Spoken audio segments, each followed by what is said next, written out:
This story follows a man named Chong Yan, an underpaid engineer who collapses from the overwhelming stress of his workload. After dying, he awakens in a new world, reincarnated into the body of a prince. In this unfamiliar land, witches exist and possess supernatural abilities. Chong Yan, now inhabiting a royal identity, plans to combine his engineering knowledge with the powers of witches to advance this primitive society. His new life begins abruptly. A voice calls out for him to wake up. As he opens his eyes, he finds himself seated on a chair, stunned by his surroundings. Several women dressed in strange old-fashioned clothing stand around him. When he looks forward, he sees an entire town gathered before what appears to be an execution platform. Naturally, his mind reels. Moments earlier he had been crunching numbers, not presiding over executions. Suddenly, a bald man addresses him as Prince, and reminds him that the time for the execution has arrived. He must announce his judgment. Still lost, Chong Yan hesitates, but as he concentrates, the original memories of the body's true owner rush into his mind. He learns that he is now Roland Wimbledon, the fourth prince of Greycastle. His father, the king, has sent each of his children to rule separate territories, promising that in 5 years the one who governs best will inherit the throne. Unfortunately for Roland, his siblings possess remarkable talents that give them a significant edge. The first prince is an exceptional warrior. The second masters finance. The third princess commands a loyal following. The fifth princess is exceptionally intelligent. Meanwhile,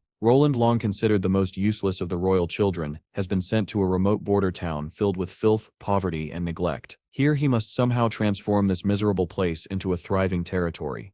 As he grapples with the weight of this revelation, the old advisor reminds him again to issue his ruling. Only then does he realize that the accused criminal he is expected to execute is a witch. The crowd roars with anticipation, eager to watch the supposed devil spawn be put to death. Disgusted by their ignorance and barbaric behavior, he angrily swats the execution order out of the advisor's hands and commands them to release the witch immediately. The crowd falls into uneasy silence, clearly displeased with the prince's sudden change in judgment. Roland sighs in exhaustion and announces that the trial will be postponed.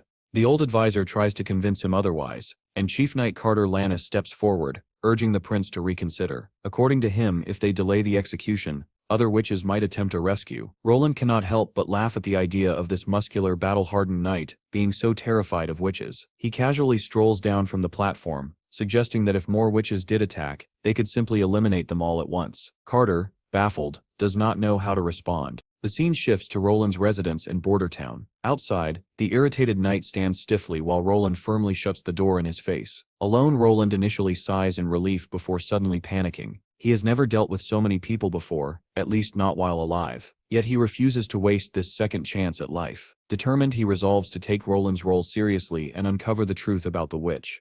The story then moves to the dungeon where she is being held. Despite the knight's frantic warnings about the dangers of facing a witch, Roland simply laughs at them, teasing Carter for being scared of a little girl. Carter insists witches are servants of the devil. Roland ignores him and continues forward until he finally stands before the girl labeled a witch. She rises to her feet, and Roland immediately flushes at her beauty. Carter, however, loudly steps in, urging the prince to keep his distance. Annoyed, Roland lightly smacks the knight on the helmet and tells him to stand back. He approaches the girl again and gently asks for her name. After some hesitation, she tells her story. Her father had been trapped during a mine collapse. In the chaos, a greedy miner tried to steal his belongings. She called neighbors for help, and her uncle confronted the thief. When the man nearly killed her uncle, she instinctively reached out, unleashing a power she never meant to use. The attacker was instantly reduced to ash. Horrified, the neighbors branded her a witch. Despite her pleas for secrecy, her father ultimately turned her in. Before she can finish, the advisor steps forward and urges Roland to execute her before she causes further harm. Roland waves him off. Intrigued, he wants to see this supposed witchcraft for himself. The girl is stunned. No one has ever asked her to display her powers before. But Roland, unbothered, encourages her to demonstrate what she can do.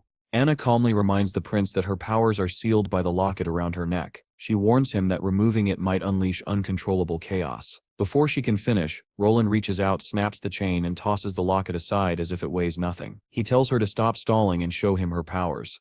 The moment the locket hits the ground, flames begin to crackle around her. Fire gathers and swirls in a mesmerizing dance, illuminating the entire dungeon. Roland's eyes widen in awe as the cell fills with blazing light. When the heat reaches its peak, the iron bars melt effortlessly, and Anna steps through them like it's nothing. The knight, who had been trembling nearby, flees in the opposite direction. Roland, however, stands rooted to the spot, stunned by the sheer magnitude of her abilities. Only now does he understand why the advisor claimed that fire could not harm her. She is fire. As the flames dissipate, Roland's mind sparks with possibility. The engineer in him immediately recognizes the potential of such power. This kind of magic could change everything. Anna, however, bows her head and quietly instructs him to end her life, now that she has shown him the truth. Instead, Roland removes his coat and drapes it over her scorched clothing. He tells her she is hired. In his former world logic, she is nothing less than a perpetual motion machine, capable of generating fire seemingly without limit.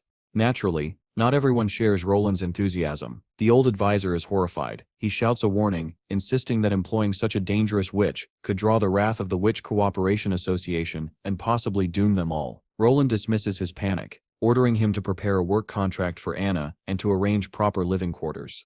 Later, at the administrative office, the advisor reports that the arrangements are complete, though he still questions sparing the witch. Roland cuts him off. To him, witches are not monsters. The advisor remains unconvinced, so Roland lays out the truth plainly. Border Town is in shambles. He lacks the wealth of his brothers and the talents of his sisters. If he wants even a chance to win the king's competition, he must think differently. He must rely on solutions no one else would dare to consider. Hearing his determination, the old man relents and agrees to prepare a formal meeting with Anna. Meanwhile, Anna is thoroughly washed, cleaned, and dressed in new clothing. When she arrives at the cottage Roland has arranged, the knight proudly presents the newly prepared home. Roland is impressed with the effort, especially on such short notice. When he turns and sees Anna in her maid's attire, clean, neat, and unexpectedly charming, he is pleasantly surprised. But instead of gratitude, Anna launches into a desperate rant. She demands to know why he is housing a murderer, why he is helping someone everyone else hates and fears.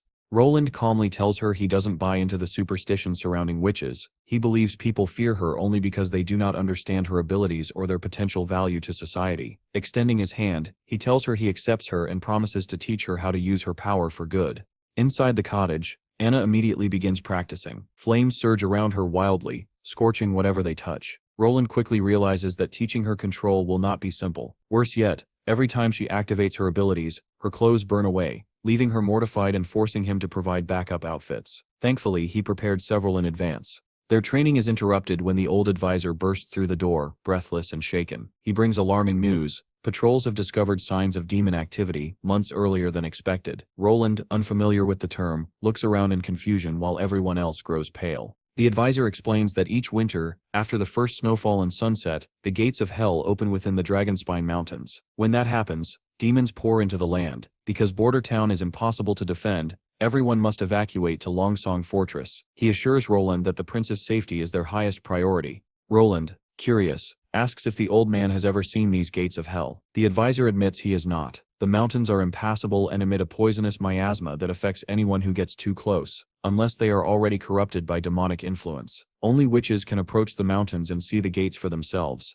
The prince then asks if the old man has ever seen a demon. Once again, the answer is no. This is his first time in the central region, and very few people ever survive encounters with actual demons. For the first time, Roland understands why this land's economy is stagnant, and why progress is slow. Every year, the entire region must uproot itself and flee. At the end of every year, Roland raises a sharp and logical point. If Longsong Fortress can withstand the demons, then demons are not invincible. With that in mind, he becomes eager to confront them himself. The old advisor is horrified by this idea, and explains why the fortress survives the annual onslaught. Longsong has massive walls and Duke Ryan's elite troops stationed within. Border Town, positioned along the North Slope Mountains, mainly serves as the early warning system for impending demonic threats. But Roland remains steadfast. He orders the advisor to gather any local soldiers who have real experience fighting demons. Later, under the shade of a gazebo, Roland and Anna snack together while discussing the threat of the months of demons. At Roland's request, Anna begins explaining the nightmare that commoners endure each year. Her voice grows solemn as she recounts the harsh reality. Her father, like many miners in town, barely survives season after season. When the months of demons begin, the people of Border Town send their yearly mining production to Longsong Fortress in exchange for next year's rations and a bit of gold. During this period, everyone hides inside the fortress until winter ends. But one year, the months of demons lasted for 4 relentless months. Longsong officials declared that the ore delivered from autumn could only pay for 3 months of food. The 4th month's supply had to wait for new ore. But since the demons did not retreat, the people were trapped inside. Provisions became scarce, and although food was distributed equally, the strong inevitably bullied the weak. Hearing this, Roland grows furious. He promises Anna that no one will ever suffer through such torment again. After leaving the gazebo, Roland asks to speak with his advisor to check on preparations. The story shifts to the border town administrative office, where Barov has gathered 3 individuals, 2 soldiers responsible for the annual patrol and beacon lighting, and a hunter who claims to have slain demons before. One soldier stutters nervously, producing incoherent sounds. Roland sighs and directs the other soldier to speak. The second explains that demons were once ordinary forest creatures, but exposure to hellish miasma turned them savage, difficult to kill, yes, but still mortal. Once the months of demons end, Longsong's cavalry sweeps the area to eliminate any lingering beasts. At that moment, the hunter slams his fist onto the floor, boasting loudly. He claims that demons are no harder to kill than slicing cucumbers, and that he has personally slain 2. The enormous man kneels before the prince. Barov introduces him as Iron Axe, rumored to carry monster blood from the Mojang clan, which supposedly explains his towering height. Roland asks if his claims are true. Iron Axe confidently confirms he has killed a demonic boar and a wolf-type demon. He then elaborates hunters classify demons into types. The common ones begin as normal animals, but become frenzied after exposure to hellish miasma. Wolf types are fast and stealthy, while boar types possess backs so thick that even crossbow bolts struggle to pierce them. Roland quickly recognizes that these demons are simply animals with enhanced traits. Iron Axe agrees, but warns that the true threat comes from hybrid demons, abominations forged by the depths of hell. He describes one such creature, a monstrous beast, with powerful legs for charging and enormous wings for short bursts of flight. Its senses were so acute, it could detect prey no matter how well hidden. Iron Axe survived only by diving into the Redwater River and losing consciousness. Roland realizes that walls can stop ground-based monsters, but flying hybrids present a different challenge. He turns to his knight and asks how common these hybrids are. The knight replies that during any months of demons, 2 or 3 hybrids typically appear, enough to give even Longsong Fortress serious trouble. With this understanding, Roland slams his hand onto the table and announces his decision: he will remain in Border Town for the winter. Everyone freezes in shock. The knight panics and insists that they are vastly outnumbered. Roland counters by proposing they build a wall from the foot of the North Slope Mountain to the Redwater River. The knight dismisses the idea immediately, arguing it would take a lifetime to construct such a wall. Roland leans back and tells him to relax. If he cannot complete the wall quickly, he will retreat with everyone else. He has no intention of dying here. The knight, finally calming down, pledges his loyalty, vowing to protect Roland at all costs. Meanwhile, at the bustling Greycastle port of Clearwater, the third princess appears. She comments on the cold ocean breeze signaling winter's approach, and turns to her knight, Ryan, asking about the return of their Black Sail fleet. Ryan assures the third princess that the Black Sail fleet should return to port within 3 days, assuming all goes smoothly. She notes that this is their final expedition of the year and hopes they bring back something worthwhile. As they walk through the palace, Ryan wonders how she prepared so quickly for the succession competition their father unexpectedly announced. She admits she never saw it coming, but believes the whole setup is merely paving the way for the king's favored son. Still, she laughs off the idea that competence alone guarantees the second prince's victory. She urges her knight to think deeper about why she launched the Black Sail fleet's ambitious expedition. After a moment of reflection,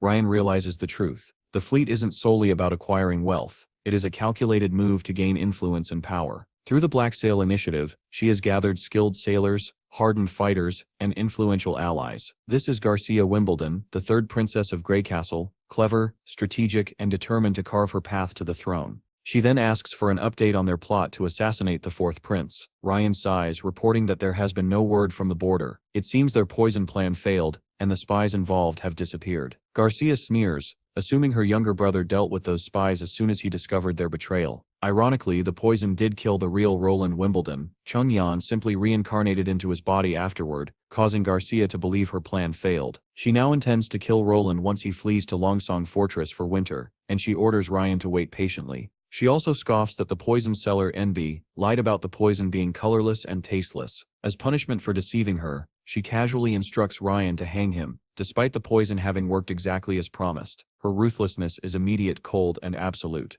The story then shifts to Anna. She sits peacefully among green fields with her former mentor Carl, who asks what she's reading, poetry perhaps, or church history. She smiles at him gently, but a dark memory flashes before his eyes. He sees a terrified crowd accusing his innocent student of being a witch, the reincarnation of the devil. He sees her hanging. The shock jolts him awake in his office. Gasping, he reflects on the tragedy. If a pure, kind-hearted girl like Anna could be labeled evil, then the greedy officials of Greycastle, who caused countless deaths by cutting costs with inferior stone, are the true demons. If they hadn't downgraded materials merely to save a few hundred gold coins, the theater would never have collapsed, and those innocent people would still be alive. Yet none of those corrupt administrators were punished. Instead, the blame fell on innocent stonemasons. Taxes skyrocketed, inequality grew, and unjust laws branded curious, gifted girls as devils, sending them to the gallows. He prays to God to condemn the ones who truly deserve such punishment. A knock interrupts his grief. He opens the door to find one of his young students, Nana, trembling with fear. She anxiously asks if she too will be hanged like Anna. Carl immediately comforts her, patting her head and promising to protect her at all costs. As he walks through town, his mind churns. He has spent years watching the powerful oppress the innocent. This time he refuses to stand idle. He will not allow another girl to meet Anna's fate. Then he notices a crowd gathering at the quest board. A new notice has been posted, signed and stamped by the fourth prince. It calls for laborers to construct something in the border region. Gravel workers, stonemasons, builders. Carl's eyes widen as he reads the clear, detailed announcement. He remembers the rumors about this prince. Strange, unorthodox ideas, and a personality completely unlike the other royals. Moreover, the prince supposedly dislikes the church's rigid influence, something that fills Carl with cautious hope. But supporting Anna may risk his own life. If the prince sides with the church, Carl will be executed as a sympathizer. His only hope lies in the possibility that Roland rejects the church's oppressive laws. The story returns to Roland. His knight is questioning him about the dimensions of the massive wall he plans to build. Roland explains that the wall will stand 15 feet tall and 6 feet wide, spacious enough for 4 people to stand side by side on top. His knight adds that they will need a trench as deep as a man's height to stabilize a structure of that scale. With a 15-foot height and a 6-foot top width, the base will need to be double that to ensure proper stability. Even with 350 craftsmen working non-stop on digging and construction, the knight estimates they could only finish before next year's months of demons. Roland asks what exactly causes such a delay. The knight explains that the real challenge is laying the stones. Each rock must be carefully chosen, shaped, and polished, so the pieces lock together securely. If not fitted properly, the entire wall could collapse under pressure. Roland approves the plan to dig the trench and build the foundation simultaneously. As for the stonework, he reassures his knight that he has a solution. Greycastle's alchemy workshop recently developed something called cement. The knight's eyes widen. He has never heard of such a thing. The scene shifts to the cement kiln cottage in Border Town. Roland explains that making cement is simple since the raw materials are abundant, but the challenge lies in achieving the correct calcination temperature. He admits he cannot recall the exact temperature required, and with no instruments in this world, precision is nearly impossible. Just then, the cottage door swings open, revealing Anna. Before stepping inside, Roland instructs his knight to wait outside. It is clear he has been relying on Anna's fire magic to achieve the high temperatures needed for cement. She is the perfect human furnace. Roland hands her his coat again before she emerges, once more having incinerated her clothes while working. Anna excitedly announces that she completed the task he requested. Inside, a fresh heap of cement lies on the floor. Roland examines it closely, pleased that their experiment succeeded. He decides to run tests before producing it on a larger scale. Anna asks where he plans to use the cement. Roland explains its broad applications: homes, bridges, roads, structures that can withstand rain, heat, and snow, far better than fragile wooden or mud brick houses. He credits Anna entirely, acknowledging that none of this would be possible without her. Outside, they glue several stone blocks together using the cement. Both Anna and the knight are astonished by how quickly it hardens and how strong it becomes. The knight tries prying the stones apart with all his strength but fails to move them even an inch. Roland reminds him that he underestimated the material. Cement, he says, is far stronger and more reliable than compacted dirt or clay. The knight marvels at this wonder sticky mud that becomes solid rock. Confident, the knight declares that with this invention, they could cover the entire border with walls in 5 years. Roland immediately waves the idea away. Even the tallest walls cannot protect them from enemies within. Their first battle, he says, is against nature itself. They must build homes that will not collapse and leave people homeless. And he vows to prove to the world that witches are humanity's most valuable asset. The next day, cement production begins in full. Workers who responded to Roland's recruitment notice gather raw materials and labor non-stop, giving Anna some rest. Meanwhile, Roland begins excavation for the city wall's foundation between the North Slope Mountain and the Redwater River. But progress is disappointing. When the knight proudly notes Roland's visit to the construction site, Roland sheepishly admits the truth. After all their effort, they have only managed to scrape out a crude ditch, nowhere near the sturdy foundation needed for a major city wall. Back on Earth, Roland used to geek out over mechanical blueprints with his civil engineer friend. Together they made an impressive duo of engineering nerds. But here, without modern tools or expertise, he quickly realizes civil engineering is not something he can bluff his way through. He desperately wishes he had a real stonemason or construction professional to consult. As if on cue, the advisor arrives with news. A stonemason has responded to their notice. Even more surprising, the man claims to have been a member of the famed Greycastle Mason Guild. Roland immediately recognizes the name, one of the country's most respected guilds before it was disbanded following a construction accident. Shrugging off the guild's tragic past, Roland argues that every profession carries risk. What matters now is talent. Excited, he orders the advisor to bring the stonemason to him at once. The story shifts to Roland's administrative office in Bordertown. Roland lounges casually at his desk, while Anna sits nearby, absorbed in a book. At last, the knight arrives with the stonemason Roland has been eager to meet, only for Roland to discover that the man is none other than the teacher who had been worrying earlier about his little witches. Before the teacher can begin any formal greetings, Roland waves off the courtesy and tells him to relax. But when the teacher notices Anna, he freezes, utterly shocked. His mind races, while Roland and the knight stare just as perplexed. Sensing danger or at least misunderstanding, Roland quickly orders the knight to block the door. The knight obeys immediately, planting himself at the entrance as if preparing to restrain a threat.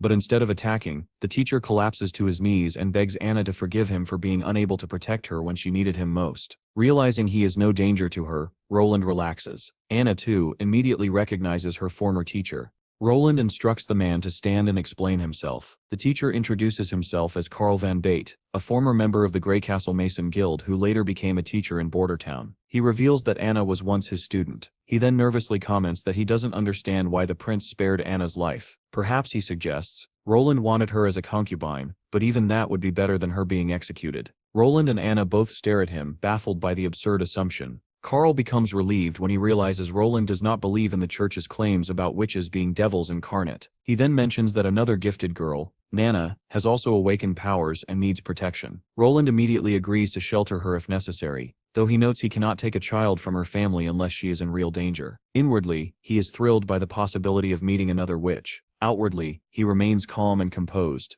He explains clearly that he did not spare Anna out of sentimentality. He needs her help. He believes witch abilities are valuable tools, not curses, and as long as a witch commits no crime, he sees no reason to punish her. With that cleared up, Roland gets down to business. He asks Carl whether he has ever worked on construction in Greycastle. Carl nods enthusiastically and confirms he has extensive experience. Roland lays out his plan to construct a massive wall from the foot of North Slope Mountain to the Redwater River, an enormous project designed to keep demons out during the months of demons. From today onward, Carl will lead the entire construction effort. The scene shifts to Roland's palace gardens, where Nana arrives to meet him. She appears nervous at first, asking timidly if he is really Prince Roland Wimbledon. He smiles and confirms it. Nana brightens immediately and introduces herself as Nana Pine. Without hesitation, Nana races over to Anna and begins chatting and playing with her as though they were long-lost sisters. Roland watches them, amazed. These girls are so young yet so talented, he cannot help but wonder what the future holds for them. He turns to Nana and reminds her that Carl mentioned she recently awakened as a witch. Nana anxiously asks if he plans to execute her. Roland quickly reassures her criminals face the gallows,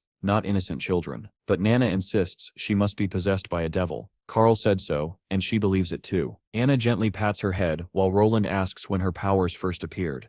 Nana explains that a week ago she found an injured bird. She wanted to help it, and suddenly images of water spheres appeared in her mind. Moments later, glowing orbs surrounded the bird, and its broken leg healed instantly. Hearing this, Roland sends the knight to fetch a chicken. While waiting, he muses that her ability may be connected to healing, a rare and invaluable power. He tells Nana that if she saved that bird, it proves she is a good person. Nana agrees, saying Carl explained that ordinary people fear witches simply because they cannot understand them. She insists she has never met a devil and is not influenced by one. Roland believes her immediately. He pats her head and explains that the church, and even Carl, were fooled by lies. When she asks why anyone would lie, Roland explains that it has nothing to do with morality. People spread falsehoods simply to make money. When the knight returns with the chicken, Nana hesitantly asks Roland to go easy on the bird. He agrees, then tells the knight to hold it firmly. With one swift motion, Roland gives the chicken a quick strike on the head. The poor creature squawks and collapses. Roland turns to Nana. Now is the moment of truth. He urges her to heal it quickly. Nana nods, determined to try her best. Nana gently places her hand on the wounded chicken. Immediately, those watery healing spheres appear around it. She concentrates hard, doing everything she can. Hours pass. Despite Roland's rough test, which leaves the chicken barely clinging to life, he finally understands the nature of Nana's power. She can heal injuries, mend fractures, and repair damaged tissue, but she cannot revive the dead. Once the demonstration is complete, Roland calmly instructs the knight to take the exhausted chicken to the kitchen. Nana, however, bursts into tears, Upset by how harsh Roland had been with the poor bird, he reassures her that it was necessary to understand her magic. Before long, a feast is laid out. Nana forgets her grievances the moment she sees the cooked chicken on the table, staring at it with sparkling eyes. After filling her belly, Nana waves goodbye cheerfully, and Roland waves back. Anna then asks why Nana isn't staying in the palace like she is. Roland explains that Nana still lives with her family, and they remain unaware of her abilities, but Anna fears it is only a matter of time before they find out and exile her just as she herself was condemned. Roland agrees that the risk exists, but reassures her until that day comes. Nana should cherish the time she has with her family. He then asks Anna if she misses her father. She quietly shakes her head. Roland understands her loneliness and promises that Nana will visit daily to practice magic together, so Anna won't feel isolated. He vows to give both girls as normal a life as possible, and he truly means it. Meanwhile, Roland's days become almost boring now that Carl Van Bate has taken over the construction project. Roland spends his afternoons hosting tea time sessions, while teaching Anna and Nana how to control their magic. Every so often he checks on the progress at North Slope Mountain, and is consistently impressed by how smoothly things are going under Carl's guidance. But then Barov arrives with troubling news. Hiring so many craftsmen and laborers is draining Roland's coffers far faster than expected. At this rate, Barov warns they may run out of money before spring. Roland panics internally. He is completely broke and has no idea how to fund the massive project any further. As Roland frantically brainstorms solutions, Barov studies him with unease. The prince has changed drastically, almost unnervingly so. The old Roland knew only luxury and indulgence. Barov had only stayed by his side because the king promised him the position of Minister of Finance after the succession struggle. Originally, Roland had no intention of running Bordertown, much less competing for the throne. He dumped every responsibility onto Barov and spent his days reveling in pleasure. But ever since he saved Anna, everything has changed. Roland now handles affairs with maturity and foresight, speaking in a cool, composed tone that makes Barov question whether the prince might have been possessed by a devil. But Barov dismisses the thought. After all, no devil-possessed man would casually handle a cursed retribution locket with his bare hands. The story shifts back to Bordertown's port, where two nobles and a red-haired ambassador are chatting. One noble complains that it's been a whole year since they last visited, and the town is still a lifeless pile of rocks. The redhead corrects him. It's only been 6 months. He adds that Duke Ryan sends different envoys each season. Last time he came, the place was full of exotic furs floating around, though he suspiciously chooses not to elaborate. Instead, he speaks optimistically about Bordertown's potential. With the right investments and defenses, the land between Bordertown and Longsong Fortress could be incredibly profitable. Suddenly, one noble panics when he discovers the ore stockpile is empty. Bordertown was supposed to prepare ore today for shipment before the demon season. These visitors came to collect it, in exchange for providing shelter at Longsong Fortress. Now, something has gone wrong.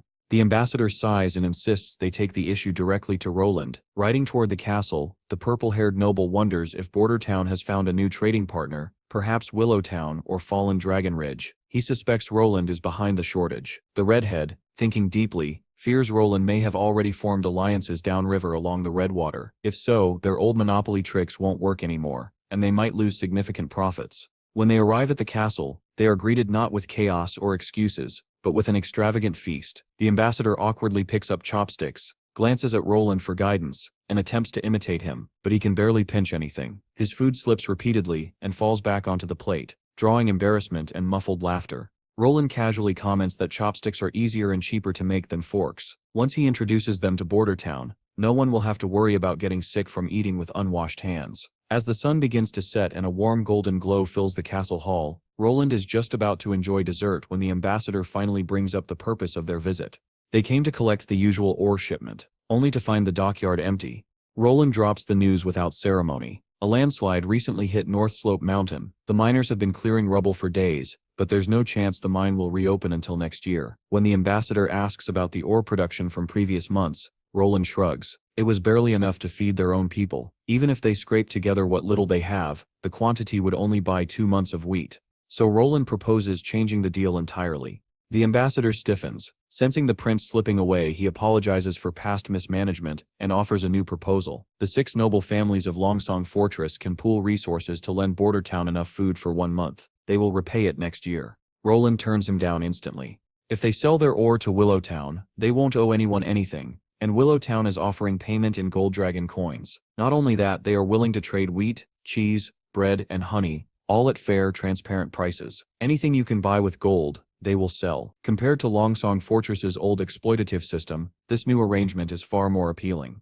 Roland then questions whether the ambassador even has the authority to renegotiate food loans on behalf of the 6 noble families. With one glance at his emblem, Roland identifies him as a member of the Honeysuckle family. He acknowledges that the ambassador has some influence, but asks if he can truly sway Duke Ryan and the other families. The ambassador's expression sours. Roland has hit the mark. A flashback reveals why the young man looks so troubled. Earlier, the ambassador tried to warn his father that the 4th prince was unlikely to accept their outdated trade deal. They should purchase ore at 30% below market price, still profitable but not brazen robbery. His father, however, brushed him off arrogantly, insisting that the lazy hedonistic 4th prince would never involve himself in trade matters. They could keep swindling Border Town with cheap bread and temporary shelter. Back in the present, the ambassador finally admits Roland has a point. He couldn't even convince his own father, so how can he speak for all 6 families? Still, he tries one last desperate move. He offers to buy Border Town's ore and gemstones at 30% below market price, claiming his offer must surely beat Willow Town's. After all, Willow Town is far away, and seeking shelter there during the demon season would be dangerous. But mid-sentence, he slips. He starts describing how hazardous the route to Willow Town is, bandits, beasts, broken roads, and then suddenly realizes he has practically threatened a prince. Panic flashes across his face. Roland simply chuckles. He explains that he never planned to take shelter in Willow Town at all. The ambassador freezes. Roland then drops the real bombshell. He isn't going anywhere. Not to Longsong Fortress, not to Willow Town, nowhere. Border Town will stand its ground. Roland declares Border Town will no longer be treated as a disposable outpost. It will become a true fortified part of the Grey Castle Kingdom, and soon it will boast a massive defensive wall stretching from North Slope Mountain to the Redwater River. The ambassador's jaw hits the floor. He asks if he heard correctly. Roland confirms it. They are building the wall right here, right now. The ambassador recalls a noble banquet months ago where everyone roasted the 4th prince for foolishly launching construction projects right before the demon months. They treated it as spoiled nobles teasing a hopeless prince with no sense of timing. He now realizes Roland was serious, dead serious. What shocks him even more is how drastically the prince has changed. The 4th prince, once known only for chasing pleasure, avoiding responsibility, and failing every task laid before him, is suddenly overseeing construction, reforming trade, rescuing witches, challenging long-standing systems, and discussing fortifications like a seasoned ruler. Something is happening in Border Town, something big, and the entire kingdom is about to feel its impact. The ambassador, visibly shaken by the scale of Roland's plans, promises that once he returns to Longsong Fortress, he'll try to convince the 6 noble families to cooperate. He hopes desperately that things somehow swing in Roland's favor. That night, Roland feels the downside of living in a frontier town. Nightlife here is non-existent. People go to bed early unless they're busy with certain intimate recreational activities. Though Roland could easily summon company to ease his boredom, he refuses. He does have morals after all. Suddenly someone appears behind him. He whirls around to find a robed woman praising his clever handling of the ambassador. She hints that Prince Roland may not be the hedonistic fool everyone assumes. Before he can bask in the compliment, she drops the bomb. She is an assassin. Roland reacts instantly, attempting to bolt out of the room, but a dagger flies past him and pins his escape route shut. The woman calmly tells him to relax. She only wants to talk. Freezing in place, Roland asks her who she is. She tells him she has no real name but is known as Nightingale, a title given to her by her sisters. She thanks him sincerely for treating witches kindly. As Roland studies her more carefully, he notices an emblem identical to the one Burrove showed him, marked with the insignia of the Witch Cooperation Association. Nightingale praises his sharp eyes again. Roland asks if she came for Anna. Although he has no idea how she learned about Anna, he assures her the girl is alive and well. Nightingale replies that she already knows and adds that even if Anna had been executed, the Witch Association would never retaliate by assassinating a prince. They refuse to get entangled in politics. Still, she warns him not to underestimate them. Roland repeats that Anna is thriving under his protection. Nightingale casually adds that she's also aware of Mana. Then she leans in and tells him she has been spying on him for 2 weeks straight, watching everything he does. Roland's stomach drops. He had absolutely zero idea he was being observed. She gestures for him to come closer, assuring him she will not harm him. Hesitantly, Roland sits. She moves uncomfortably close, noting with curiosity that he has no fear, not of her, not of witches at all. She leans even closer, and Roland recoils, half joking that she should keep things PG unless they want YouTube slapping age restrictions on their lives. Fortunately, she withdraws. Then she gets to the point. She steps here to take Anna and Nana. Roland refuses instantly. He insists they are happy and safe here. Nightingale argues that they would be safer under the protection of the Witch Association. where every witch is treated like family, Roland counters that the association doesn't even have a permanent home. His soldiers found traces of one of their camps in the forest last month, its tracks leading north into barren mountains. Living there would mean no food, no shelter, no resources. Nightingale insists they live in desolate mountains to avoid persecution. Roland shakes his head. Without supplies or stable shelter, life would be far harder for the girls. He also recalls Barov explaining the association's true goal: to unite all witches and eventually find the legendary Holy Mountain, where witches can live safely. He asks Nightingale if she holds this same goal. She replies cryptically that she cannot answer. Roland grows irritated. He states firmly that he will not allow Anna or Nana to live in barren lands ravaged by demons, lands unfit for human life. Then an idea hits him. He proposes that the entire witch association come to Bordertown for the winter. He beams with pride, thinking himself brilliant. They can wait out the months of demons together, safely behind the walls he is building. Nightingale is stunned. She reminds him that while he may not fear witches, the townspeople definitely will, and the church will descend like vultures if they learn witches are living openly under his protection. But Roland refuses to back down. He wants the world to see that witches aren't evil, especially if they are helping Bordertown survive the demon season. Nightingale then reveals the real reason she wants to take Anna. The girl is approaching coming of age. Roland is confused until she clarifies.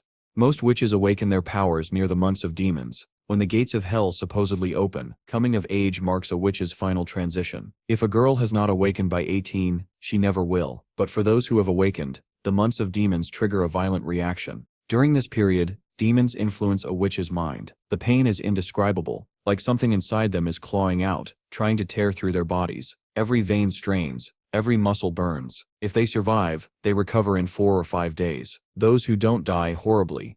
People believe witches are devil spawn because their agonizing deaths during maturity, combined with church propaganda, make it look as though demons possess them. Roland, still trying to make sense of all this, asks what happens after witches reach adulthood. Nightingale explains that once they survive their coming-of-age ordeal, their powers stabilize and often grow stronger. Some even gain entirely new abilities. Roland then questions the truth of the old records claiming witches can find eternal peace on the Holy Mountain, safe from demonic influence. Nightingale admits the Holy Mountain is little more than myth, mentioned only in cryptic texts. Taking Anna to headquarters might slightly improve her odds, but as long as witches are hunted and forced to hide, demonic attacks during maturity remain severe. Roland realizes something crucial. Anna and Nana are essential to his long-term plans, but if keeping them here puts them in danger, those plans mean nothing. After a moment of thought, he agrees to let Nightingale take Anna, if Anna herself wants to go. As for Nana, he'll speak with her the next day. Nightingale is delighted by Roland's apparent wisdom, but when Anna is summoned and asked for her decision, she rejects the offer immediately. The adults freeze in shock. Nightingale tries to reason with her. She tells Anna she can already sense the demonic energy stirring inside her, a sign maturity is close. She reminds Anna about the puberty talk Roland awkwardly gave her earlier. Anna, however, stands firm. She reminds Roland of his promise to give her an ordinary life. But that's not what matters most. She wants to stay by his side. She insists she'll survive her maturity and conquer it. Demonic energy won't stop her. Nightingale sighs. She gives up trying to persuade the stubborn girl but announces she will stay nearby and watch over Anna throughout the winter. She thinks Anna is too naive to understand the deadly risks ahead. Roland doesn't love the idea of being watched all season, but he doesn't argue. Before leaving, Nightingale faces Anna directly. She speaks of the hardships she has endured, the friends she lost, and her vow not to let Anna share their fate. With those words, she vanishes, literally fades out of existence. Roland is stunned. Her assassination skills are beyond anything he imagined. Once alone, Roland gently pats Anna's head and tells her it's late, time for bed. The next day, Roland addresses the people. Morning comes, and Roland greets the townsfolk with surprising cheer. He gathers everyone for a critical announcement. He explains that 4 days ago the ambassador from Longsong Fortress arrived to collect the usual ore shipment, but as everyone knows, the northern quarry collapsed a month earlier, halting production. The crowd grows fearful. Their last output was half the usual amount, and they still remember the starvation and suffering that followed. Roland then exposes Longsong Fortress's hypocrisy. He tried to negotiate for supplies, but the ambassador rejected him outright, just like 2 years ago. People panic again, recalling the families lost to hunger, the children buried, the grief they were forced to swallow. Roland asks how long they intend to endure this misery. The crowd begs him to save them. Roland nods solemnly and promises he will never let them fall into that pit again. After a dramatic pause, he drops a bombshell. 2 months of ore should have been enough to buy nearly a year's worth of food, but Longsong has been cheating them all along. Outrage explodes through the crowd. Their resentment toward Longsong Fortress boils over. Roland raises his hand and continues. Instead of repeating the same unfair deal, he traded their minerals to Willowtown and secured enough food to feed everyone through the winter. Cheers erupt, but Roland quiets them. There steps a catch. Cutting ties with Longsong means no evacuation. They must stay in Border Town during the months of demons. Fear spreads again. But Roland cuts through it with conviction. He reminds them of the wall they are building. Demons, he says, are no worse than forest beasts. They cannot scale a properly built wall. Then he gives them a choice. Seek refuge in Longsong Fortress and starve, or stay in Border Town and fight to protect their families. He asks who will stand with him on the wall. He promises fair silver wages for all defenders, and if someone falls, he pledges 5 gold coins to their family. The crowd erupts with determination. One by one, then all at once, they shout their resolve, ready to defend their homes. Meanwhile, in Longsong Fortress, laughter echoes throughout the castle halls. Nobles mock Roland's decision to stay in Border Town and build a wall. To them, the fourth prince is still a joke, an incompetent fool playing ruler in a backwater town. But they have no idea how wrong they are. The nobles in Longsong Fortress continue mocking Roland. One man with a thick mustache jokes that Roland will probably just stack rocks together, smear some dirt, and call it a wall. Eventually, he says, the foolish prince will beg Longsong for help, and when he does, they can squeeze him for everything he has. But the committee leader isn't as dismissive. He turns to the ambassador for a proper report. The red-haired ambassador, still rattled by Roland's unexpected competence, explains their original plan: maintain the monopoly as always, buy Border Town's ore at a price 3 times lower than market value, easy profit. But Roland ruined this simple setup with a completely different strategy. Instead of selling exclusively to Longsong, Roland plans to sell to multiple buyers. He's even willing to cut ore prices by half to stimulate demand, drive production, and grow Border Town's long-term revenue. And while lowering prices reduces immediate gains, Longsong would still earn far more over time by tapping into a thriving border economy. On top of that, Roland aims to mass-produce iron tools, items that would sell anywhere. It's an entirely new industry, and a lucrative one. And there's more. If Roland successfully holds off demons at Border Town, Longsong Fortress won't need to deal with annual monster cleanup, and when the 5-year throne competition ends, Longsong could easily inherit the kingdom's 3rd largest territory if they help Roland develop it now. The ambassador suggests they support Roland's wall project. Help now, profit massively later. The white-haired elder snorts at the idea. To him, this isn't about economics. He doesn't want to share any power or territory with a prince, especially not the 4th one. The steam engine reveal. The next day, the knight's jaw nearly hits the floor when he sees Roland's latest invention. Roland proudly credits Anna, who helped him weld the metal pieces. It sets a steam engine. Roland hugs the machine like it's his firstborn child. To him, it's the spark that will ignite an industrial revolution. Anna fires the furnace beneath it. The knight watches wide-eyed as the gears begin to turn. Slowly at first, then faster and faster. The mechanical wheel spins with growing force. The knight is astonished. This is the natural power Roland described. Strength equal to 10 trained knights. And unlike knights, this machine doesn't set get tired, doesn't sit need food, doesn't set care about weather, and can set be hurt by blades or arrows. Training a knight takes 15 years. Building this contraption took 3 days. For the first time, the knight wonders if knights themselves may become obsolete. Roland, meanwhile, is thrilled. His farming and manufacturing capabilities just jumped forward by centuries. Nightingale returns and takes the blueprints. Later that night, Roland opens his bedroom door and finds Nightingale once again, this time casually reading through his private blueprints. He scolds her for sneaking into his room, but she just laughs. She says the 4th prince was rumored to be useless with a horrible temper, yet the inventions in his notebooks are on a master craftsman's level. She asks if the blueprints are for the machine he unveiled today. Roland, disheartened by her rummaging through his secret plans, credits Anna again, explaining the machine could handle heavy labor and production tasks. Nightingale smiles. She announces she'll be taking the blueprints back to the Witch Association. Many witches could use the fire-based tech. Before Roland can object, she tucks them inside her robe. Roland's eyes accidentally dip downward. He panics and stutters in embarrassment. Nightingale smirks. "You'll get payment," she says, pulling a letter from inside her clothing and tossing it to him. Roland tears it open eagerly, only to find a message meant for his servant, Tib. The letter commands T not to fail a second time, and orders him to assassinate Prince Roland during the months of demons. Roland's mind spins. He remembers the old Roland's cruelty toward Tai, exploiting her whenever possible. The memories unsettle him deeply. Nightingale explains she intercepted the letter from a pigeon. There's no signature, but she suspects one of his siblings sent it. She asks whether she has his permission to investigate further. Roland gives her a firm yes. With a respectful gesture, she accepts the order, and declares she'll be taking the blueprints as payment. She vanishes moments later, leaving Roland staring at the empty air, aware that his life is now entangled in a much larger conflict than he ever imagined.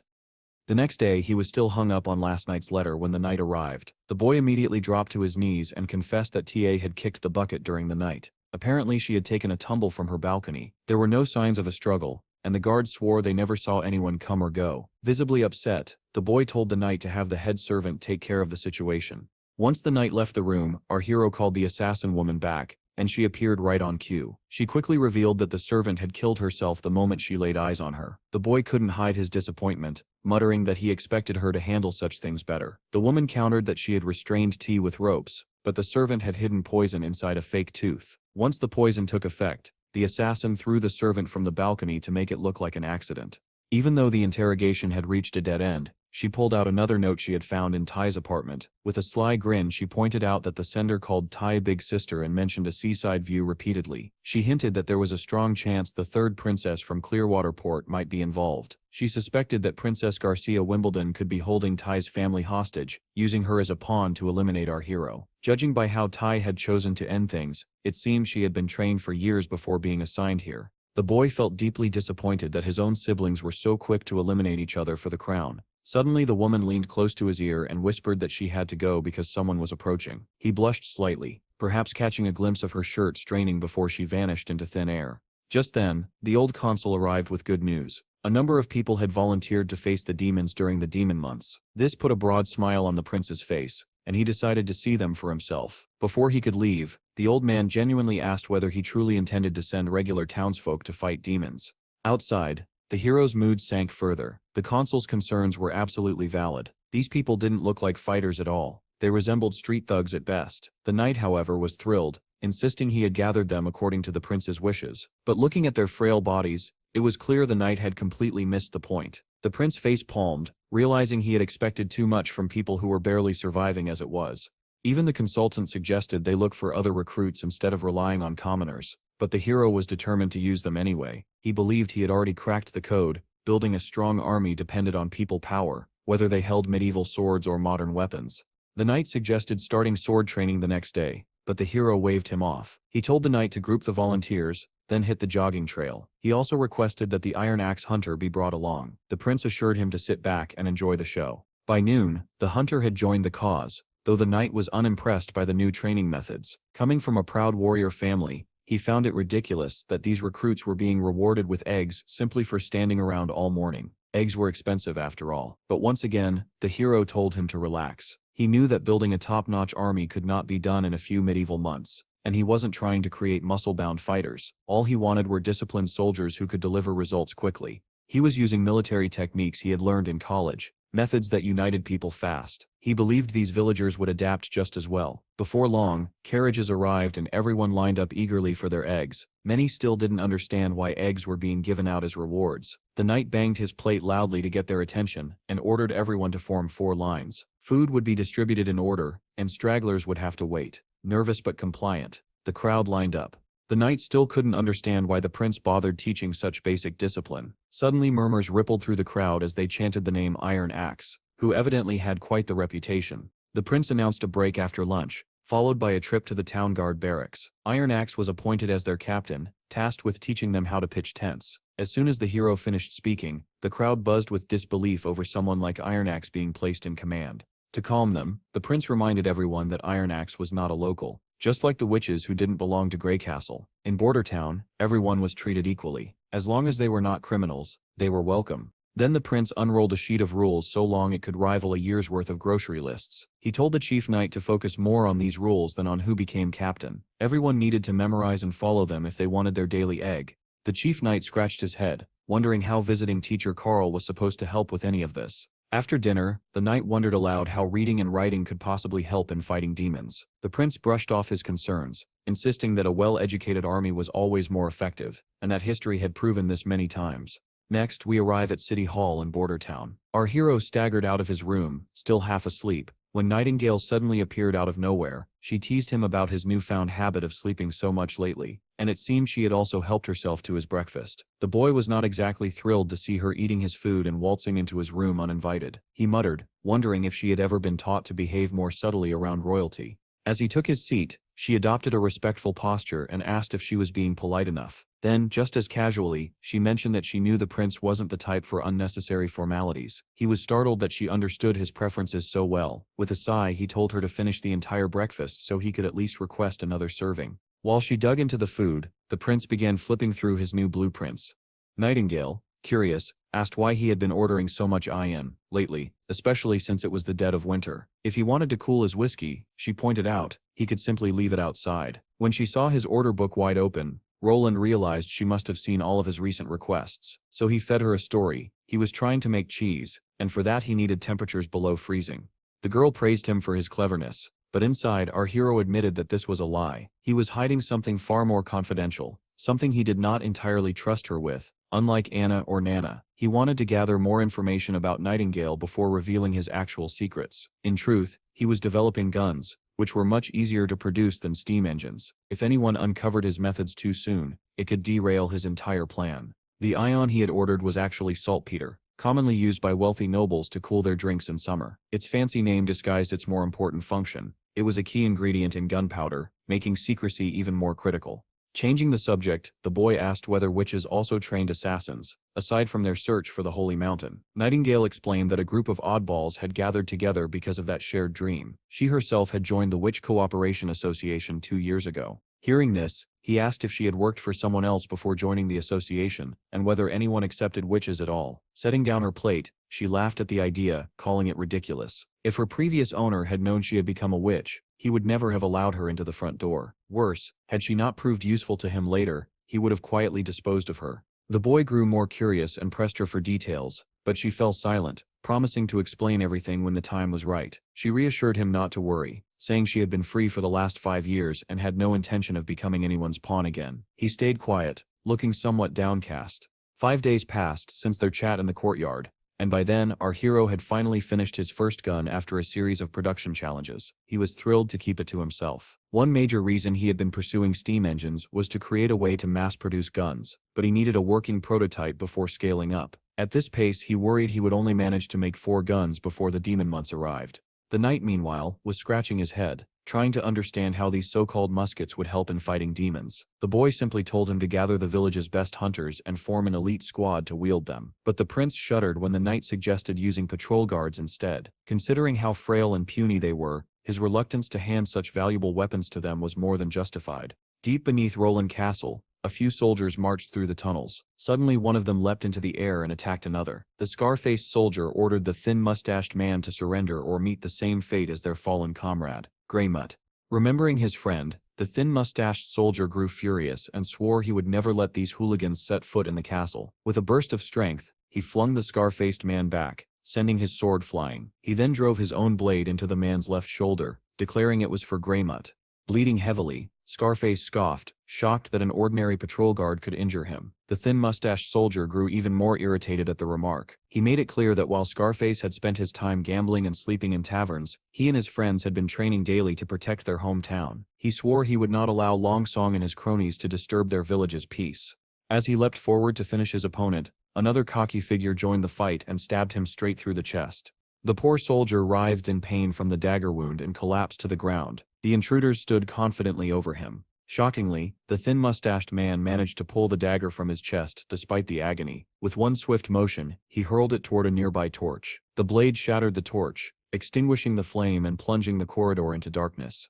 Up in the castle's food storage, the thin-mustached soldier hid inside one of the bins. He was certain the infiltrators were here to sabotage the food supply. If they succeeded in spoiling everything, Border Town would be forced to evacuate to Longsong Fortress. The thought crushed him. While the prince worked tirelessly to improve the town, he had failed to protect a vital food reserve. Suddenly the door behind him creaked open. His face drained of color as the same rowdy soldiers stormed in. One of them grabbed him by the collar and slammed him to the ground, ordering him to stop running and surrender to Duke Ryan's demands. In case anyone had forgotten, Duke Ryan was the white-haired aristocrat determined to keep the prince far away from his territory. Despite the threat, the soldier stood his ground, he boldly declared that his prince would foil Duke Ryan's plans. The intruders laughed at the idea, brushing off the prince as insignificant. Their leader ordered his men to finish off the soldier and ruin the food stores while they were at it.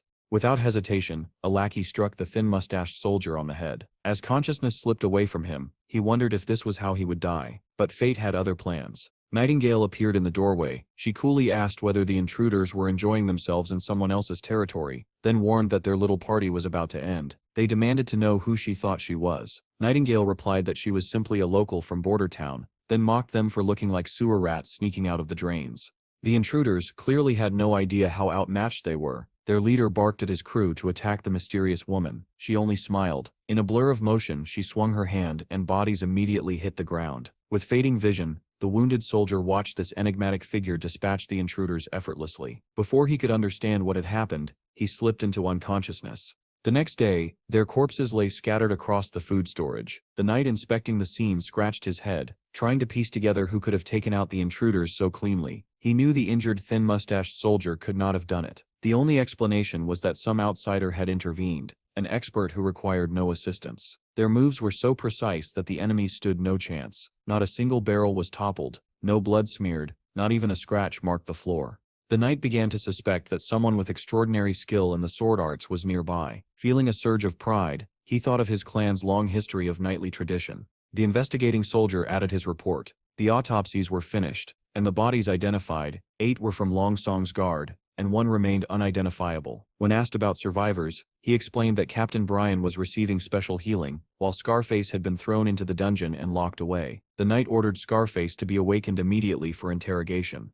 Meanwhile, the prince was irritated. He had barely made any progress in his new initiatives, yet enemies were already trying to undermine him. Still, he felt grateful that Nightingale had intervened. She reassured him that the intruders never would have reached him anyway, not with Anna sleeping right beneath his floor.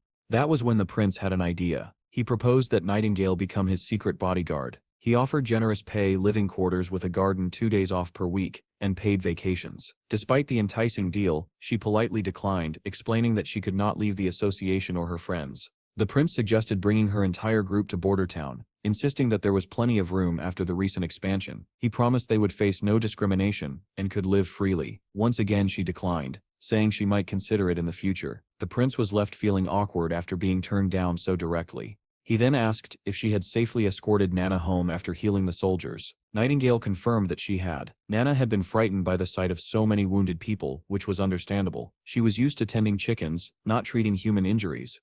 Returning to the conversation, the boy asked Nightingale whether she had figured out which of his siblings might be behind the infiltration. She shook her head. This time, it wasn't one of his siblings at all. The culprits had bribed Border Town's patrol guards, and their plan was so sloppy they even left 2 witnesses alive. Witnesses who didn't even have the nerve to take their own lives before being caught. She assured him they would uncover the truth soon, since the chief knight was already interrogating one of the infiltrators. She also pointed out how surprisingly weak and tearful these intruders were compared to the third princess's assassin. While peace returned outside the castle, our hero walked beside the chief knight to visit the thin-mustached soldier. When the soldier saw the prince enter the room, he was shocked and scrambled upright in bed. The prince began by praising Brian for his bravery and the fight he put up, but Brian grew emotional, insisting that the real hero was his fallen friend, the one who had sacrificed himself. The prince reassured him that his friend's funeral would honor him properly. As for Scarface, he would face full punishment. He was scheduled to hang in 3 days, and the prince hoped Brian would recover in time to witness it. Thin Mustache then mentioned that Scarface supposedly had noble blood, hinting this might cause trouble with Longsong Fortress. The prince dismissed the concern. Scarface might have been distantly related to the Elk family, but he had no title or land. Besides, he had tried to burn down Border Town's food stores,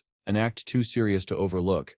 After promising that someone else would handle patrols, the prince ordered Brian to focus on healing. Once the demon months arrived, he intended to honor him as a brave knight of the prince. Next, we moved to the city wall, where the new recruits were training under Hunter Ironaxe. When Ironaxe spotted the prince approaching, he barked for everyone to stand at attention. The prince, however, seemed to have no idea what to say during an inspection. Awkwardly, he walked up to a random soldier and asked, with a friendly smile, how training was going and whether he was eating enough. The soldier looked terrified, while the prince appeared to be imitating something he had once seen on TV. Suddenly, the soldier dropped to his knees, leaving the prince confused and more than a little unsettled. Tears welled in the soldier's eyes, and not just his. Many recruits were overwhelmed that the prince had personally come to check on them. The prince gently urged the soldier to stand. It was clear the meals he had been providing had lifted their spirits and strengthened them. He reminded everyone that they were free to share suggestions or complaints, and promised they would always have enough to eat. Out of nowhere, the shy boy from earlier raised his hand. He pointed out that their civilian army was too small, and with the way they were training, they might not stand a chance against the demons. Murmurs spread through the crowd as others admitted they felt the same. Some wondered if the prince planned to hire mercenaries. But the hero raised his hand and cut off the speculation. With a grin, he asked the boy for his name. Nervously, the soldier introduced himself as Vanner. The prince praised his insight and agreed that relying solely on a civilian army made little sense. However, he reminded them that demons were simply mutated beasts, not nearly as intelligent as humans. Iron Axe backed him up, confirming the beasts behaved just as the prince described, though he noted that hybrids posed a more formidable challenge. The prince then explained his idea. They would use fences, ditches, and hills to guide the dumb beasts into carefully prepared traps. He was confident the strategy would work, given how simplistic the creature's instincts were. Iron Axe still looked uneasy, reminding everyone that bows and spears would be useless in close combat. The prince smirked, knowing exactly why traditional weapons would fail. That was why he had created a new kind of weapon, stronger and more reliable than an entire squad of armored knights. The crowd buzzed with excitement. At the testing grounds, a massive explosion suddenly tore through the area. The blast shook the earth, stunning the recruits. While everyone else was horrified, the prince was ecstatic. His gunpowder experiment had worked perfectly. Iron Axe muttered that it felt like the wrath of God itself had struck the land. The explosion left a huge crater and obliterated the test rabbits. The prince told everyone to come closer and examine the scene so they could record useful data. He was thrilled that mixing a few elements in the right proportions could produce such power. With everything wiped out by the blast, Iron Axe suggested they wouldn't have to fear monsters at all if they had access to such a weapon. But the prince reminded them that they would never have enough gunpowder. Before the month of demons arrived, the prince was still excited about relying mainly on guns and crossbows while using gunpowder weapons as their trump card. In the next scene, Nightingale described how the world looked through her eyes. Everything appeared in black and white, with no fixed boundaries. Paths twisted and overlapped, shifting direction at will. Up, down, left, and right were meaningless. By navigating these ever-changing lines, she could soar through space with a bird's-eye perspective, passing through anything that wasn't black or white.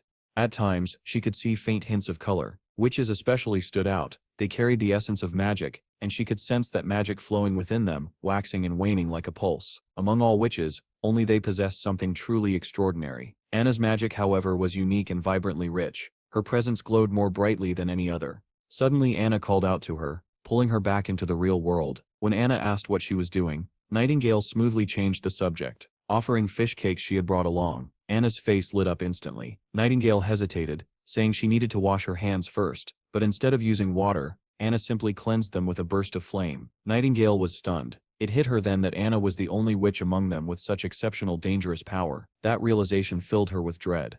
With the month of demons approaching, Nightingale feared Anna might suffer unbearable pain during her coming-of-age transformation. She gently suggested that Anna join the Witch Cooperation Association, where the others could support her. Everyone would be thrilled to welcome someone as powerful as Anna, but her tone shifted when she quietly admitted that she herself might not survive the winter. Anna then asked where Nightingale had lived before joining the association. Nightingale replied that she once lived in a large city east of the capital. When Anna asked if she had been happy there, Nightingale's mind instantly flashed to her past. Cold shackles, a magic-suppressing locket, and a life of misery. Rather than answer, she turned the question back to Anna. Anna opened up. She had lived a harsh life in the slums of Bordertown. Her father had sold her to the church for 25 golden royals. It was the prince who had freed her. Now she was genuinely happy to be in the castle. Nightingale gently reminded her that leaving wasn't an option, given the hatred most people held toward witches. But Anna remained hopeful, believing the prince could change things for them. Their conversation was abruptly cut short when Nana burst through the door, crying and clinging to Anna. Something terrible was about to happen.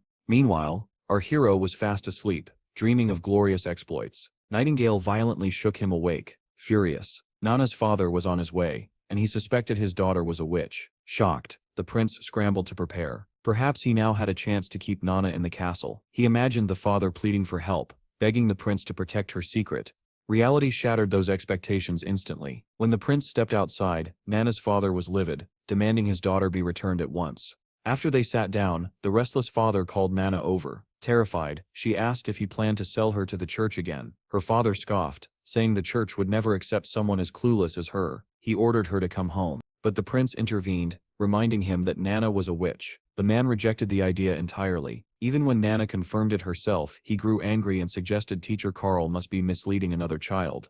The prince looked at Anna and gave a small nod. Anna raised her hand and demonstrated her fiery powers. The old man froze, shocked beyond words. The prince urged him to calm down, promising to explain everything. Gradually, Mr. Pine began to understand. His daughter wasn't being harmed. She was here to learn how to control her abilities. Still, the prince felt unnerved when he realized Mr. Pine had assumed he was luring little girls into the castle for inappropriate reasons. Finally, the prince got to the point Nana had healing powers that would be invaluable during the demon months, when the wounded would desperately need her help. But Mr. Pine declined. The danger was too great. The prince countered that opportunities always came with risks. He reminded Mr. Pine of his own family lineage. Nana's grandfather and Mr. Pine's father had been courageous knights, earning their family noble status through heroic deeds. Mr. Pine agreed proudly, recalling how his father once killed an unusually powerful demon. The creature's massive horns still hung above their fireplace. But then the prince gently pointed out that the Pine family was not as prestigious as it once had been. Now, they were simply working-class citizens.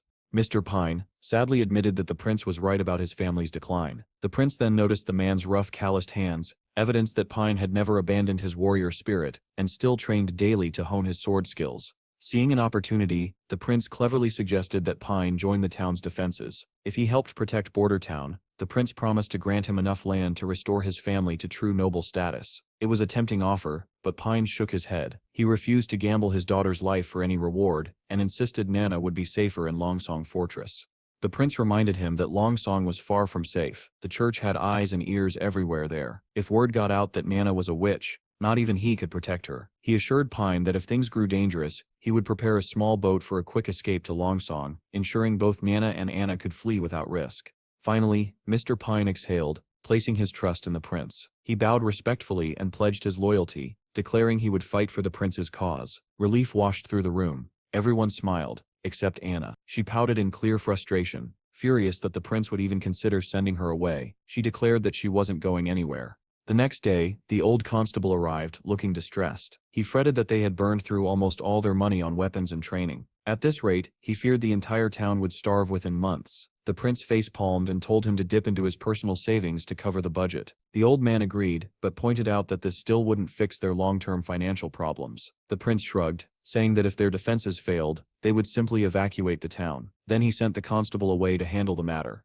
Once he left, the prince felt crushed. Every coin he had saved was now gone, and if the defenses still collapsed, everything would fall apart. His mood lifted only when Nightingale suddenly appeared. She immediately noted that he had lied to the constable about evacuating. The prince admitted it. He didn't want to spread fear among the already anxious townspeople. Nightingale told him he should spend more time with Anna rather than worrying about politics. She confessed her fear that Anna might not survive the winter, but the prince insisted she would. Anna had promised she would defeat the demons no matter what. Nightingale asked how he could put such trust in a witch cursed by demonic influence. He simply shrugged, saying he believed in her, and in Nightingale as well.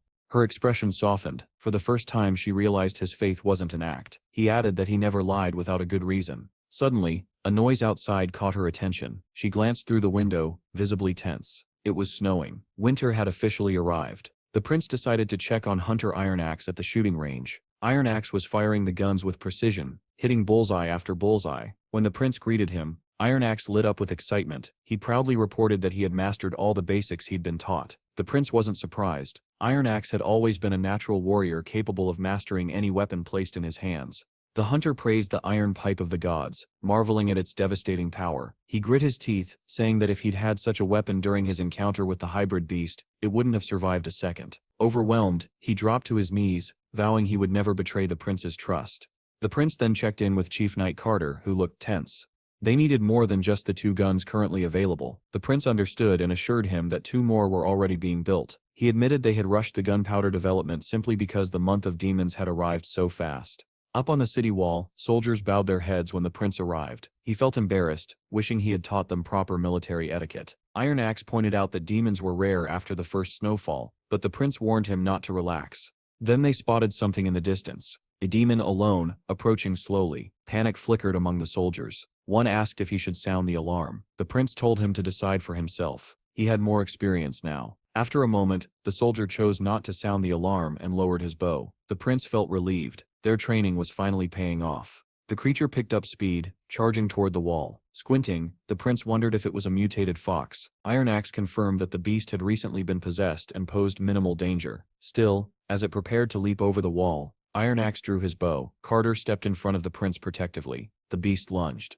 Iron Axe's arrow flew through the air and struck the demon instantly, dropping it dead on the spot. The prince leaned over the wall, observing the strange black blood oozing from its corpse. He wondered why demonic beasts bled like that and why witches could recover from demonic influence while animals never could. Curious, he asked whether someone bitten by a demon could transform into a mindless ghoul. Iron Axe scoffed, insisting no such creatures existed. The prince let out a sigh of relief, comforted that he wouldn't have to deal with a zombie apocalypse on top of everything else. He then asked if the demon sep's meat was edible. The knight almost had a heart attack. Why on earth, he demanded, would the prince even consider eating cursed meat? The hunter agreed, recalling the time he once fed a chunk of demon flesh to his hunting dogs, which immediately killed them. The boy sighed in disappointment, thinking it was a total waste of good meat. Both the knight and the hunter were stunned that the prince had actually considered eating it, but our hero reminded them how scarce food had become. It would have been a blessing if they could have eaten the meat they were hunting down. Suddenly a soldier burst into the room, shouting that someone was hurt. It wasn't a guard this time, but a worker from the northern mines. Meanwhile, Nana sat alone until Nightingale appeared out of nowhere, asking if she was bored. The little girl nearly jumped out of her skin, terrified by the sudden appearance. Nightingale quickly apologized and explained that Anna was still busy with her work, and might return soon. When Nana asked if Anna was still dealing with those dirty mounds, Nightingale nodded. Nightingale then sat down and absent-mindedly grabbed Anna's tea without asking. It was clear that Nana was feeling discouraged about her new assignment. The prince had tasked her with healing the wounded guards. It wasn't that she disliked the work, but seeing the injured men left her shaken. She wanted to overcome her fear so she could keep using her ability properly and wished she were as brave as Anna. Suddenly, Nightingale spotted someone approaching, and a soldier rushed in, urgently telling Nana to come downstairs at once. A severely injured patient needed her help. In the infirmary, the wounded man screamed in agony, begging his prince to end the unbearable pain. Seeing the miner so desperate made our hero uneasy. He wondered whether the man's burns came from the steam engine malfunction at the northern mines. Nana stepped into the room, trembling as she approached the charred miner. Her father gently placed a reassuring hand on her head. Nana swallowed her fear, steadied herself, and declared she was ready. Once the curtains were drawn, she took a deep breath, summoned her power, and began healing him. Moments later, the man was completely recovered, looking as fresh as a newly picked cucumber. Her father, witnessing her healing ability for the first time, was stunned and proud, calling it nothing short of a miracle. Knight Brian happily chimed in, saying that Nana had once saved him from the brink of death too. The prince immediately panicked, signaling him to keep quiet. Nana had healed him in secret, without her father knowing, and he wasn't eager to face the man's anger over it.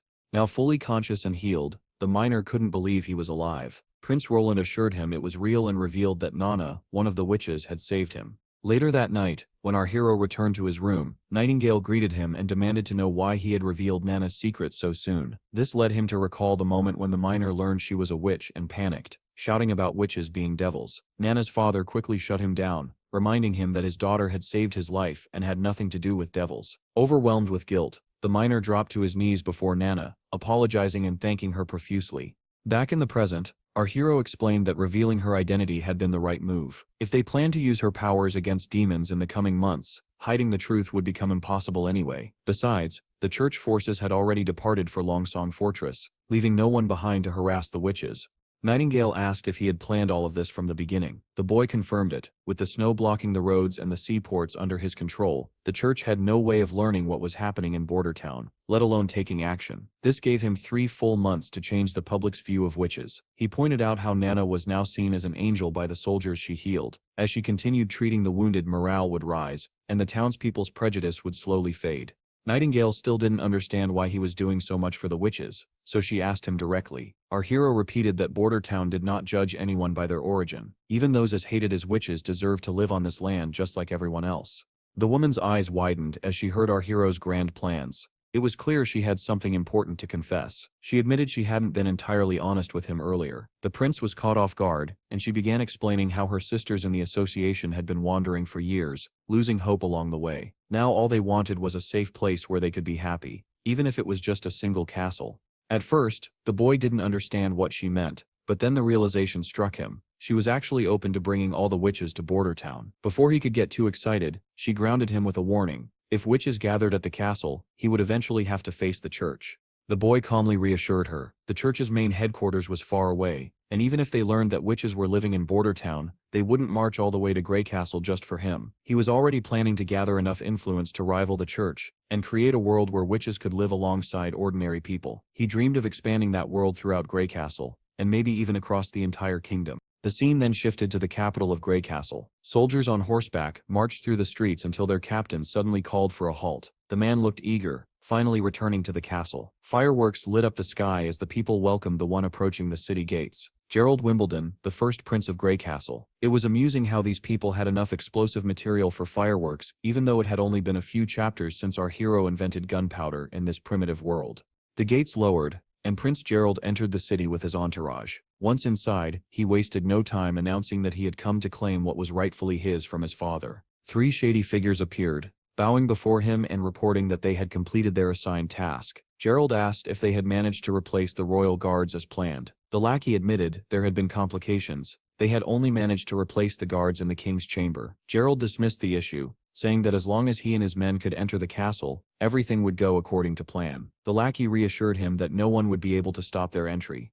An old man stepped forward, mentioning that Gerald's fate star, the Heaven Star, was leaving the equinox, and would disappear from this hemisphere in about 4 months. He asked Gerald if he remembered what the movement of that star signified. Gerald drifted into his childhood memories of playing with his younger siblings, then snapped back and said he understood perfectly. It meant the time had come to break the rules of the challenge their father had set, and Gerald would take the throne of Greycastle. Approaching the king's room, Gerald suddenly noticed a strange metallic scent. He asked about the smell of blood. The old man explained that the king had summoned a servant girl, who realized the guards had been switched. They had to dispose of her. Strangely, the king hadn't called for any women since their mother passed away. As they approached the door, the old man pointed out the absence of patrols, which made moving around the area easier. Gerald scoffed, saying he wasn't sneaking around like a rat but walking in proudly to discuss inheritance. And if talking didn't work, he had other methods in mind. He gripped his sword, leaned closer to the door, and the blood smell intensified. He peeked inside, then smashed the door open. Inside, he found his father lying dead with a dagger in his chest, and standing over the body was his younger brother, Timothy Wimbledon, the second Prince of Greycastle. Seeing his brother, Timothy claimed he hadn't wanted to do this, but he had no choice, just as Gerald apparently had no choice but to come here. Almost immediately, soldiers emerged behind Gerald, surrounding him and catching him by surprise. Gerald demanded to know how long Timothy had been planning this. Timothy explained that their father's decree was like a chess match. He had intended to follow the rules, but the third princess had started playing dirty. He accused Gerald of doing the same, pointing out that the first prince wouldn't have rushed across the kingdom without being tipped off by his astrologer lackey.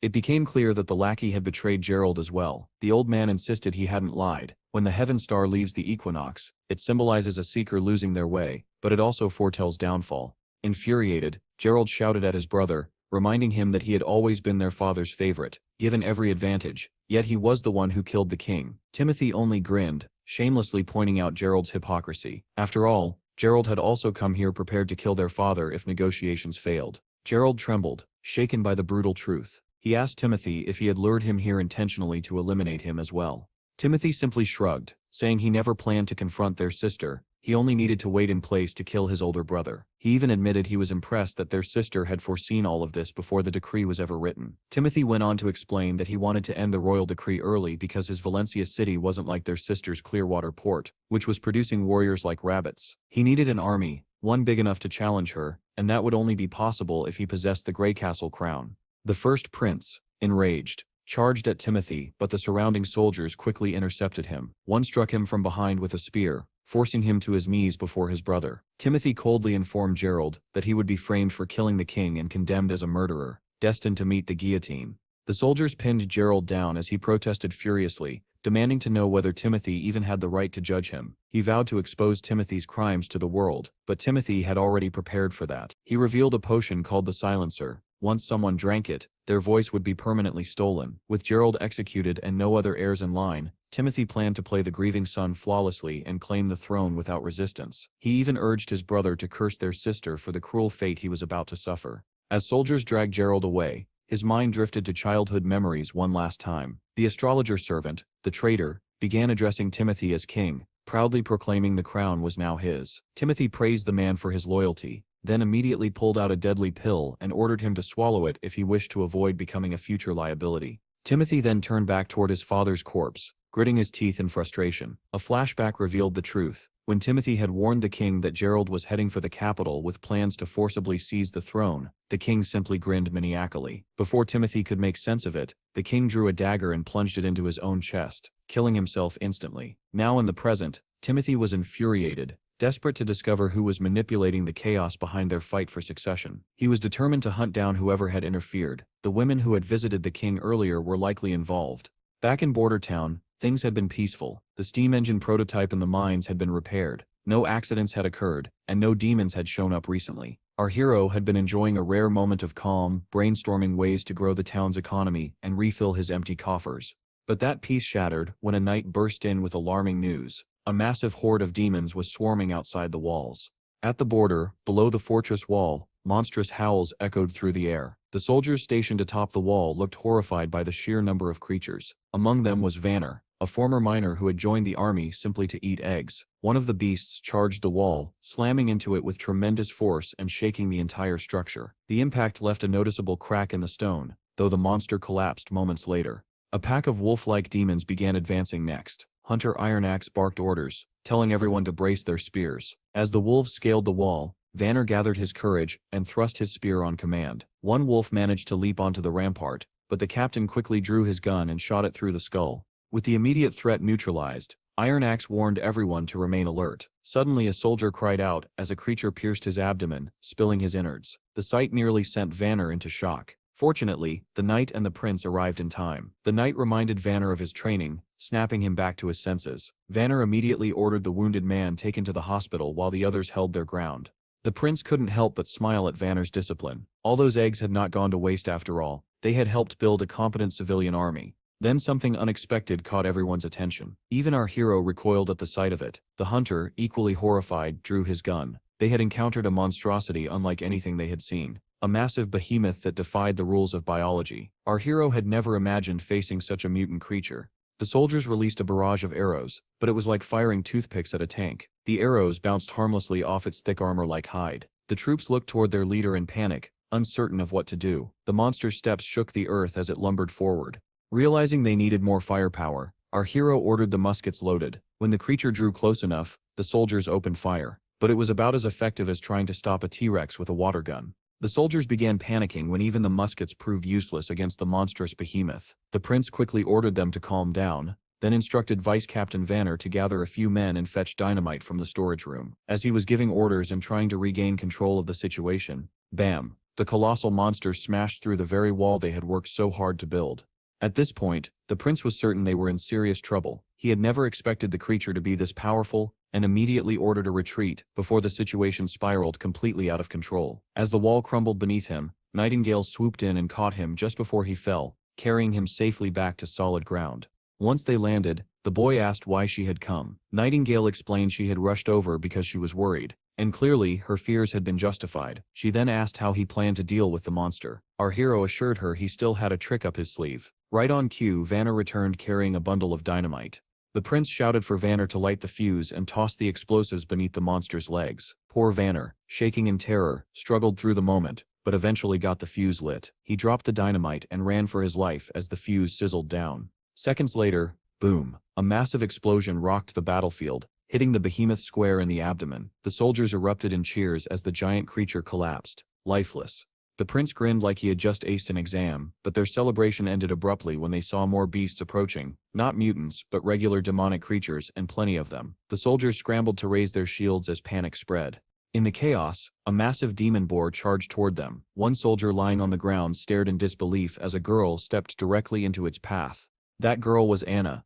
Not just any girl, Anna, the witch he had tried to keep away from danger. Anna stood fearlessly, eyes fixed on the raging boar. She summoned her power, and flames burst from her hands, engulfing the beast and roasting it alive. Our hero's jaw dropped. He had been so focused on using her only for construction and town projects that he had never imagined her potential on the battlefield. No wonder he had kept her in the sick bay. He wanted her protected. He had no idea how she had gotten past everyone. Knight Brian dropped to his knees, reporting that Anna had been worried about the prince's safety and insisted on coming to the wall. He couldn't stop her. Originally, the prince had planned to slowly shift public opinion using Anna's healing abilities. Once the people accepted witches, he would reveal Anna publicly, but now the secret was out, whether he liked it or not. He ordered Brian and Nightingale to protect Anna at all costs. Meanwhile, Anna stepped forward as soldiers instinctively formed a protective circle around her. With fierce determination, she raised her hands again. Flames ignited and surged upward, forming a blazing wall within the breach, blocking the monsters from advancing further.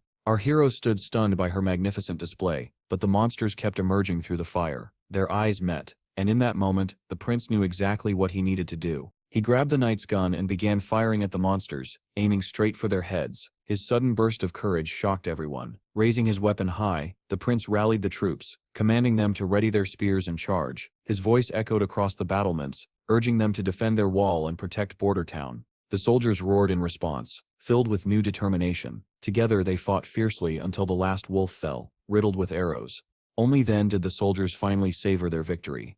The knight was astonished by how effectively they had defended their territory, but as the adrenaline faded, the prince suddenly remembered Anna. Panic washed over him. How was he going to explain her identity as a witch to the civilian army? He frantically searched for her, but then something surprising caught his eye. The soldiers weren't calling her a devil or a cursed being, they were showing her respect, gratitude, admiration. Her fiery power, terrifying as it was, had earned their trust. Anna approached the prince, completely drained from the battle. She barely managed a few steps before collapsing into his arms. The scene then shifted to Clearwater Port at Garcia's residence, where the third princess received shocking news. The king was dead. According to the letter, their older brother Gerald, the first prince, had been accused of assassinating him, and was now imprisoned. They claimed the king hadn't died by suicide, but had been executed under the orders of the officials. Garcia's knight was completely thrown off and found the entire situation far too suspicious. After a moment of hesitation, Garcia admitted that her brother Gerald could be foolish at times, but he certainly wasn't foolish enough to wish for death. She explained that Timothy was trying to shift the blame onto Gerald to deceive the public, but taking full control of Greycastle wouldn't happen overnight. She had adjusted her plans accordingly. Her knight still couldn't understand why Timothy would pull such a reckless stunt, especially when their father had always favored him. That was when the princess dropped a truth bomb. Timothy feared her. At the mere sight of her black flag, he trembled. She pointed out that Timothy's actions were unnecessary. Yes, he was laying the blame for their father's murder on Gerald, but he couldn't fool the kingdom forever. If he hoped to seize all of Greycastle, he would need a long-term plan, not a desperate frame job. So she decided she would not sit back and watch. She was setting sail for Greycastle the next morning. Her knight nervously asked whether she intended to confront Timothy. Garcia told him plainly, if Timothy wasn't going to wait for the 5-year decree to end naturally, neither would she. The knight anxiously mentioned that the entire kingdom must be mourning the king's death by now. Garcia casually asked if he expected her to shed a tear as well. He quickly said no and knelt, awaiting further orders. She commanded him to fetch the captain of the Black Fleet. They would depart as soon as possible. Meanwhile, back in Bordertown, things had calmed down after the massive monster raid. No further attacks had occurred, and the injured soldiers were treated and returned to duty quickly. The chief knight was tasked with using the hybrid monster's shell to reinforce the broken wall, merging it into the existing barrier. The largest factor in their victory had been Anna's devastating power, but weeks had passed since Anna collapsed, and she still had not awakened. Nightingale reminded everyone that today was supposed to be Anna's maturity day. She feared Anna might die in her sleep, since witches could only survive the pain of maturity while conscious. Somberly, she revealed she had seen far too many witches die, treated like animals, burned, tortured by nobles for twisted entertainment. The lucky ones lived in exile, endlessly chasing the mythical Holy Mountain, a dream they never reached. But Anna was different. Unlike the Sisters of the Association, Anna was cared for here, valued, respected. Nightingale explained that this was what the Holy Mountain truly represented, a life free from prejudice. Anna had already achieved it. Memories of Anna flooded the prince's mind. Her strength, her determination, the day she vowed to remain at his side. He clutched her hand firmly, refusing to let her slip away. As midnight struck, Nightingale sensed the start of Anna's maturity. Magic pulsed within her body. A candle nearby began glowing with an eerie green light, startling the prince. He wondered whether it was the influence of demonic spirits. Yet nothing seemed to happen to Anna herself. Suddenly the candle's flame shrank to a faint spark, triggering a wave of panic, especially for young Nana. Then the flame flared back to life, glowing brighter than before with vivid green energy. And then, without warning, Anna opened her eyes. Everyone froze in shock. Prince Roland rushed to her side asking how she felt. Anna seemed perfectly fine. She reached out her hand toward him, and the prince braced himself, only for a flame to flicker to life in her palm, glowing that same vivid green. Everyone stared, stunned.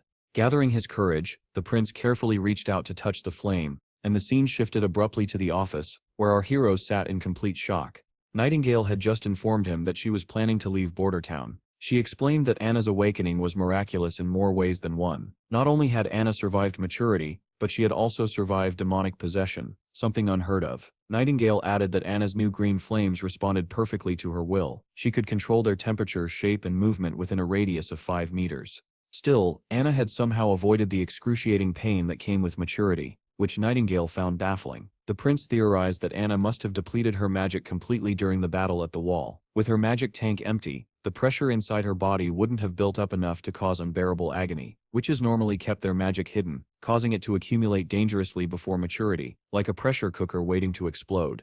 Nightingale nodded, admitting the explanation made sense, which meant she had no time to waste. Winter was coming, and that meant countless witches across the land would soon face their own painful transformations. She needed to return to the association immediately, gather any survivors, and bring them back to Bordertown, hoping the prince would give them the same protection he had given Anna.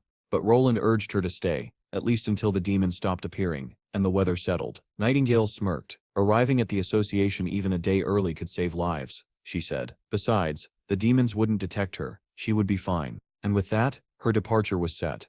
The prince then asked Nightingale about her own awakening, but she brushed it off, explaining that spring was beginning and she had long grown used to the pain. Still, he advised her to take care on the road. After offering her respects to Roland one last time, she vanished abruptly as always. Her sudden disappearance, as usual, unsettled him. He had never gotten used to her habit of appearing and disappearing without warning. Left alone, Roland sank into deep thought. If his theory about witches was correct, it could change everything, but his reflection was cut short when he glanced at his impossibly long list of pending tasks. Just as he wondered where to begin, his consultant burst in with urgent news. A messenger from Longsong Fortress had arrived. The ambassador was unusually anxious. Roland immediately sensed something was wrong. His suspicions were confirmed when he read the message. The king was dead. The ambassador quickly clarified that he had come under Duke Ryan's orders. The 5-year royal decree had ended, and Timothy Wimbledon was now recognized as the new king of Greycastle. Then came the final revelation. Timothy intended to reward Prince Roland with new territory and a new official title. Roland was stunned. Moments later, his consultant expressed sorrow over the king's death, supposedly at the hands of the first prince, and asked what their next move should be. Roland answered that the entire situation felt suspicious. He intended to make decisions only after observing the movements of his 2 sisters. He admitted he knew little about the 5th princess, but he was sure she wasn't the type to take reckless risks. Following her lead seemed logical. He also suspected chaos would grip the capital during this power shift. Their top priority had to be securing the safety of their families. He ordered the consultant to instruct the chief knight and castle staff to write letters home and have their families escorted to other towns for protection. The consultant thanked him for his consideration. Roland then announced more changes. He would stop exporting metals, and would sell only gemstones and minerals to Willowtown. He wanted the metals for himself to build more machinery. Additionally, he planned to recruit more civilians into the army and expand military training. In a way, the ambassador's news had become a blessing in disguise.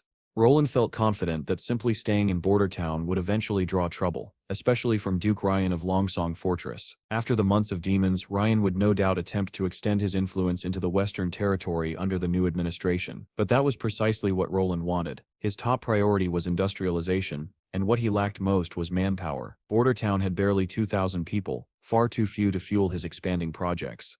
Buying slaves, recruiting high-level talent, or boosting birth rates were unrealistic. However, taking Longsong Fortress could grant him thousands of freed citizens and a massive boost in wealth. Assimilation would be easy, and it was the fastest way to grow the population and economy. Roland understood the challenges of confronting the entire fortress, but he would wait patiently for Nightingale to return with the witches. That was also why he desperately wanted to expand his civilian army and build more machinery.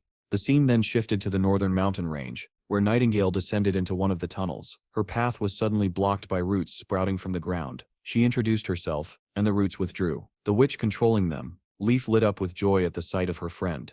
After exchanging greetings, Leaf delivered grim news. One of the 2 younger witches, either Erin or Ashley, had failed to survive her maturity. They chose not to dwell on the tragedy and moved inside. Nightingale was eager to reunite with Wendy. When Wendy was called over, she immediately spun around and greeted Nightingale warmly, teasingly calling her Veronica. Taking Nightingale's hand, she made her blush. But Nightingale firmly insisted she wasn't the weak girl she once was, and no longer wished to be called by that name. Wendy gently reminded her that denying her past wouldn't change it. It was still part of who she was. Despite that, Nightingale was happy to see her, and the two embraced tightly. Wendy then asked about Anna and whether Nightingale had helped her through her maturity. With a smile, Nightingale revealed that Anna hadn't needed saving at all. In fact, what had happened to Anna could change the fate of all witches. Moments later, Nightingale told her sisters everything about the prince, how he allowed witches to live in Bordertown without discrimination, how he had personally saved Anna and Nana, and how he rejected the church's belief that witches were possessed by devils. He believed their powers came from within themselves, not from any demonic influence. To seal the truth, Nightingale reminded the group of her ability. She could smell lies, so they could trust every word she said. When Nightingale insisted the prince was serious, she revealed his plans to protect witches and even oppose the church if necessary. Then she pulled out the steam engine blueprints, proof that they could build a thriving sanctuary, one strong enough to rival the Holy Mountain itself. Just as she painted this hopeful picture, a green-haired woman barged in and demanded everyone be quiet. She seemed to be their teacher, and Nightingale immediately bowed her head in respect. The teacher gave her a cold stare, questioning whether Nightingale was calling the Holy Mountain something they had chased for generations, nothing more than a lie.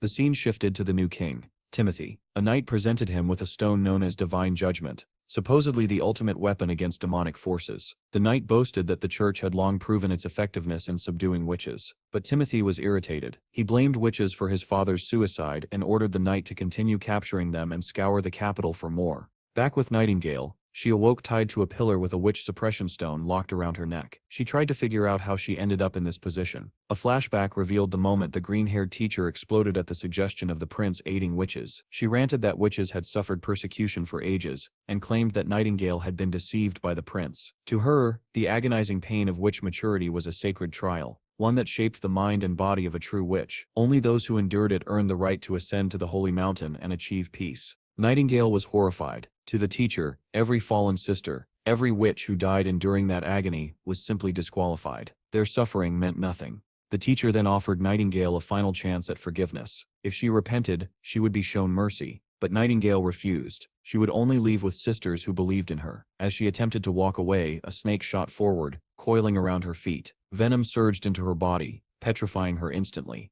She woke to find herself tied up, facing the teacher. Nightingale questioned why the woman was using Divine Judgment, a forbidden tool within the association. The teacher dismissed her concern. It was nothing more than a disciplinary tool for rebellious children, she said. She reminded Nightingale that Wendy had once saved her from the aristocrats. And now, instead of repaying that kindness, Nightingale was betraying them, handing them over to nobles just to repair her own relationships. Nightingale denied it. She insisted she only wanted her sisters to live free, without starvation, without persecution, without the torment of maturity. She emphasized that everyone deserved the right to choose their own fate. She even brought up the steam engine blueprint as proof that miracles were possible. The teacher scoffed. She tossed the blueprint into the fire, mocking the idea that a hunk of steel could ever move like a living creature. Then she grabbed a heated dagger and held it inches from Nightingale's throat. This would be Nightingale's last chance to beg for forgiveness. Otherwise, she would die as an example to all. Even facing death, Nightingale stayed defiant. She would rather be stabbed than bow. Wendy suddenly stepped forward, reminding everyone how many sisters they had already lost. They couldn't afford to lose another. The teacher, growing more frantic, demanded to know whether Wendy believed Nightingale's story. Wendy said she didn't plan to go to Bordertown herself, but she agreed that everyone should choose their own path. She asked if any witch wanted to leave with Nightingale. No one spoke. Seeing this, Wendy suggested letting Nightingale go alone. She had harmed no one, and there was no reason to kill her. Several sisters agreed and asked the teacher to release her. But the teacher snapped. She refused to let Nightingale go, fearing she would reveal the association's location to the church. She raised her dagger to strike. Before she could, Wendy hurled a coin at Nightingale, shattering the suppression stone. The teacher lunged at Wendy. Her snake struck and clamped onto Wendy's hand. But Nightingale reacted instantly. A metallic flash, a scream, and her sword pierced the teacher's chest. The woman collapsed before anyone could move. Nightingale and Wendy vanished into the shadows and fled the tunnels. But Wendy's condition quickly worsened. The poison spread from her bitten hand. To stop it from traveling further, Nightingale, heartbroken but determined, took out her dagger and severed Wendy's hand. She kept the severed hand, confident Nana could heal it later. Their journey was brutal. It took them 3 days just to reach this far, and carrying an injured Wendy slowed Nightingale even more. Wendy's blood loss made the situation dire. Nightingale feared she wouldn't last another 3 days. But just when all hope seemed lost, a mysterious newcomer appeared, ready to help. The newcomer looked like a boy at first glance, but she was actually a girl. She told Nightingale not to freak out. Her name was Lightning, and she had recently joined the Witch Association. Nightingale remained guarded, and asked if Kara had sent her. Lightning shrugged, saying Nightingale probably didn't recognize her because she was rarely around the base. She explained she wasn't there on orders. She came because, just like Nightingale had said earlier, everyone deserved to live life their own way, and Lightning had chosen to follow Nightingale. Simple as that. She added that she was thrilled by all the machinery and explosive dynamite Nightingale had talked about. She was an explorer at heart. After all, confused, Nightingale wondered why someone who loved adventure so much would join the association. Lightning explained that searching for the Holy Mountain was an adventure in itself, though the association was mostly about books, and Kara always had her nose buried in them. Nightingale asked if Lightning could fight. Lightning proudly said she could, and she could fly too, or so she thought. With Wendy slung over her shoulders, she struggled to stay off the ground. After a long moment of effort, she finally managed to float slightly. As they traveled, Lightning asked how long Nightingale had known Wendy, mentioning how Wendy had called her Veronica back at the base. Nightingale confirmed they went way back. She revealed that before joining the association, she had lived in Silver City where people treated her like a puppet. Wendy had shown her what it meant to truly live. She told Lightning she once had a family. At 13, her parents vanished during a commoner uprising. Her uncle took her and her brother Hyde in. That same year, her witch powers awakened. Her uncle realized she was a witch immediately and separated her from Hyde, locking her up and forcing her to train. He threatened Hyde's safety so she would use her abilities for his dirty work. She became an assassin, poisoning, ambushing, killing. The Gillen family grew rich, while her hands grew bloodier. Her powers were disturbingly suited for it. When she finally reunited with Hyde, he rejected her coldly, saying he wished he didn't have a witch for a sister. Heartbroken, she survived maturity alone. Her powers intensified, enabling her to break free. She killed her uncle and fled, lost in the world. Then she found Wendy, the first warmth she had felt in a long time. Wendy took her to the association, where Kara provided solace for their wounded souls. In the present, Lightning admitted that Kara had gone off the rails. She still couldn't believe a prince genuinely cared about witches. After a long journey, they finally reached Bordertown. Inside the familiar cottage, the prince kept sneezing, wondering who was thinking about him so intensely. Suddenly, a loud commotion erupted. The trio Nightingale, Lightning, and the unconscious Wendy crashed into the cottage. Anna immediately prepared for combat, but Nightingale shouted for the prince to fetch Nana. As Nana worked on Wendy's injuries, Roland tried to understand what had happened. He feared the association had been wiped out by demons, and only 3 had survived. Lightning appeared from the infirmary, reassuring him that she wasn't hurt. She admitted she hadn't believed Nightingale's claims about the prince at first, but now she knew he truly cared about witches. She joked that the world was full of weird people, so a weird prince wasn't the strangest thing she'd seen. Roland didn't appreciate the comment, but let it slide. At least he now knew the association hadn't been attacked. Lightning explained everything, how Wendy had been wounded by their own teacher Kara, and how they ended up fleeing. Later that night, Roland returned to his room and nearly jumped out of his skin. Nightingale was lying on his bed in her nightclothes. He immediately panicked, wondering if she was planning something intimate, but she got up and walked toward him, her expression serious. He backed nervously into the door, insisting she needed rest.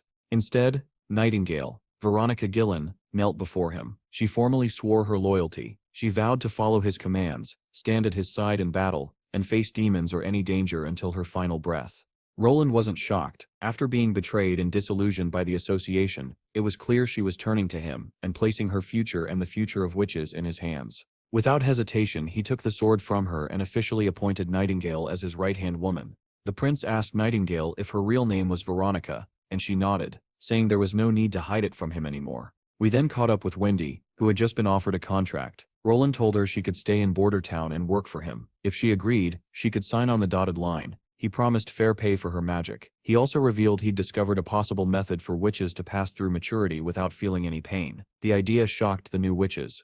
Outside, Roland admitted it was just his theory. He explained that witches were vessels for magic, and as they grew older, their magic accumulated until it overflowed during maturity, wreaking havoc on their bodies. He pointed to Anna as an example of someone who survived that transition. He dismissed the church's belief about demonic possession as nonsense. Instead, he proposed that witches could ease their pain by continuously releasing magic, which would prevent dangerous buildup. He promised that Bordertown would become a safe haven where witches could openly practice their magic without fear or discrimination. If everything worked out, he believed they could build their own version of the Holy Mountain right here in the Borderlands. Wendy, already convinced, asked where to begin. Roland told her to keep using her magic mastery would come with practice.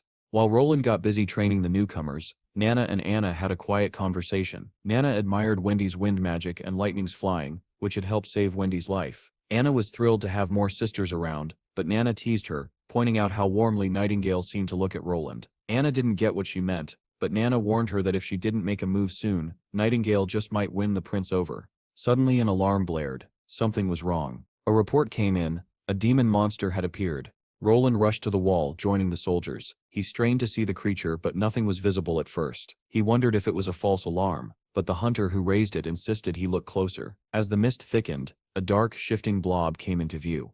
When Roland focused, he froze. It was a hybrid monster.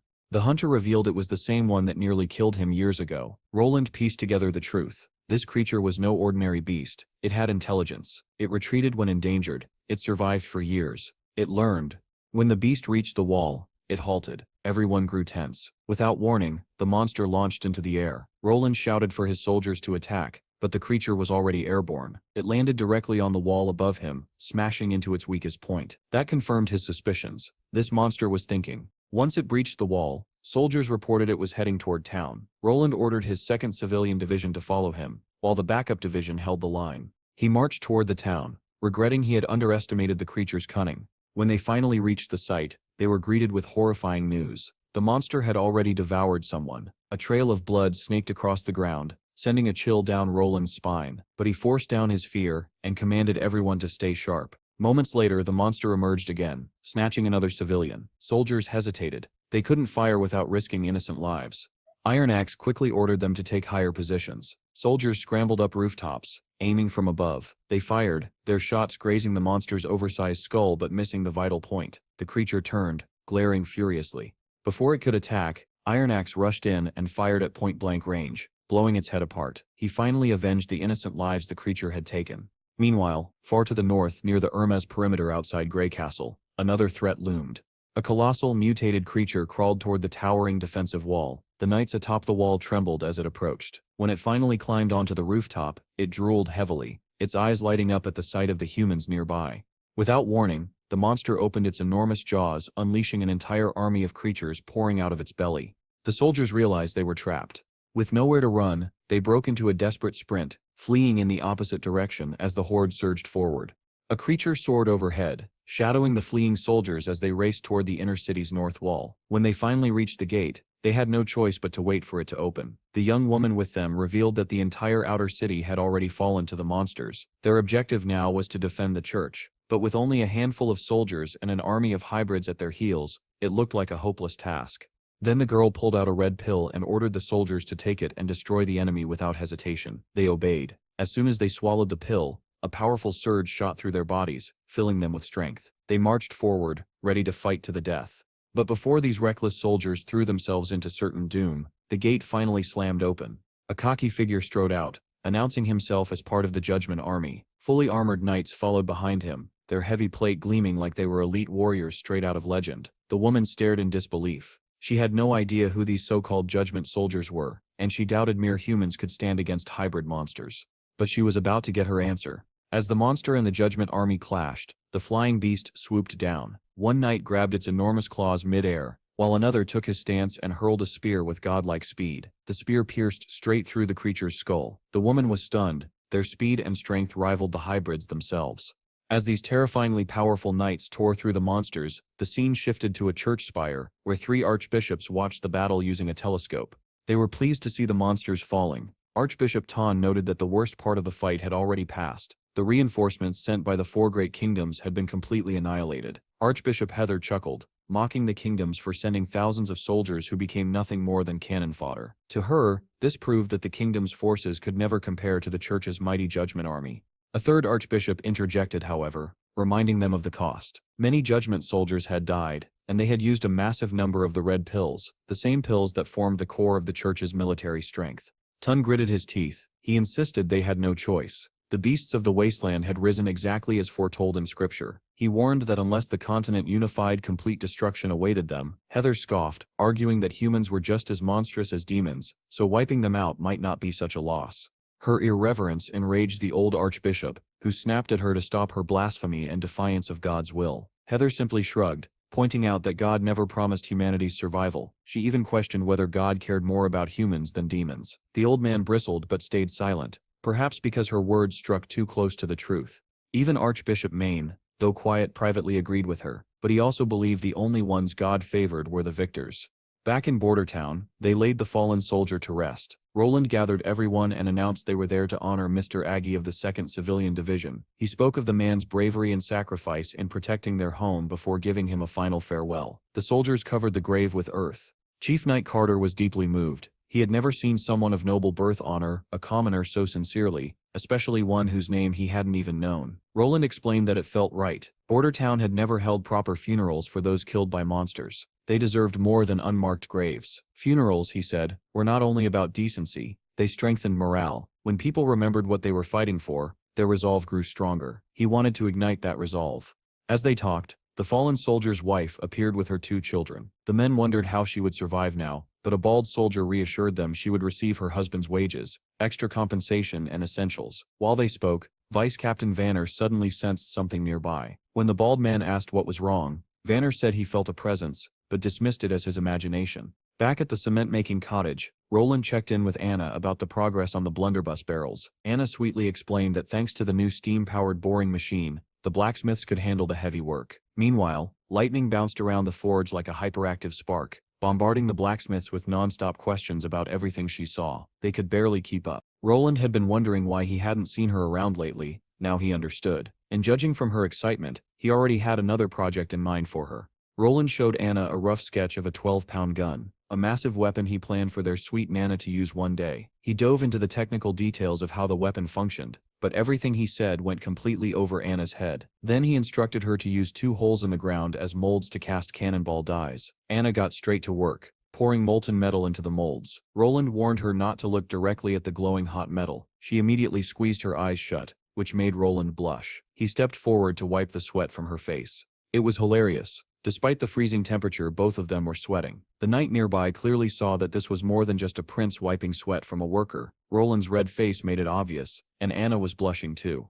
Meanwhile, someone else was watching. A man stood hidden nearby, horrified by what he was witnessing. The 4th Prince of Greycastle, openly sheltering witches. He sprinted away, determined to report everything to the new king. This was the presence Vanner had sensed earlier. A spy sent by Timothy. The man couldn't wrap his head around what he had seen. Witches treated like normal citizens. A giant wall that seemed to appear out of nowhere. Metal sticks used to shoot demons. It was all so bizarre he almost believed the town was cursed. If the pay hadn't been so high, he would have never agreed to spy on this nightmare of a place.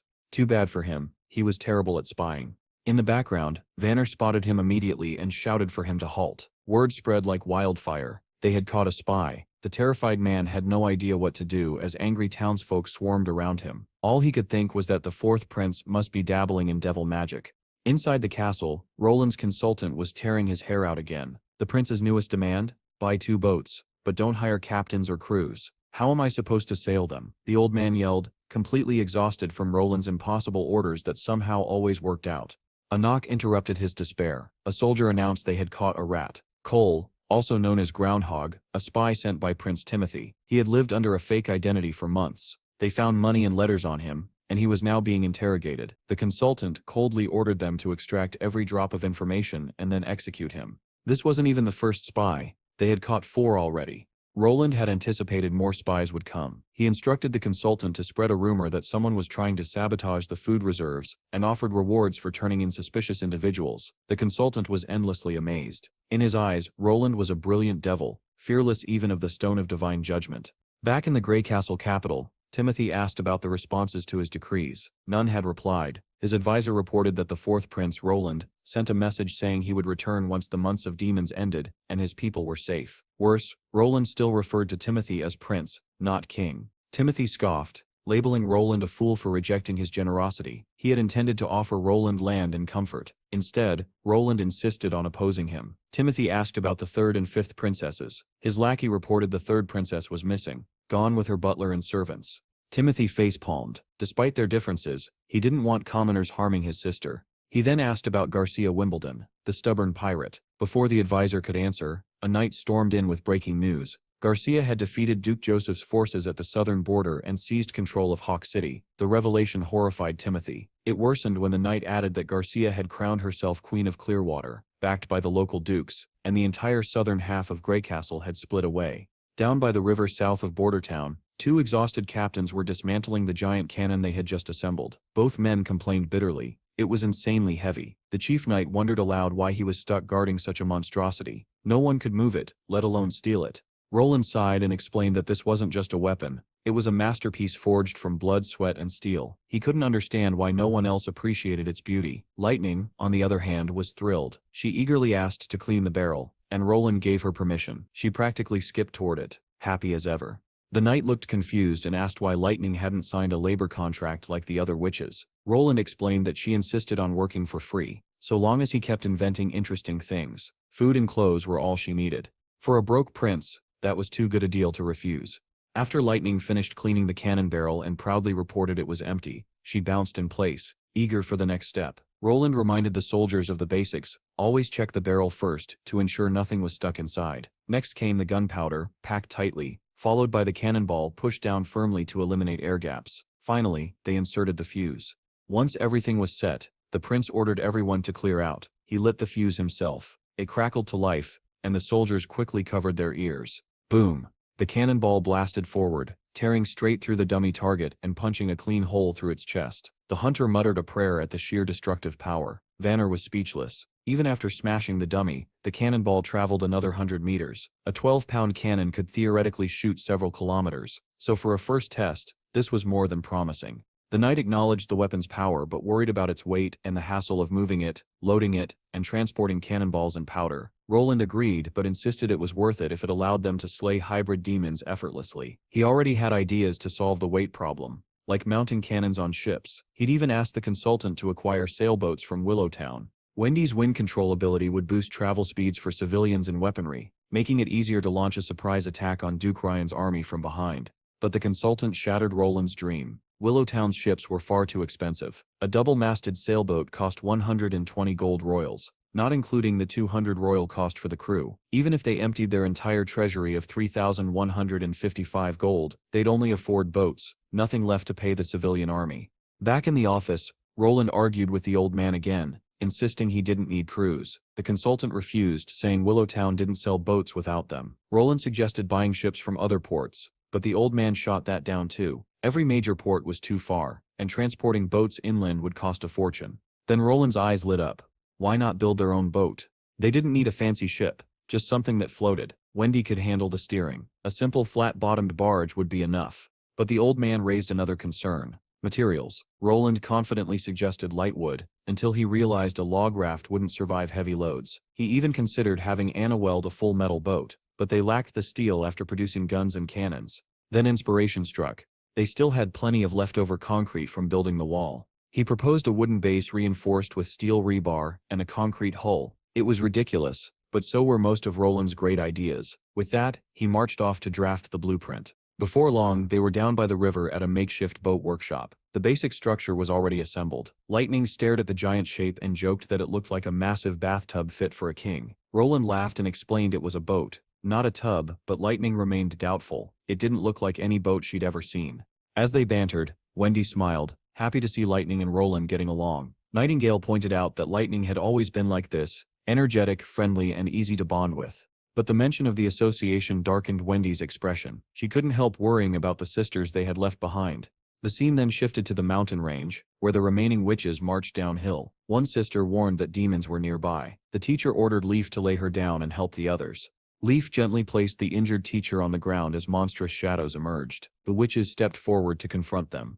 Meanwhile, the teacher seethed with resentment. She blamed Nightingale for their current suffering and vowed to get revenge once she found the holy mountain and gathered more witches. She wasn't done with Wendy and Lightning either. She saw them as traitors. When the monsters leaped toward them, Leaf summoned her magic. Roots burst from the ground, ensnaring the beasts. Zephyr sucked the air from their lungs, suffocating them. Seeing her students overpower the monsters brought a fierce smile to the teacher's face. With witches like these, she was certain they would topple the church once they reached the holy mountain. The teacher decided they should rest for a moment, but she suddenly froze in shock at the sight before her. Towering structures rose in the distance, skyscraper-like shapes so massive and unnatural that no human could possibly have built them. Her eyes widened, and she whispered in disbelief, wondering if they had finally reached the holy mountain. A radiant smile spread across her face. To her, this was it, the sacred place they had been chasing all their lives.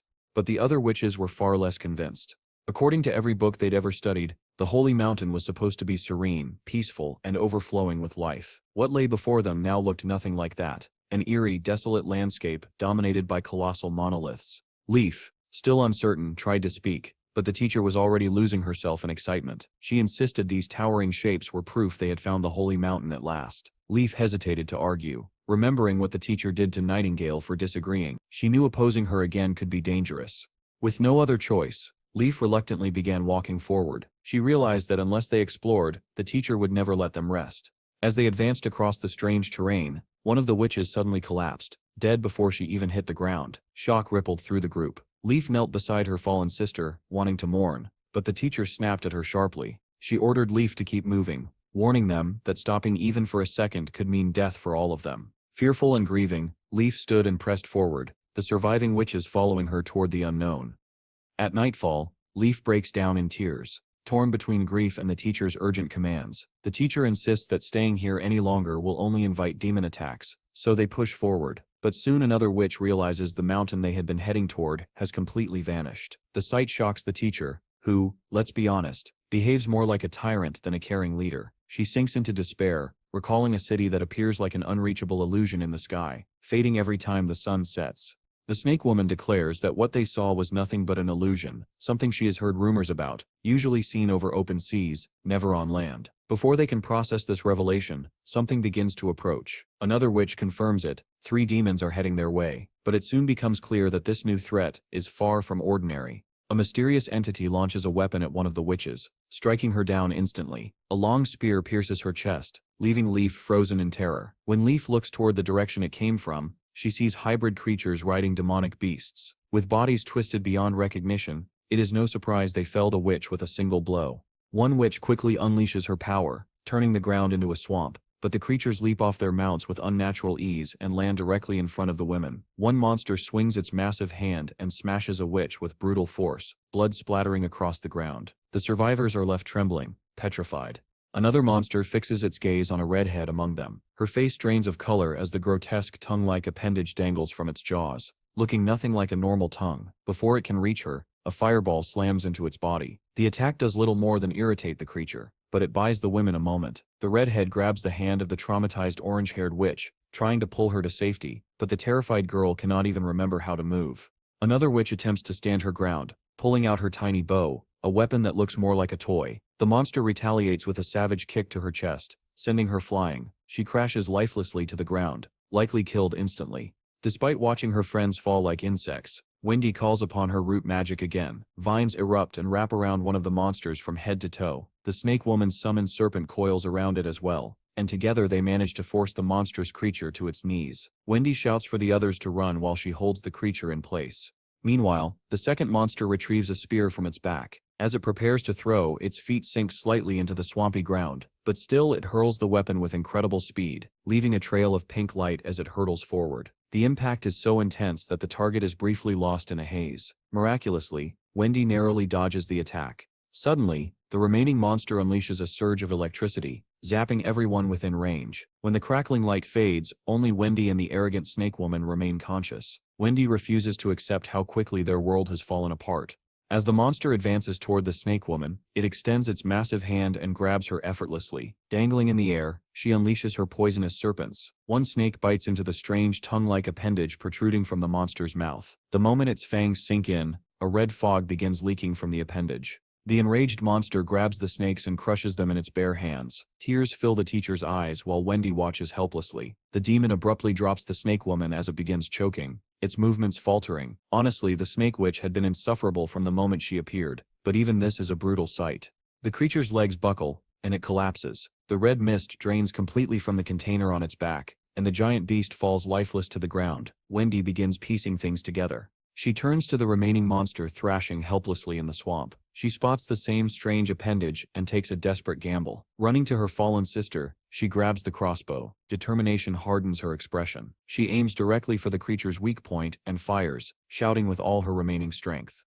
When the arrow hits, red mist gushes out, confirming her hunch. The monster's body slumps in defeat. Wendy drops the bow and falls to her knees, surrounded by the lifeless bodies of her sisters. Tears stream down her face as her sobs echo through the devastated clearing. Meanwhile, back at the hospital in Bordertown, it appears Nana has reached the moment of magical maturity. She lies in bed, frightened, asking whether she is going to die. The prince and the others immediately reassure her, explaining that because she has been releasing her magic daily, it will not turn against her. Wendy gently pats her hand and supports the prince's words. Nana's anxious father moves closer, telling her to squeeze his hand if the pain becomes too much. The others join in, trying to lighten the mood with coin tricks and storytelling. Their cheerful chatter helps lift Nana's fears as the moment of transformation approaches.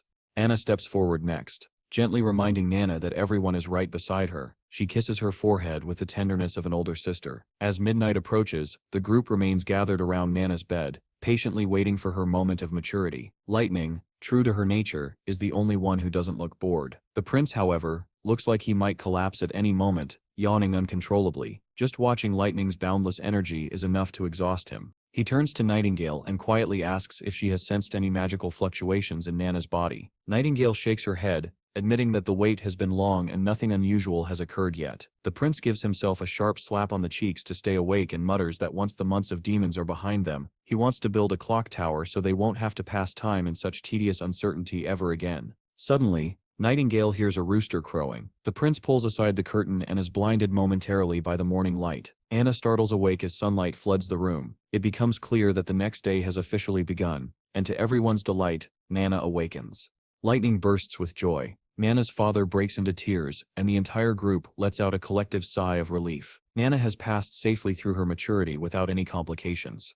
After the excitement settles, the prince leans toward Nightingale and quietly asks if she is absolutely certain today is the correct day for Nana's maturity. Nightingale nods. The change was subtle, she explains, but unmistakable. She agrees with the prince's theory. Daily magic practice strengthens witches and eases the dangers of their growth. If witches receive proper training each day, reaching adulthood would no longer be a life-threatening ordeal. Wendy joins in, pointing out that since the prince is the only ruler welcoming witches, Bordertown could become a sanctuary for them. She pledges her full support. The prince brightens immediately, admitting he has been contemplating this for a long time. Still, openly inviting witches would provoke backlash from the kingdom. His plan is to quietly spread rumors of a haven, allowing witches to find their way here on their own. But if he one day becomes king, no one would be able to stop him from officially offering them protection. Wendy drops to her knees, promising to help him become king. She swears her loyalty and declares her life his from now on. The next day, the prince's sailship finally reaches shore. Two soldiers inspect it closely, pointing out all sorts of technical oddities that make this boat unlike anything they've ever seen. Once they finish, they head back to cannon training. Meanwhile, a group of daydreaming soldiers following Vice Captain Vanner start chatting loudly about their desire to become as formidable as Hunter Ironaxe. But one of them grows serious, complaining that they've been training endlessly without ever firing a real shot, and wonders when the prince will finally send them into actual combat. Another mentions how the Flintlock team has already begun practicing battle tactics atop the walls. This gets Vanner thinking, could it be that the prince intends to use the cannon team against demonic beasts? But considering the cannon's weight and bulk, hauling it onto the walls seems impractical. Suddenly it clicks. Their commander's true strategy is to use the cannon aboard the sailing boat, not just against beasts, but potentially against enemy forces on the western shore of Redwater River. Back in Bordertown, the cannon team is undergoing intense training under Hunter Ironaxe. Their task: aim the cannon precisely in a designated direction. The chief knight notices their determination, and the prince agrees, explaining that both teams are pushing themselves hard because 5 silver coins are on the line. The reward fuels their ambition. The prince announces that once ground training is complete, operations will shift to Littletown. The knight asks whether he means the concrete ship they built, and the prince nods. Yes, that is exactly what he means. Workers had made quick progress during the lighter snowfall. They finished the anti-rust treatment, built a storage shed for cannonballs, and even set up a platform for Wendy to practice using her wind powers to maneuver the boat. The chief knight finally understands why the prince has been so insistent on training Wendy, but then the prince drops a bombshell. He appoints the chief knight as the ship's commander. The knight panics, protesting that he has never sailed a day in his life. The prince merely shrugs and tells him not to worry. The witches will be the ones operating most of the vessel anyway.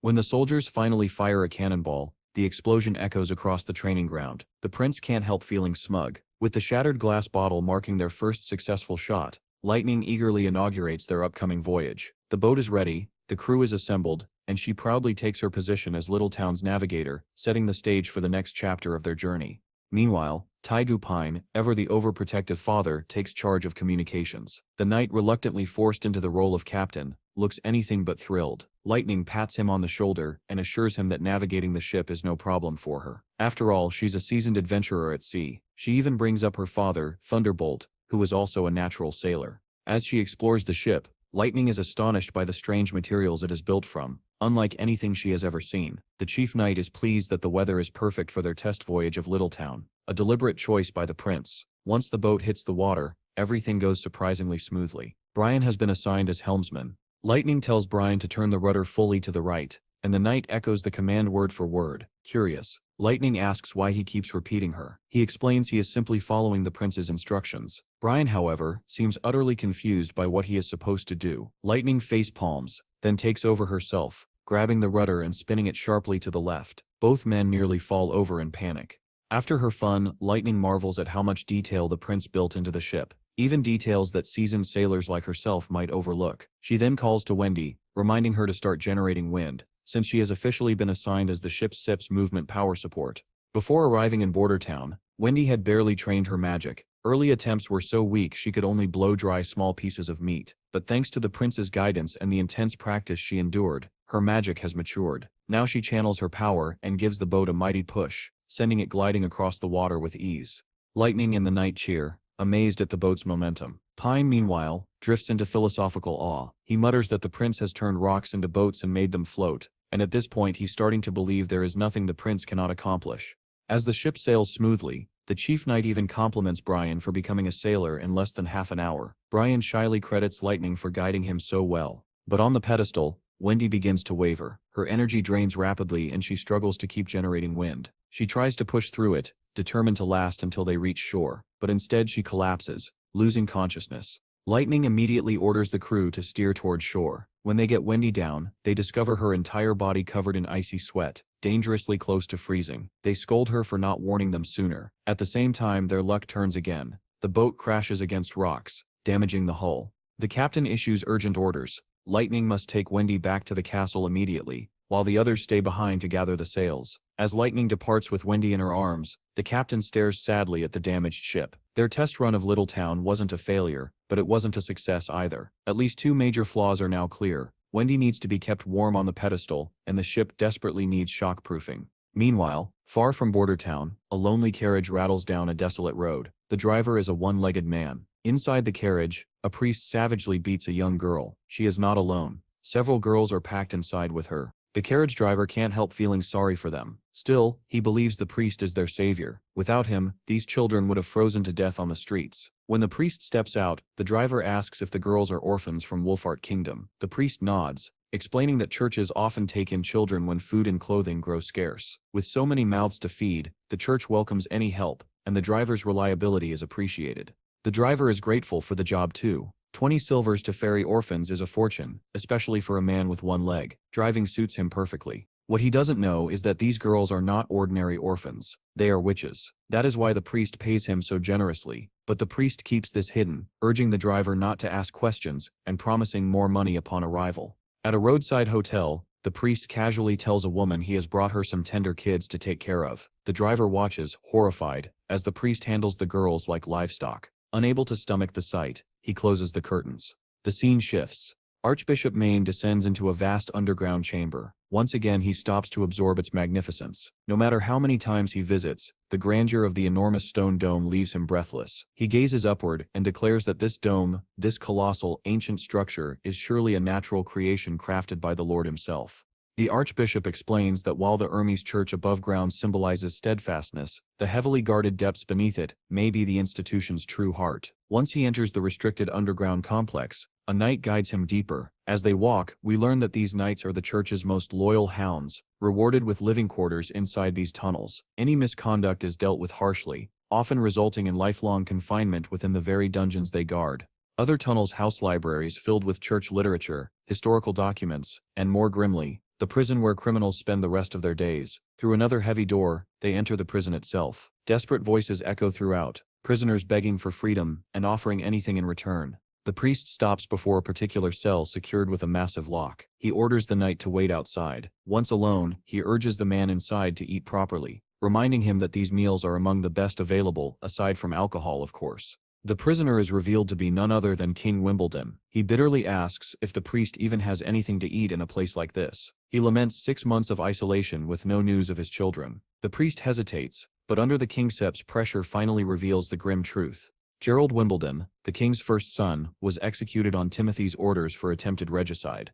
Garcia Wimbledon, the third child, has proclaimed herself Queen of Clearwater, preparing for inevitable war with Timothy. As for the fifth princess, and our hero, they are alive. But nothing major has changed. The king is devastated. He demands to know why the priest waited so long to imprison him. Then he reveals what he already knows. The priest used a witch to create a body double in order to frame and eliminate his first son. He acknowledges the church's rising influence, but demands an explanation for why they are forcing his beloved children into a brutal struggle for the throne. The priest responds calmly. His children are adults. They act of their own accord. Garcia seized Clearwater Port 5 years ago, and would not sit idle while her brothers fought. The church, he continues, cannot afford delays. To tighten their grip on the kingdom, removing King Wimbledon was necessary. He then outlines something even more alarming. The 4 major nations Dawn, Wolfheart, Everwinter and Greycastle will soon cease to exist. The entire continent will be united under the church's rule. The king collapses to his knees, blood dribbling from his mouth. With his remaining strength he snarls that he'll be waiting for the priest in hell. Unfazed, the priest brushes it off as irrelevant. Everything is part of the church's grand design. Moments later the king dies, almost certainly poisoned.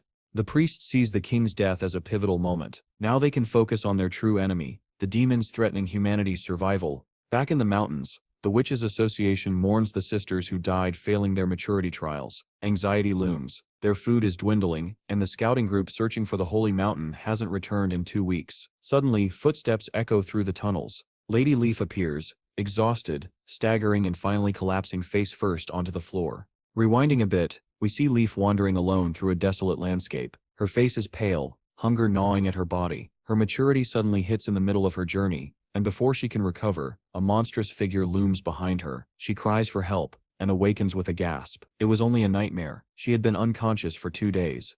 Hummingbird informs her of this as the other witches gather around. One apologizes for dumping serious news on her immediately, but the discussion is unavoidable. If Kara doesn't return, Leaf must take over as teacher. Their association is on the brink of collapse. Without hesitation, Lady Leaf announces she will go to find Nightingale. The camp falls silent. Nightingale's story about Bordertown seems impossible to believe. Could witches really find safety there? Leaf reassures them. She will go alone to confirm whether Bordertown truly is the sanctuary Nightingale described. She instructs the purple-haired witch to take leadership if she does not return. If Nightingale's information is real, Bordertown might replace the Holy Mountain entirely, giving them a genuine home at last. Meanwhile, in Bordertown, another battle erupts. A monster vaults over the wall, and Vanner drives his spear into its belly. But when he tries to lift it, the weapon snaps clean in half, and the creature crashes to the ground. He quickly orders the musketeers to fire, and they respond instantly, cutting the monsters down. A soldier hands Vanner a new spear. He's surprised to see a young boy, Claw,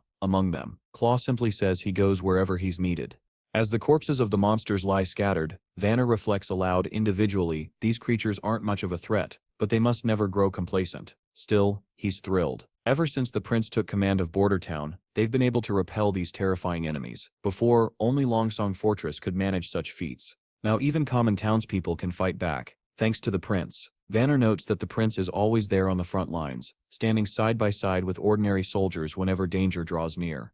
Bordertown, once fragile and forgotten, has become something extraordinary, and the true battle for its future is only just beginning. A hybrid monster suddenly appears. A winged lion, and a soldier immediately identifies it. Lightning eagerly volunteers to take it on, but the prince stops her from charging in recklessly. They have a plan. Lightning will act as bait, keeping the demon's attention while maintaining a safe height.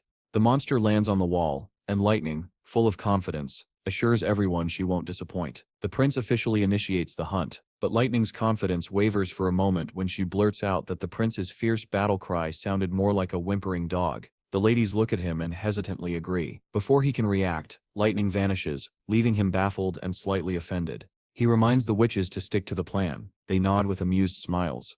Up in the sky, Everything is unfolding exactly as he hoped. The winged lion grows increasingly irritated as lightning pummels it with pebbles, darting around it like an annoying sparrow. She taunts it relentlessly, treating the deadly creature as if it were a playful cat. It roars and slams its claws into the ground, but Lightning stays just out of reach, clearly enjoying herself. Meanwhile, Nightingale rushes through her hidden dimension. Lightning has successfully lured the lion into town square, the kill zone. Nightingale warns Anna that even inside her fog-like dimension, the monster can still sense them. Anna must approach cautiously. Her flames have a 5-meter radius, and they only get one clean shot, no mistakes. Lightning continues her reckless game of tag, keeping the lion's focus. When the women spot their chance, Nightingale pulls them out of her dimension, and Anna unleashes her green fire at point-blank range. The flames are so intense that even Nightingale, standing at a distance, feels the heat. Lightning cheers, bragging that her fire could melt steel, so roasting a monster is nothing. The winged lion collapses and disintegrates into ash. The prince notes with satisfaction that Anna didn't even need backup. Then something strange happens. The remaining monsters begin to retreat. Confusion ripples through the defenders. Demons never retreat without reason. The prince looks up, stunned. The dark, oppressive clouds above are breaking apart, sunlight tearing through them. The months of demons have ended. Word spreads quickly. Cheers erupt from every corner of Border Town. The prince gathers everyone for a speech as soldiers and townsfolk roar with excitement. They shout proudly that no one starved this winter under his rule. He praises their bravery and resilience. Border Town survived the darkest season with minimal losses, thanks to their civilian army, something unimaginable back when Longsong Fortress threatened them with hunger and cold. Today, Border Town stands strong on its own. The crowd cheers wildly. The prince grins and declares a massive celebration, a victory parade with honey-glazed beef, for anyone who joins the town square dance. When the festivities begin, the chief knight carries out a giant slab of beef, and Hunter Ironaxe fires up the grill. Flames roar, the scent of sizzling meat fills the air, and villagers leap into a lively circle dance. Hunter shouts the rules: those who dance get meat, and the longer they dance, the more they earn. People rush in, dragging friends along. No dancing means no beef. The chief knight worries about giving away too much of their limited meat supply, but the prince, though disappointed, decides the people deserve this joy. They survived the months of demons peacefully for the first time in their history. Tonight will be remembered for years. Meanwhile, the prince hurries back to the castle for a private feast with the witches. They have been waiting eagerly. Lightning immediately announces the start of the banquet. Anna uses her flames to roast sweet chicken to golden perfection, making Nana nearly drool at the aroma. Nightingale elegantly slices the meat into delicate, even pieces. The long winter has ended, and for the prince and his witches, the real celebration is just beginning. Meanwhile, Lightning and Nana are having the time of their lives. An outdoor barbecue party is pretty much the greatest thing they could imagine, and our hero is enjoying himself just as much, especially seeing how happy everyone is. He believes these women, with their incredible abilities, deserve nothing less than this kind of luxury. Then, out of nowhere, Lightning leans in and plants a big kiss right on his face. Nightingale and Anna freeze in shock. Even the prince is left stunned, blinking in disbelief. When questioned about the sudden kiss, Lightning casually explains that during celebrations, it's perfectly acceptable for women to kiss the territory's ruler. It's simply tradition. Nightingale feels herself bristle with jealousy, while Wendy quietly notices the tension bubbling beneath the smiles. Anna looks unusually downcast, clearly wishing she'd had the courage to make her own move. As midnight arrives, the prince, tipsy from drinking, starts feeling dizzy. Suddenly he spots Anna standing alone nearby. She walks toward him, cheeks flushed, and he blushes instantly. He stammers an explanation that Lightning's kiss was an accident. Anna nods softly. He adds that Lightning is very young and that he doesn't see her romantically. Gathering her courage, she steps closer. Inches from him, she whispers that she waited until they were alone because she isn't as bold as Lightning. Then she gently kisses him on the cheek. Upstairs, Wendy sits curled up with a book, lost in confusion. She's baffled that books about the church's origins don't mention any gods, just a long line of popes. It doesn't make sense. While she's still puzzling over it, Nightingale walks in, startling her. Wendy snaps the book shut, happy to see her friend. She casually mentions how Lightning fell asleep while calling for Daddy like a child, which makes Nightingale laugh. She also warns Wendy not to strain her eyes reading in dim light. But Wendy suddenly hits her with a question that catches her completely off guard. Is Nightingale upset about Lightning's kiss? Nightingale blushes bright red and denies everything. Wendy doesn't buy it and pushes gently until Nightingale grits her teeth and admits, yes, the kiss is bothering her. Wendy tries to soothe her. Roland Wimbledon is the fourth prince. Their mission is to help him seize the throne and become king of Greycastle. As witches, they'll be protected under his rule. Eventually, though, he will need to marry a princess or a noblewoman to secure an heir. Witches, Wendy reminds her, cannot have children. It's the price of their powers. She hopes Nightingale understands the implication. Outside, after the celebration winds down, the townsfolk begin cleaning the square. They're already reminiscing about how unforgettable the months of demons were, thanks entirely to the prince's inventions and leadership. They wonder aloud what the artillery division will do now that the threat is gone. Vanner assures them they'll find out tomorrow. The next morning, horns blare, summoning all soldiers for an important announcement. Hunter Ironaxe stands before them and explains that because they protected Bordertown through the months of demons, every member of the civilian army is now officially part of Prince Roland's private army. They may choose to leave, but those who stay will become professional soldiers sworn to the prince and his territory. A knight asks if joining the private army means becoming actual knights. Ironaxe clarifies the private army is a trained military force with stricter discipline, continuous training and higher pay. Some soldiers remain doubtful, until he spells out the military ladder. Exceptional performance in battle will lead to promotions. Officers will earn more silver and even be granted land of their own. The troops instantly light up at the idea. But Ironaxe's tone hardens. Being in the private army requires strict discipline. Any violation of the code of conduct, fighting, disobedience, stealing, will result in severe punishment, from forced labor to execution. The soldiers tense at the warning. Ironaxe challenges anyone with doubts to walk away now. No one moves. Vanner stands tall, unwavering in his loyalty to the prince. Seeing the squad's resolve, Ironaxe bellows that from this moment on, they are Prince Roland's private army. Training begins immediately. And with that, Bordertown takes its first step toward becoming a true military power.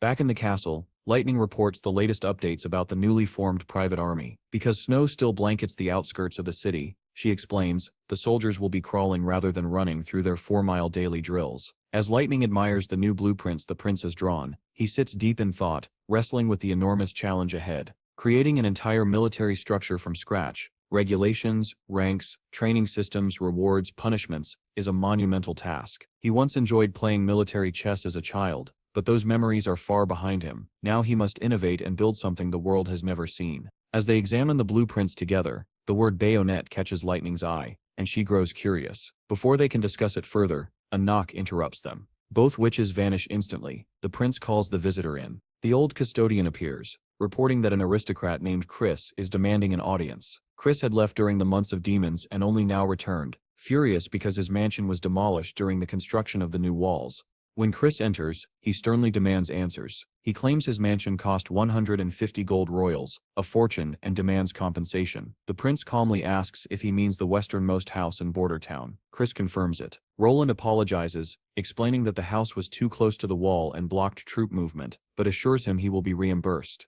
Chris immediately brightens and asks how much. The prince tells him 20 golden royals. Chris is outraged. After some grumbling, he reluctantly accepts and asks where to collect the payment. The prince tells him the compensation has already been issued to the actual owner. Chris slams his hand on the desk, insisting he is the real owner. The prince smoothly asks why. If that were true, he never once returned during the months of demons. Chris hesitates, then admits he stayed in Longsong Fortress because he didn't want to die in Bordertown. That is all the prince needs. He leans in and asks if Chris is openly admitting to deserting his ruler during wartime. The chief knight steps in, clapping a heavy hand on the noble's shoulder. He warns Chris that this can still be treated as a simple misunderstanding. If he walks away quietly, otherwise, he will be charged with treason and executed immediately. Chris begins sweating profusely. He quickly admits the house was not truly his. Roland waves it off casually and allows him to leave without further trouble. Before Chris flees back to Longsong, the prince sends a message with him. If any other nobles come back thinking they can dodge their responsibilities,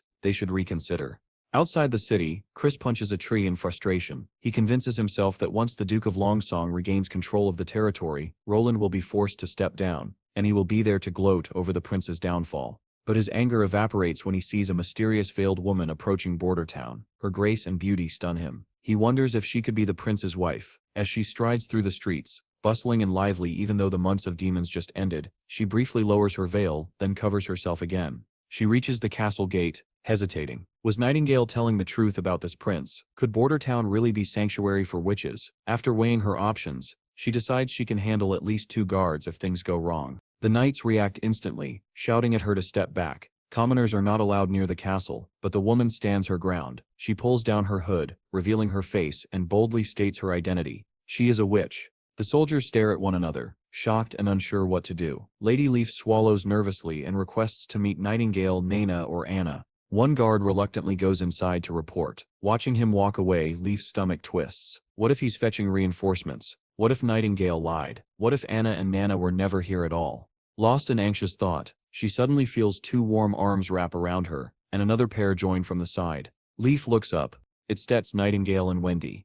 They cling to her with trembling relief, tears filling their eyes. Wendy whispers softly into her ear, "Welcome home." Leaf breaks down in sobs, overwhelmed by the reunion she had feared she would never live to see. Meanwhile, our hero is seen yawning as Wendy gently brings him a cup of tea. During their quiet tea break, he casually asks about Nightingale. Wendy brightens immediately and reveals that Nightingale is busy welcoming a newly arrived sister. The prince nearly chokes on his tea. Wendy happily continues, explaining that several witches from the association have made it safely to Border Town. Shocked and excited, the prince asks whether they were not searching for the Holy Mountain. Wendy lowers her gaze and explains that only 7 witches remain. The rest were killed by monsters during their journey. She apologizes for allowing the newcomers into the castle while he slept, hoping he will forgive her. To her surprise, the prince is thrilled. More witches, no matter their powers, only strengthen Border Town. Wendy then hints at Lady Leaf's concern that these new sisters aren't warriors. Under the influence of the Stone of Divine Judgment, their powers are weak in combat, but the prince doesn't mind.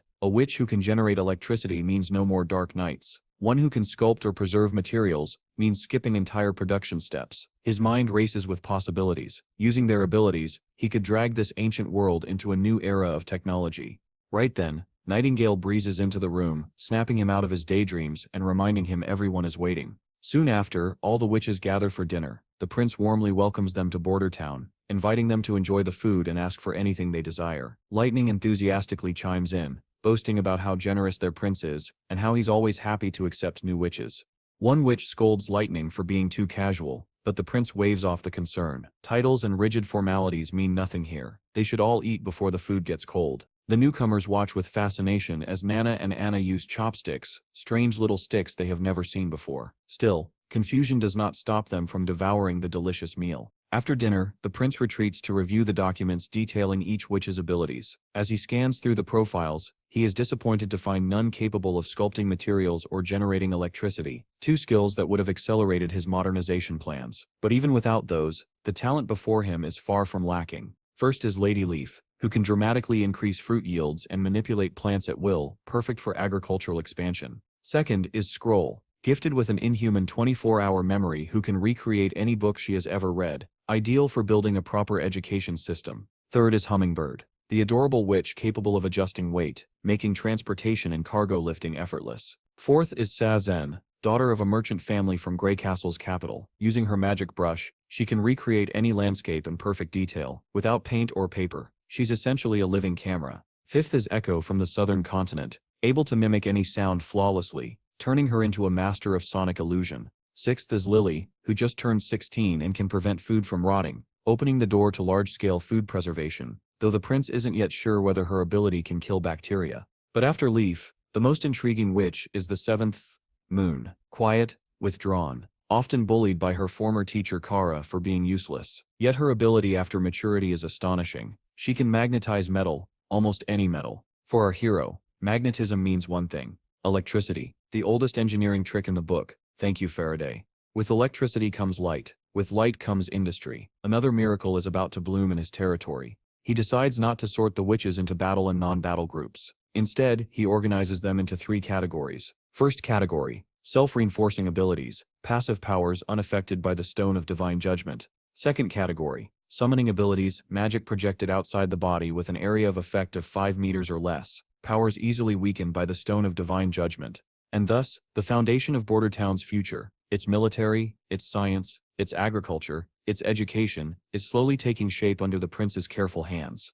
The third category, power attaching, involves linking magic directly onto a target. The process is slow, drains a massive amount of magic, and can be interrupted by the Stone of Divine Judgment. But once the transformation is complete, the enhanced properties become intrinsic to the object. Even the Stone of Divine Judgment cannot strip them away. After sorting all this out, the prince finally calls it a night, knowing life is about to get much busier. While Roland prepares to sleep, the witches have gathered together in one room, huddled in a lively discussion. They're grilling Nightingale, asking whether they can avoid the agony of maturity by using their magic every day. Nightingale fires back confidently that Anna and Nana are living proof that this theory works. She explains that she has observed changes in their bodies through her fog. Their consistent magic use strengthened their magical vitality and softened the pain of maturity, known to witches as the antiphase. She doubles down, insisting that if they burn through their magic before awakening, they'll breeze through antiphase with almost no pain at all. Wendy joins in, saying that in the past, they never exhausted their magic because they were always running from the church and frightened to use their powers freely. That's why maturity was always agony. Lady Leaf finally understands why she felt no pain during her own antiphase. Her magic was drained during her battles with those devils. But as she realizes the truth behind their suffering, and the fact that the holy mountain they chased so desperately never existed, terror flashes across her face. Wendy immediately reassures her. The holy mountain doesn't have to be a mythical paradise. Border Town itself is more than a holy mountain because here, witches face no discrimination. Another witch wonders aloud whether witches elsewhere might have also found ways around antiphase, but she confesses she sent letters to the associations in Wolfheart and Dawn and never received replies. Nightingale then reveals that Roland is spreading rumors around the kingdom, claiming Border Town is the holy mountain to give other witches hope and encourage them to come here. One witch admits she still doesn't understand why Prince Roland cares about them. Another speculates he might want to use them like nobles use dancers. Nightingale bristles with anger, defending Roland fiercely. She insists that once they live here longer, they'll understand him. Wendy backs her up, explaining that from her experience, Roland has never treated them as tools. She warns them that tomorrow they'll sign work contracts with the prince, and they should be prepared. The next day, in the dining room, Roland lays out the rules. Everyone must read the contract carefully before signing. Afterward, they should begin practicing their abilities according to the outlined plans. Lady Moon timidly raises her hand, worried she'll mess up again, just like the time she nearly knocked Lily out with a floating iron pan. Roland gently reassures her that he will personally help with her training. He then tells Scroll, Leaf and Sei Zhen to meet him privately. In the Princeps office, Roland begins questioning them about the tragedy that struck the association, the monsters that slaughtered nearly all of them. Only 7 witches survived, including their teacher, who later died in the Badlands. He wants to know whether the creatures they saw were hybrids. Silence fills the room. Lady Leaf trembles slightly but eventually speaks. The monsters weren't demons, she says. They were devils, tall, terrifying beings who controlled demons and wielded magic just like witches. The prince turns to Sei Zhen, asking if she witnessed them too. Nervously, she confirms it. Roland slides paper toward her, and asks her to draw what she saw. If anyone is confused how Sei Zhen saw the devils while Leaf was the last to escape, Leaf had allowed some witches to retreat before she faced the devils alone. Sei Zhen summons her magic brush. Roland is mesmerized by her ability. She sketches rapidly, and the moment the final stroke lands, Roland and Nightingale both recoil. The creature on the page is horrifying. Sei Zhen slumps with exhaustion. Leaf points at the drawing and confirms it. The monsters she fought looked exactly like this. She describes one devil who hurled javelins at lightning speed, and another who conjured lightning itself. Their physical strength was monstrous, but they had a weakness. They couldn't maintain their special attacks for long. That sets the flaw she exploited. Roland is stunned. Lady Leaf fought these devils alone. Leaf continues. Under their masks, she discovered a vulnerable tube. When Kara's snakes bit through one of those tubes, the devil died instantly. Although Kara died soon after, Leaf used the same discovery to kill another one. She noticed red gas inside the tubes. Once that gas leaked out, the devils collapsed. The prince immediately recognizes the implication. A system of tubes filled with gas, essential for survival. It sounds like a respiratory system, he murmurs, staring at the sketches in disbelief. And the realization sends a cold, creeping dread through the room. Roland is unsure what to make of these creatures. If they were aliens, their behavior, weapons, and biology don't quite match any descriptions he knew from his former world. Then Lady Leaf reveals something even stranger. They encountered a floating city in the sky. No matter how far they walked toward it, the city never came closer. She believes it was likely a mirage. Roland asks if Sei Zhen can draw it, because if the city truly was an illusion, then the devil's real location could be somewhere in the Badlands, and the red mist floating above the city might be the very air the devils breathe. Sei Zhen begins sketching once again, while Roland considers the idea. The flatlands west of the mountain range are largely unexplored, so it would not be surprising for unknown species to exist there. He then turns to Scroll, asking about the ancient text Kara once read to justify her obsession with the Holy Mountain. Scroll explains that Kara never allowed anyone else to examine the book. She only managed to glimpse a few passages. The text was sloppy, disorganized, and filled with bizarre ramblings. Roland instructs her to recreate the ancient script from memory. Scroll hesitates, insisting it contains incoherent nonsense and could be dangerous. Reluctantly, she conjures a book for him but immediately shuts it, warning that he alone should read it. Others might fall into madness as Cora did. Roland accepts this and later, in his study, pores over the strange text while Nightingale casually snacks nearby. He asks if she isn't curious to see the book herself. She walks away, uninterested in anything that might scramble her mind. Roland argues that mere writing can't drive anyone insane, but she refuses to engage. He examines the text. Its archaic grammar and unusual symbols make it difficult to understand. There's no mention of a holy mountain, only repeated references to a bloody crimson moon and a massive stone door. He can decipher individual words, but the meaning resists interpretation. Then one line leaps out at him, widening his eyes. Humans stand no chance against the devils. The text continues, describing how the divine stone of judgment was unable to endure the devil's relentless attacks. With brute strength alone, the devils destroyed the holy city of Tequila. Survivors fled in all directions, across mountains, through rivers, escaping what the text calls the door to the underworld. The writer says she is dying, being eaten alive by the devil's power. No medicine can save her. Before death, she writes to her friend Natalia, asking a final favor. She explains that Alice's Judgment Army experiment, designed to create warriors capable of fighting devils, has succeeded, but she fears that even victory would bring ruin. She begs Natalia to shut down the Judgment Army, believing only Natalia holds that authority. Roland finishes reading in stunned silence. Confusion floods his mind. Perhaps Kara believed witches were the same as devils, and thought they were destined to overthrow the church. But her logic is flawed. Devils do not share the weaknesses of witches. The divine stones can suppress witches, but they do nothing to devils.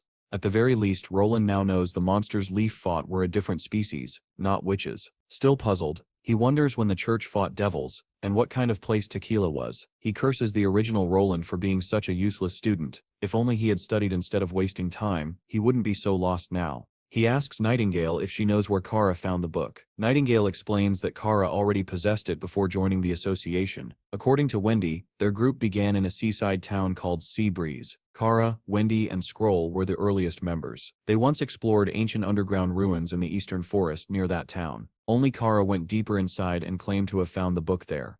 Afterward, the association grew. The church eventually discovered their existence and began hunting them. Kara fled toward the mountain range, searching for the Holy Mountain. That's the full history of their group. Nightingale then asks if Roland wants to inspect the ruins. He shakes his head. The eastern forest is too far. His focus must remain on strengthening his territory, not chasing ancient mysteries. However, he shares a new idea, forming a proper organization, not an obsessive cult chasing mythical mountains, but a witch union, a structured group devoted to supporting witches legally and peacefully. No crimes, no persecution, no fear, just cooperation, purpose, and freedom. Meanwhile, at Longsong Fortress, a grand noble gathering is underway. Ambassador Perov marvels at how the event rivals the extravagant banquets of the capital. The Elk family clearly worked hard to gather nobles of such high status at Longsong Fortress.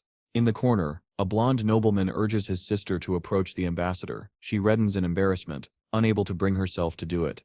The blonde noble finally musters his courage and casually calls out to Ambassador Perov, addressing him as buddy. The ambassador bristles at such informal treatment, but the newcomer insists they're old friends, and tells him not to be so stiff. He teasingly asks whether Perov wasn't appointed by the Lord of Longsong Fortress and jokes about the supposedly profitable mines near Border Town, implying they must be squeezing money out of the locals. Perov dodges the question, but the loudmouth keeps rambling. He explains how he was on his way to the Holy City, but got trapped in a blizzard. That blizzard likely saved his life. Curious, Perov asks what he means. The blonde reveals shocking news. The new Holy City nearly fell, with demons breaching the inner sanctum. If the church had not deployed their strongest warriors, the entire clergy would have been wiped out. He adds that the armies of all four major kingdoms suffered devastating casualties. Soldiers barely survived the Frost Valley campaign, and within a single month, countless women became widows. Widows now vulnerable to exploitation for as little as 2 silver coins. If you recall the church set's elite soldiers appearing earlier, this ties directly to those clashes. The blonde insists this was all part of the church's plan. With the major kingdoms weakened and their generals dead, Hermes can dominate unchallenged. Then, leaning closer, he asks if the ambassador noticed a handkerchief in his invitation. Perov frowns, wondering if this is some kind of prank. The blonde assures him he's not teasing. After all, if he wanted to mock him, he'd have included socks. He explains the handkerchiefs were sewn by his younger sister, who just turned 16 today. Clearly, he's trying to set her up with the red-haired ambassador despite their age gap. Before Perov can respond, a sudden outburst erupts across the hall. A furious noble is hurling insults at Prince Roland, every vulgar name in the book. Perov steps forward to investigate. A man explains they are arguing about the ruler of Border Town, who has seized noble property. A curly-haired noble clarifies the situation. He lives in Bordertown but takes refuge in Longsong Fortress every winter. This year he claims Roland demolished the noble's houses to build a defensive wall without compensation. Even worse, Roland labeled any noble who fled to Longsong as a traitor, and anyone returning now risks execution. Perov quickly realizes what Roland is doing. He's severing all dependence on Longsong Fortress and turning Bordertown into a self-sufficient territory. The nobles continue complaining, begging Ambassador Mehdi to appeal to Duke Ryan for support. Mehdi steps in, telling everyone to calm down. Duke Ryan is already taking action. He's building an army, and the Elk family is on board. The nobles collectively sigh with relief. If the Duke himself is involved, they believe nothing will go wrong. Perov, however, is not comforted. Mehdi drags him aside, shrugging off his concerns. In his eyes, Roland is just a prince with a patch of dirt. Once faced with a real army, he'll surrender immediately. But Perov isn't convinced. Mehdi insists that once the Duke marches in with overwhelming force, the farmers and miners of Bordertown will scatter like ants. Still, Perov feels uneasy. Something tells him Roland won't lose so easily. Later, Perov returns to the Honeysuckle family estate. His father greets him and orders him to review their import-export logs and available manpower. They must prepare to support the Duke's spring military campaign. Perov is stunned. They're seriously preparing for war against Bordertown. His father explains that Duke Ryan has already called for recruits. All 5 major families must contribute knights and workers. Perov asks how many they plan to send. His father lists the numbers, over 100 men in total. Perov jumps to his feet, begging him not to join the battlefield. The old man, baffled, asks why. Hyberv blurts out that he's terrified something will happen to him. His father bursts into laughter, amused by his son's concern. To him, Longsong Fortress is an elephant, and Bordertown is an ant. There's nothing to fear. He reminds Perov that Prince Roland only has a handful of knights and perhaps 50 guards in total. But Perov stands firm. Everyone underestimated Roland's mud walls, predicting they would collapse after one rainstorm, yet they held strong. Everyone thought Bordertown would crumble during the months of demons. Instead, Roland not only survived, he earned the respect of soldiers and civilians alike. And that lingering fear inside Perov refuses to fade. Back in Longsong Fortress, the Honeysuckle Patriarch grows increasingly irritated by Perov's warnings. He snaps at his son to keep quiet and jabs a finger toward the portraits of their ancestors, battle-hardened warriors who never back down. As their descendant, he refuses to flee from any battlefield. Perov swallows the scolding silently, knowing his father still cannot grasp how unpredictable Prince Roland truly is. In Perov's mind, Honeysuckle is marching straight into political turmoil, and may end up swallowed whole by the prince he keeps underestimating. Back in Bordertown sits Castle. Roland reflects proudly that he has fulfilled a promise granting land to Nana's father Taigu Pine, making him a Viscount. The forested region south of the river is still undeveloped, but Roland promises it will be the first area expanded when Bordertown grows. Every business share on this land will belong to the Pine family. Taigu Pine agreed happily, content to use the wilderness for hunting until development begins. Roland also officially knights Brian, declaring that with each military achievement he will earn new land. With this, Roland has found a way to use the surrounding wilderness efficiently. The river will mark the boundary. The area between the river and mountains will become a military training ground, while land across the river will be reserved for future factories and agriculture. The western forest, rich in lumber, wild fungi, game and medicinal herbs, will also be incorporated into the territory's expansion. Just then, someone arrives. Sister Sazen. Roland greets her warmly and motions for her to sit. He asks about her progress at City Hall. He had asked her to draw passport-style portraits of every resident in Bordertown to create identification records. Each person was paid 10 bronze coins simply for sitting while she drew their likeness, and though confused by the purpose, Sa completed every portrait diligently. Today, however, Roland has a new task for her. When she asks what he needs, Roland eagerly slaps his hands on the table and announces he wants her to draw a few trinkets, just for fun. Although puzzled, San agrees. She asks whether she should invent them from imagination. Roland instructs her to draw a soldier holding a heavy crossbow. She activates her magic pen, and Roland adds more specifics, include armor, background details, pose, everything. Sa draws nervously while Roland watches with fascination. When she is done, Roland is impressed by the realistic outcome. Then he instructs her to draw a small circle near the top center of the card. She follows along as he continues to dictate exact markings. After one card is complete, he tells her to create an entire deck. Once she finishes, Roland reveals his plan. He will teach her how to play a card game. They end up spending the entire day playing. In the final round, Roland wins dramatically by slamming down his strongest card, an ace. Sax is stunned and demands a rematch, but Roland postpones it since it's already late. She leaves reluctantly though still excited. Morning in Bordertown. As dawn's golden light fills the castle halls, A soft melody drifts through the air. Say recognizes it immediately. Lady Echo is singing. She remarks that Echo must have learned the poem she taught her. We catch up with Anna as she pauses to enjoy the music. Scroll enters the room and informs her that Sai is calling everyone. Anna sighs, wanting to read a bit more while savoring the song. Scroll then reveals that Echo admires Anna's abilities more than any witch here. Surprised, Anna asks why. Scroll explains that Echo isn't originally from Greycastle. She was born on the southern continent, but was kidnapped by slave traders and brought to Clearwater Port. There, she was trained in seductive techniques to fetch a higher price at market. Although life is better now, her past is filled with sorrow, torn from her family and transported far from home. Anna feels a pang of sympathy. Scroll adds that Echo considers Anna's power a blessing beyond measure. After all, beautiful singing alone is hardly a reliable livelihood. Scroll gently pats Anna's shoulder, reassuring her that she has nothing to worry about anymore. Witches here are safe, valued, and no longer forced into desperate survival. Anna, being the first witch Prince Roland ever met, unknowingly became the symbol of hope for all the others. Then Scroll notices something amusing and slightly unsettling for Anna. She points out that Anna's hair has grown long. Anna blushes and admits she always cuts it herself. Scroll cheerfully declares that she will give Anna a proper haircut, proudly mentioning that she used to cut every sister's hair back in the association. After a while, Scroll returns with her tools, ties Anna's hair with a cloth, and begins trimming it with practiced ease. She explains that she once made a living as a barber before joining the association.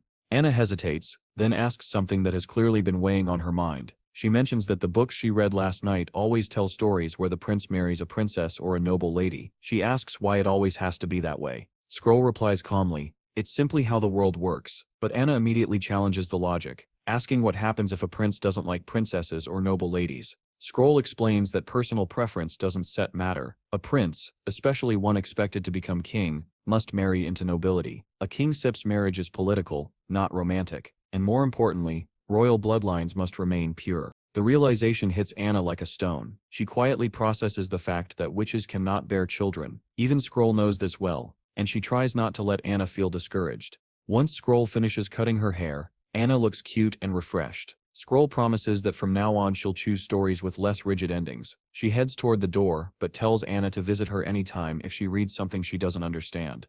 Before she can leave, Anna speaks again, softly but with conviction. She says Roland is not the kind of prince found in those stories. He always does what he believes is right, regardless of expectations. Scroll raises a brow, asking why Anna thinks that. Anna replies simply, if he were like any other prince, he never would have saved her. Later we see Roland holding a sheet of paper with the Pythagorean theorem written on it. He teaches Scroll basic algebra and tells her he'll write more equations for her to memorize. When he asks if she understands, Scroll nods, inhales deeply, and activates her power to imprint the knowledge into her memory. Roland knows what he's doing. As an engineer in his former world, he carries a vast reservoir of math and physics knowledge. But memory fades, and he fears losing crucial concepts, so he pours everything he can onto paper, relying on Scroll to preserve it for future generations. With her perfect recall, she can safeguard an entire scientific foundation. Still, he hasn't unraveled what magic really is. In this world, magic bends natural laws in ways he cannot compare to electricity or any known energy source. To truly understand magic, he must understand the universe itself. His mind wanders to Einstein's theories and wonders whether magic existed in his old world unnoticed, simply because there were no witches to reveal it. His daydream breaks when Scroll interrupts. Hours have passed, so Roland ends the study session. Before leaving, Scroll turns back and asks something serious. Why did he ever take in witches? Wasn't he afraid of the church? Roland nods, expecting this question, but then Scroll asks a second one that makes him almost choke on his tea. Would you ever marry a witch? He sputters, asking why she suddenly brought that up, but as he wipes his face, his thoughts drift. He imagines briefly what life would be like if he did marry a witch. Anna's smile flashes before him, and the images warm him. After a moment he answers honestly, yes, he would absolutely marry a witch. Outside, Nightingale walks the halls in her nightclothes, looking unusually cheerful. Wendy asks what she's smiling about. She rarely sees Nightingale so distracted and happy. We shift back to earlier. Nightingale had been quietly eavesdropping on the conversation and heard Roland's declaration. The moment he said he'd marry a witch, a spark of hope lit inside her. Back in the present, Wendy keeps pestering her. Guessing she must have won a game of cards, Nightingale deflects with a small smile. The next morning, training intensifies. Iron Axe drills the soldiers mercilessly, barking orders while they push their limits. The chief knight is impressed, These men used to be miners and hunters with sluggish attitudes. Now they move with the ferocity of true fighters. Still, he knows that only real battle will forge them into proper soldiers. Roland arrives and asks Knight Carter about their progress. Carter answers proudly, then asks about the woman beside him, wondering if she's a witch. Roland confirms it, and orders him to gather everyone. He has an announcement. The knight calls the troops to attention. Once assembled, Roland begins speaking, greeting them warmly. Then, out of nowhere, Iron Axe lunges forward like a man possessed. Knight Carter immediately leaps to defend Roland, but Iron Axe doesn't attack. Instead, he drops to his knees before the witch beside Roland, and bows. Clan leader, he whispers reverently. Everyone stands frozen. The scene cuts sharply to a burning battlefield from years past. A young man with a massive axe slaughters enemy after enemy, fire reflecting off his brutal swings. Nearby, the same witch, now revealed as the clan leader, screams in anguish as this savage man cuts down her loyal companion. The past and present collide, and the soldiers realize something profound. This witch is not just another newcomer. She is part of a history soaked in fire, blood, and vengeance.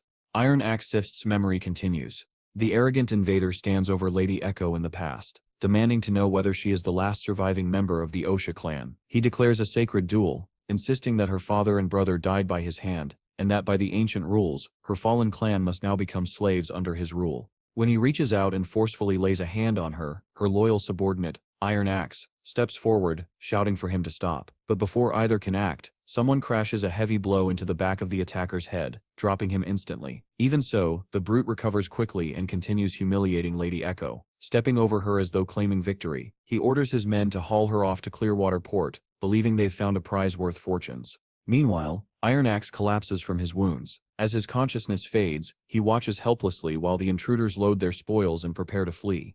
Back to the present. Iron Axe finishes his story. After losing his clan leader, he refused to join any other tribe. His only mission became finding and rescuing Lady Echo. He searched countless slave markets across the far south and Clearwater Port, but found no trace of her. He falls to his knees, swearing before the three gods that he will follow Prince Roland for life. He admits he lost control when he saw Lady Echo and accepts full punishment. Roland steps forward and tells him to rise. With a measured tone, he hints that helping Iron Axe avenge his clan may not be impossible. Iron Axe's eyes widen with hope. Roland confirms it. Not now, but one day. Overwhelmed, Iron Axe thanks him fervently. Lady Echo, however, softly states that she is no longer a clan leader. The weight of her past lingers heavily on her. Roland reflects quietly. Everything Iron Axe described about the extreme south fascinates him, especially the black tar-like substance that seeps from the ground and burns for days. Suddenly his eyes widen. He recognizes it instantly. Oil, not a mere deposit, an oil fountain. His mind races: engines, fuel, machines, an industrial revolution waiting to ignite. Calming himself, he tells Iron Axe that once he becomes king, he will allocate resources to reclaim the southern territory for the Osha clan. Iron Axe nearly bursts with joy, swearing loyalty again. But Roland's tone hardens. Iron Axe still broke the First Army's rules. He is sentenced to 2 days of imprisonment. Iron Axe accepts the punishment without hesitation. Later, soldiers chat quietly during training. One asks about Captain Iron Axe's absence. Another corrects him: he's team leader now, per the prince's new ranking system. They discuss Iron Axe's situation, and hope the prince won't punish him too harshly. Just then, Roland arrives with Knight Carter and his entourage. Carter calls the troops to attention. The soldiers whisper among themselves about Iron Axe's punishment. Roland steps forward. He announces that training was paused for a reason, and will resume once he finishes. He introduces the woman beside him, Witch Echo, Iron Axe's long-lost clanmate. He explains that Iron Axe is imprisoned for insubordination and reinforces that following orders is the foundation of soldiering. The troops shout their acknowledgement. Echo then pulls back her hood. Roland explains her ability. She can mimic any sound, instruments, drum beats, commands, or full marching anthems. Her sound illusions will guide the formations from now on. The soldiers look confused, unsure what a marching song even is. Echo removes her robe dramatically, and Roland continues: on the battlefield, she will serve as their battle banner, the symbol to rally around. Protecting her will be their top priority. Then Echo begins to sing. Her voice sweeps through the air, clear, powerful, and uplifting. It isn't random singing, it's a battlefield anthem. The soldiers find themselves standing straighter, steadier, energized by her song. Late that night, soldiers on guard duty tense at the sudden thunk of an arrow. One man collapses instantly. More arrows rain down, piercing the defenders before they can shout a warning. Standing before a vast army of armored knights is none other than Prince Timothy, clad in shimmering gold from head to toe. His entourage praises him for striking in the dead of night, but he corrects them. His sister is certainly awake by now. He reveals the trap. He sent a decoy army down the main road, while he led elite knights through the dark eastern route to flank her position. Even if she wishes to retreat, she cannot. Night withdrawals are taboo. Her forces will crumble instantly. Timothy smirks. He knows his sister well. He believes she'll abandon her citizens and flee like a coward. He vows to capture her, whether dead or alive, even if she reaches Clearwater Port. No escape. A knight outlines the next move. They will strike Eagle City with overwhelming force. While Timothy hunts for Garcia, the plan is already set. He rallies his soldiers, urging them to wave the Grey Castle Kingdom's flag high. His troops charge forward, crashing into the frightened enemy soldiers and knocking them down before they can even think of fleeing. The knight beside him grins at the unfolding chaos, vowing to their king that they will scatter their enemies like dust. Timothy scans the field, searching for his other knight, Francis, who is supposed to create a diversion. Since Francis has not returned yet, Timothy assumes the greedy fool must be off plundering Garcia's treasures for himself. But suddenly, the knight beside him goes pale and points ahead. Timothy looks in the indicated direction and freezes. A massive silhouette of an army stretches across the horizon. Leading them is Garcia Wimbledon herself, proudly waving her flag as the Queen of Clearwater. With a calm, confident voice, she rallies her soldiers not to fear. Spears rise in unison. She smiles with unwavering certainty. Her brother, however, is furious. The sight of her commanding an army infuriates him. No matter how confident she appears, he is convinced this will be the last time she dares act brave. He fully intends to destroy both her and her forces. Meanwhile, at the entrance of Garcia's Eagle City, Francis finally appears. As he enters, terrified locals immediately slam their doors and shutter their windows. Suspicion grows within him. He knows Garcia is not foolish enough to leave her city walls unguarded. A strange smell hits him. He wrinkles his nose and announces that something reeks. He orders his soldiers to head to the town hall. It turns out something truly is rotting inside the sewage. Once at the hall, Francis and his men search the place. A soldier reports that the basement holds nothing of value. Enraged, the Duke begins violently kicking objects around. Only then does the truth hit him. This was her plan all along. If she had retreated in a hurry, she would not have had time to strip the castle bare. She was prepared to abandon the city long before they arrived. Right on cue, more bad news arrives. The north gate is on fire. Francis rushes outside. Flames roar, smoke rises, and panic spreads. He orders his men to stay calm and try to extinguish the fire, but the soldiers shout back that the flames are spreading and water is useless. In fact, water only makes it worse. Another soldier arrives with the worst news yet. The fire has already reached the inner city, and their troops cannot contain it. Francis, horrified, jumps to the only conclusion he knows. Fire this unstoppable can only be the work of witches. He is convinced Garcia has enlisted them. Still, he forces himself to stay composed. He rallies his soldiers, declaring that this demonic fire cast by witches or not, will not kill them. They will charge through it and escape alive. He mounts his horse and leads the desperate retreat. They burst through the screaming flames, Francis shouting for everyone to keep moving. He believes the divine stone of judgment will protect them as they push through collapsing buildings and burning debris. But once he clears the worst of it, he turns back to reassure his men, only to see them completely consumed by the flames. His entire platoon is gone. Francis trembles, staring at the divine stone in his hand, unable to understand why it failed. If the stone offered no protection, then the fire was not caused by witches. Around him, the city collapses into blazing ruin. From a bird's-eye view, Eagle City is nothing but a charred wasteland. Francis eventually staggers out through the city gate. Bruised, trembling, and alone, he realizes the truth.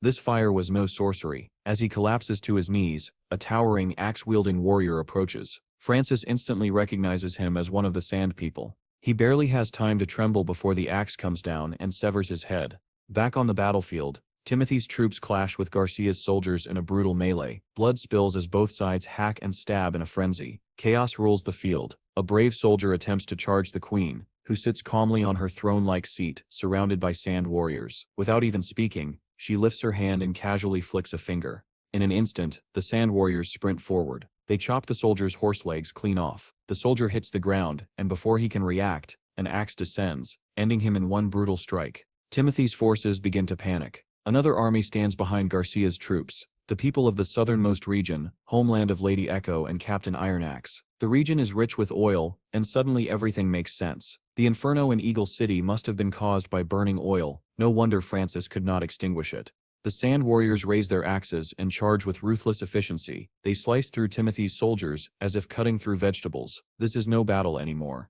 It is a massacre. The Sand People dominate the field with overwhelming strength, and Lady Echo simply watches, smiling as the chaos unfolds. Timothy's face twists into pure terror. Horrified, he bites his nails, unable to think straight, and orders his knight to sound the horn and regroup the troops. But the knight grimly tells him it is already too late. Timothy keeps nervously gnawing his nails as he urges his soldiers to retreat. Then he bolts in the opposite direction on horseback, still somehow cocky even after being utterly crushed, convinced he'll get his sister next time.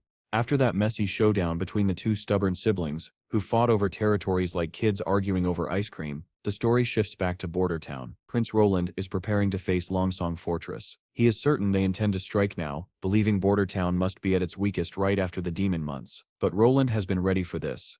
There isn't a massive amount of gunpowder in storage, but it is enough to fend off a siege. Roland debates whether he should move into Longsong Fortress after winning. Probably not. Dealing with those useless nobles would be a nightmare. Better to stay in his border town, develop it further, and use Longsong's resources to boost his territory. Just imagining all the laborers and skilled craftsmen he'll gain after winning puts a smile on his face. He's itching to outwit Duke Ryan and squeeze every last coin from him. The thought alone nearly makes him drool. Suddenly he senses something approaching. Lightning dives straight through his window and slams into him, knocking the air out of his chest. Once he recovers, he eagerly asks for an update. Lightning cheerfully reports that Longsong Fortress is advancing. Their army marches through the night, armor gleaming under the moon while Duke Ryan leads the charge. One advisor with sleepy eyes suggests they rest before attacking Border Town. Duke Ryan, however, boasts that he will sleep in his large castle bed tonight, after crushing Border Town, of course. He laughs that such a second-rate place will be easy to conquer. But the bald advisor beside him interjects. Their soldiers have been marching without rest, and are exhausted. He warns that since Prince Roland survived the demon months, he must have something prepared, so they should proceed with caution. The orange-haired noble scoffs, claiming the monsters must have been a weak bunch that couldn't even hop over Roland's half-built wall. The Duke agrees, recalling how Hermes was nearly overrun by demonic hybrids this year, while Border Town faced only a few stray creatures and somehow survived. With second Prince Timothy and Princess Garcia destroying each other's forces in Eagle City, and the entire city burned, Duke Ryan believes both siblings suffered heavy losses. He sees this as his golden opportunity to shine and unify the western region under his rule. He orders his lackey to send a message to Roland, offering safe escort back to the king's city if he surrenders. The knight returns with bad news. Roland's troops are already in formation and fully armed, clearly unwilling to surrender. The Duke lifts his telescope and spots only a small group of soldiers standing in scattered formation, their weapons unimpressive. Even the bald advisor looks confused. A smug grin spreads across Duke Ryan's face. With a simple gesture, he orders the entire army to march forward and crush this tiny group. As they advance, Vanner stares in shock at the sheer size of the enemy force. He slaps his cheeks to shake off the fear and rallies his comrades, reminding them that they have defeated demonic beasts before. These humans will be no different. As the enemy troops draw closer, Vanner fires up his squad with a fierce pep talk, urging them to face the oncoming challenge head-on. Up on the hill, Prince Roland feels confident. With his witch-empowered army, he believes winning this battle is key to changing the world. Lightning snaps him out of his thoughts, warning that the enemy is closing in. She quickly alerts the entire army. Roland finally gets serious, and gives the command, "Open fire." On cue, the soldiers ignite the cannon fuses. Cannonballs roar into the sky and slam into the frontline troops. Soldiers scatter in panic, unsure what just hit them. Some even think the prince has summoned actual thunder. Duke Ryan dismisses their fear, claiming it is all noise and theatrics with no real damage. He orders everyone to charge. But his confidence evaporates the moment a cannonball whistles straight toward them. It crashes down among the soldiers, dropping them like bowling pins. Still, the troops push forward while cannonballs rain from above like meteors from hell. Yet Duke Ryan remains oblivious to how disastrous the situation truly is. He convinces himself that if they just keep pushing, they will break through Roland's line and win. The knights advance dangerously, unaware of the devastating trap awaiting them. Vanner orders everyone to lower the firing angle and load grapeshot. The soldiers move quickly, and as the knights pass overhead, a cannon fires, its blast tearing straight through a knight's stomach and dropping him instantly. At last, fear grips the enemy riders. Sister Echo begins singing her anthem, filling Roland's troops with determination. They take aim and unleash a volley of gunfire, bullets striking enemy soldiers in the head and chest. Panicked, the soldiers break formation and run in the opposite direction, desperate to escape these terrifying unfamiliar weapons. Honestly, it's hard not to pity them. They are being slaughtered because their leader is a stubborn, arrogant old fool. While Duke Ryan grits his teeth, the orange-haired advisor insists they retreat. They have no idea what kind of sorcery the prince is using. The bald advisor agrees, noting that they will not run out of firewood in these hills, so withdrawing now is wise. Meanwhile, the troops continue to flee in terror. But Duke Ryan snaps, shouting at his men to stop retreating, He even cuts down one of his own soldiers for attempting to run. No matter how loudly he demands they stand their ground, the terrified men keep fleeing, trying to escape the blazing cannon fire tearing through their ranks. Back on Roland's side, the prince is pleased with their victory. However, the chief knight, Carter, does not share his enthusiasm. He feels there is no honor in this type of warfare. Roland immediately tells him not to dwell on it. They still need to pursue Duke Ryan. Whether Carter likes it or not, he must adjust to the new era of war, where knights are no longer the deciding force. As the prince sails downriver on his makeshift ship, he reflects on the battle. The results were even better than expected. If troop movements go as planned, Iron Axe and the Rifle Company will launch a surprise attack on Duke Ryan by morning. Roland is thrilled. He is leading the first army in the world empowered by technology and witches, each playing their part. Suddenly, Anna appears and asks why he is wearing such a creepy smile. Embarrassed, he brushes it off, but she steps closer and wipes a bit of drool from his face. Flustered, Roland snatches the handkerchief and insists on cleaning himself. She reminds him it is late, and they should get some sleep. He agrees. But when they reach the ship's shared room, Roland freezes. Everyone is sprawled out together. Even for a future harem, this feels excessive. As the ship glides through the moonlit night, the witches sleep peacefully.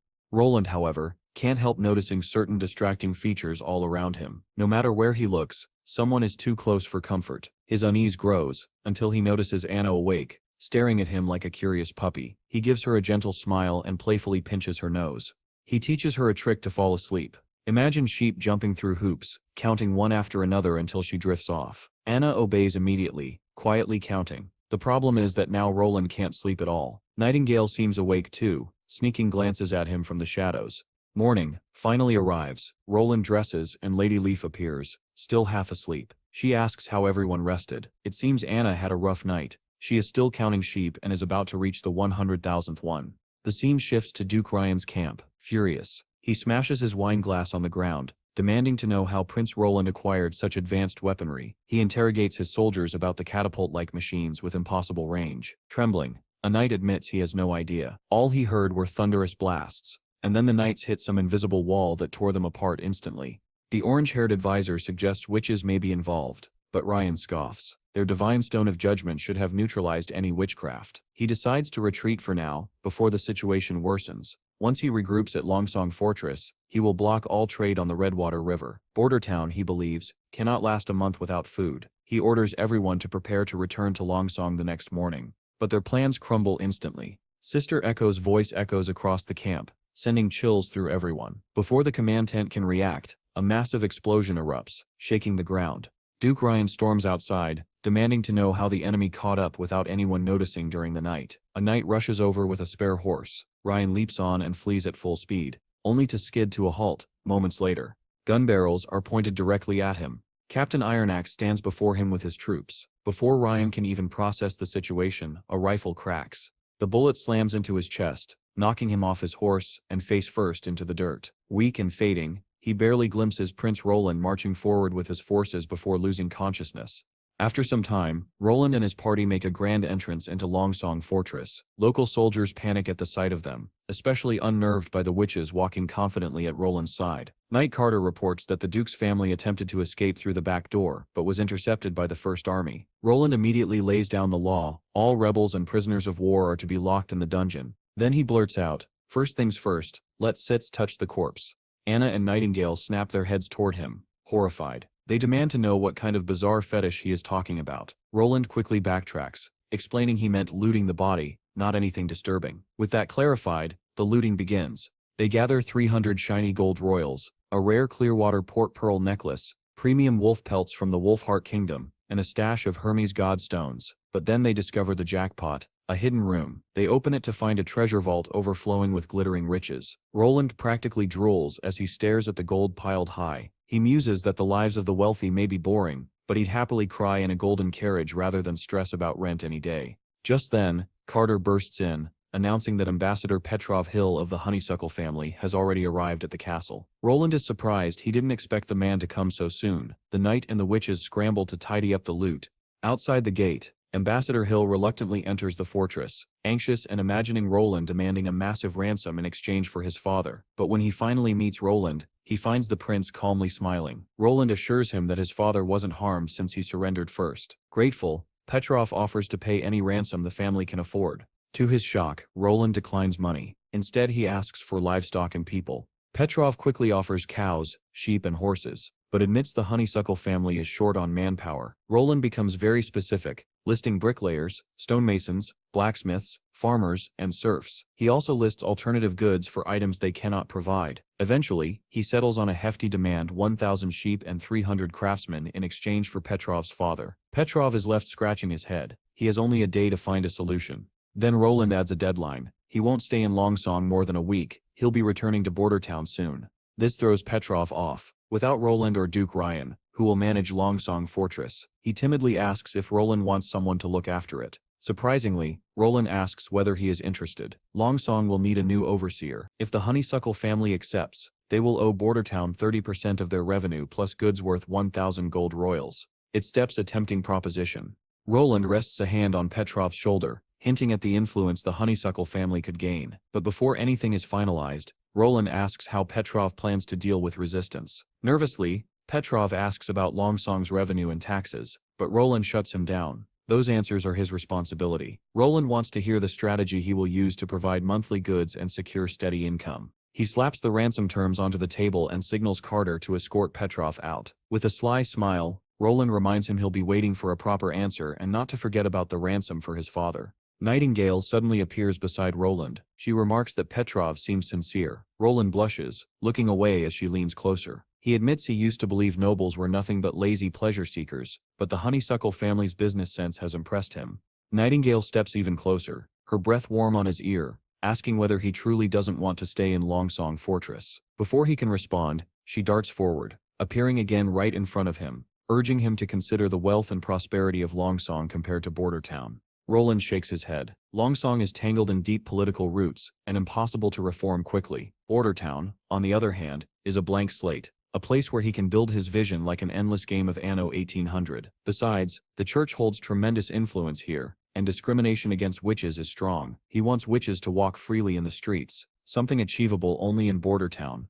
Nightingale admires his ideals. Her heart races as she struggles to contain her emotions. Suddenly she loses control, grabs Roland, and pulls him close. Both of them flush red as she kisses him. After that soft, lingering kiss, she quickly pulls away, leaving Roland standing there completely flustered and embarrassed. Nightingale vanishes just as Knight Carter enters, announcing that High Priest Tylo of the Longsong Fortress Church wishes to meet the prince. Roland, still blushing from the earlier surprise kiss, gives Carter permission to let the priest in. Inquisitor Tylo soon arrives and respectfully greets Longsong's new ruler. Roland is surprised the church seems unfazed by Duke Ryan's death, or by the sudden change in leadership. The priest simply shrugs, explaining that the church avoids political conflicts. As long as the ruler governs justly and improves the lives of the people, they have no reason to intervene. With a knowing smile, he adds that the church does not care about royal bloodlines either. Roland, with his usual sarcasm, asks whether Tylo is here just to offer blessings. The priest smirks, admitting that blessings are only part of his visit. He has a proposal that may interest the prince.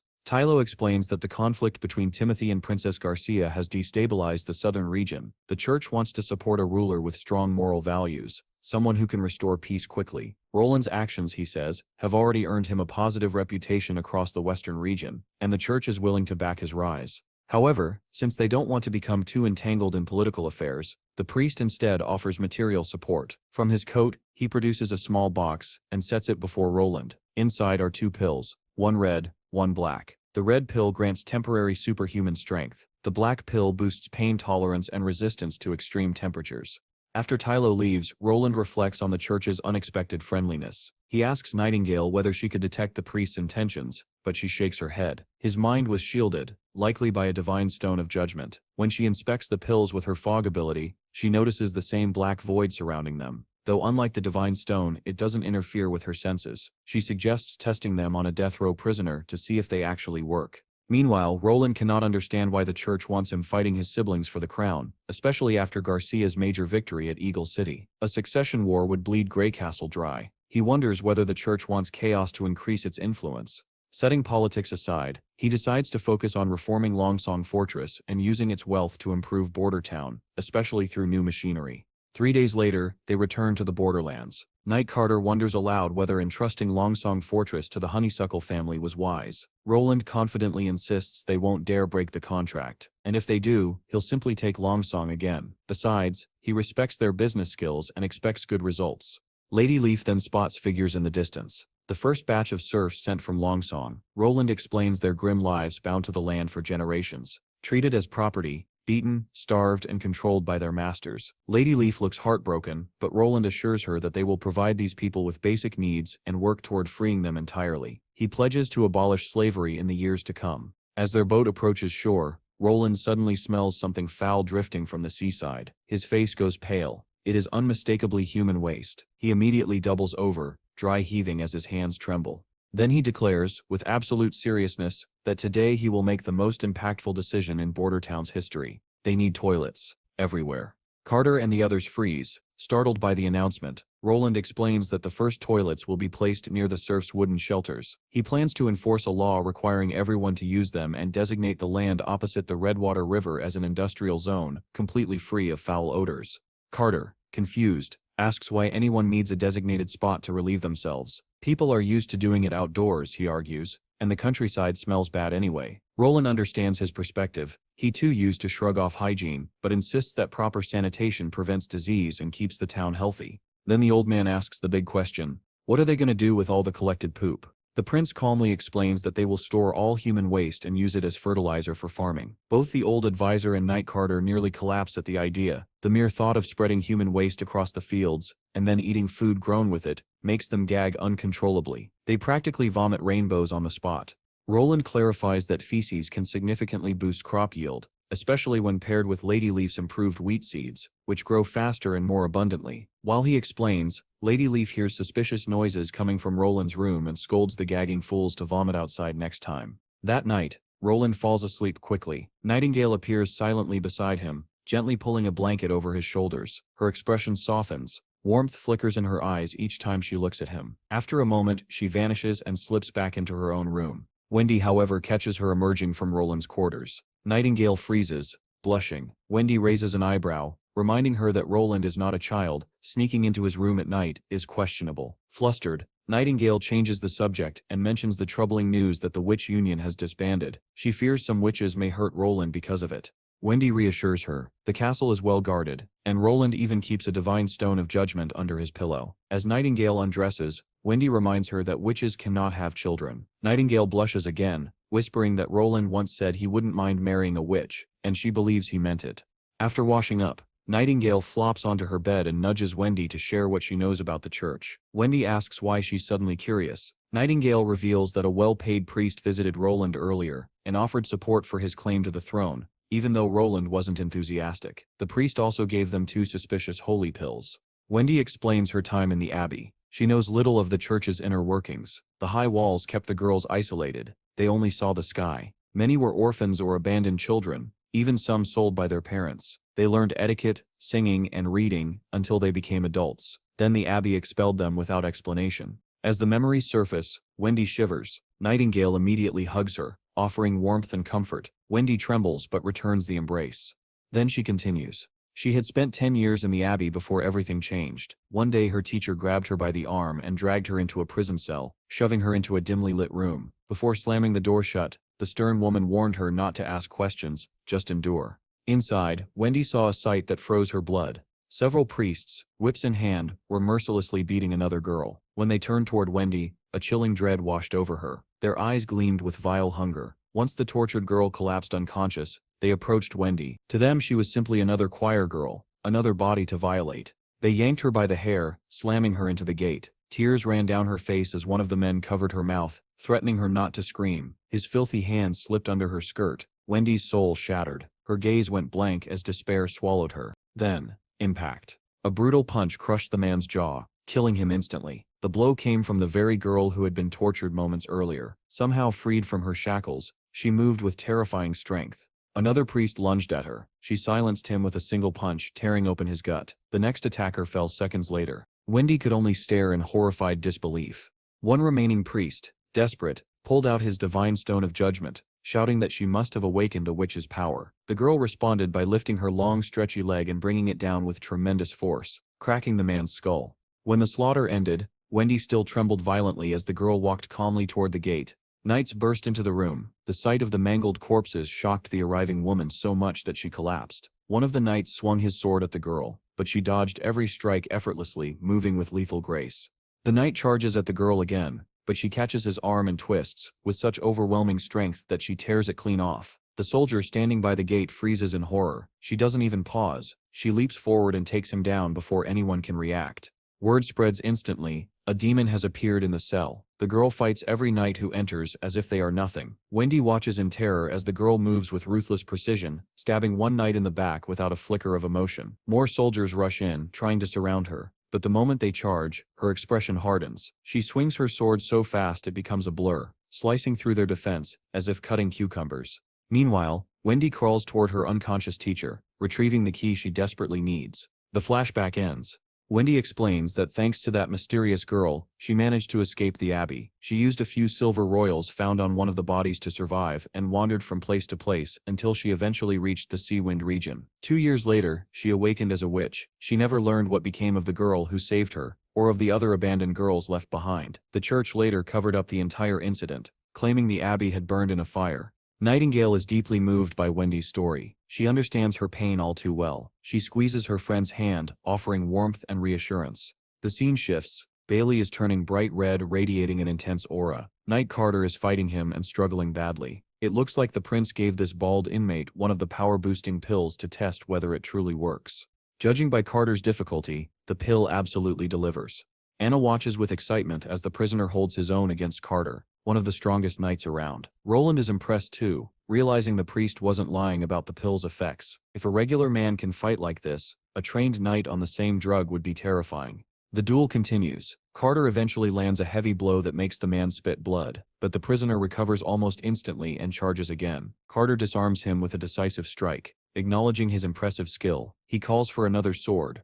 But before anything else happens, the furious prisoner notices spectators above the wall. The moment he locks eyes with Roland, something snaps. He turns and sprints toward the prince, with murderous intent. Seeing the danger, Carter orders the soldiers to shoot. Bullets pierce the prisoner's back, but he barely reacts. Carter shouts for his horse, but it's too late. The man plants his feet and leaps more than 30 feet into the air. Just as he's about to strike the prince, Anna intervenes. She releases a surge of flame, burning him mid-air. When fire alone isn't enough to stop him, Nightingale flashes in and slashes him repeatedly, forcing him down. The chaos finally ends. Nana arrives quickly to treat the injured so no one suffers permanent harm. As for the prisoner, the pill granted him immense strength, but also severe side effects. Nightingale notes that the markings on his body resemble symptoms seen in those who were exposed to a divine stone of judgment. If the church truly produces pills infused with similar properties, their military potential is frightening, and it explains why Anna's flames barely affected him. This suggests the church is bold enough to distribute these power-enhancing drugs, without fearing retaliation from any future king. They must possess even stronger weapons or knowledge hidden away.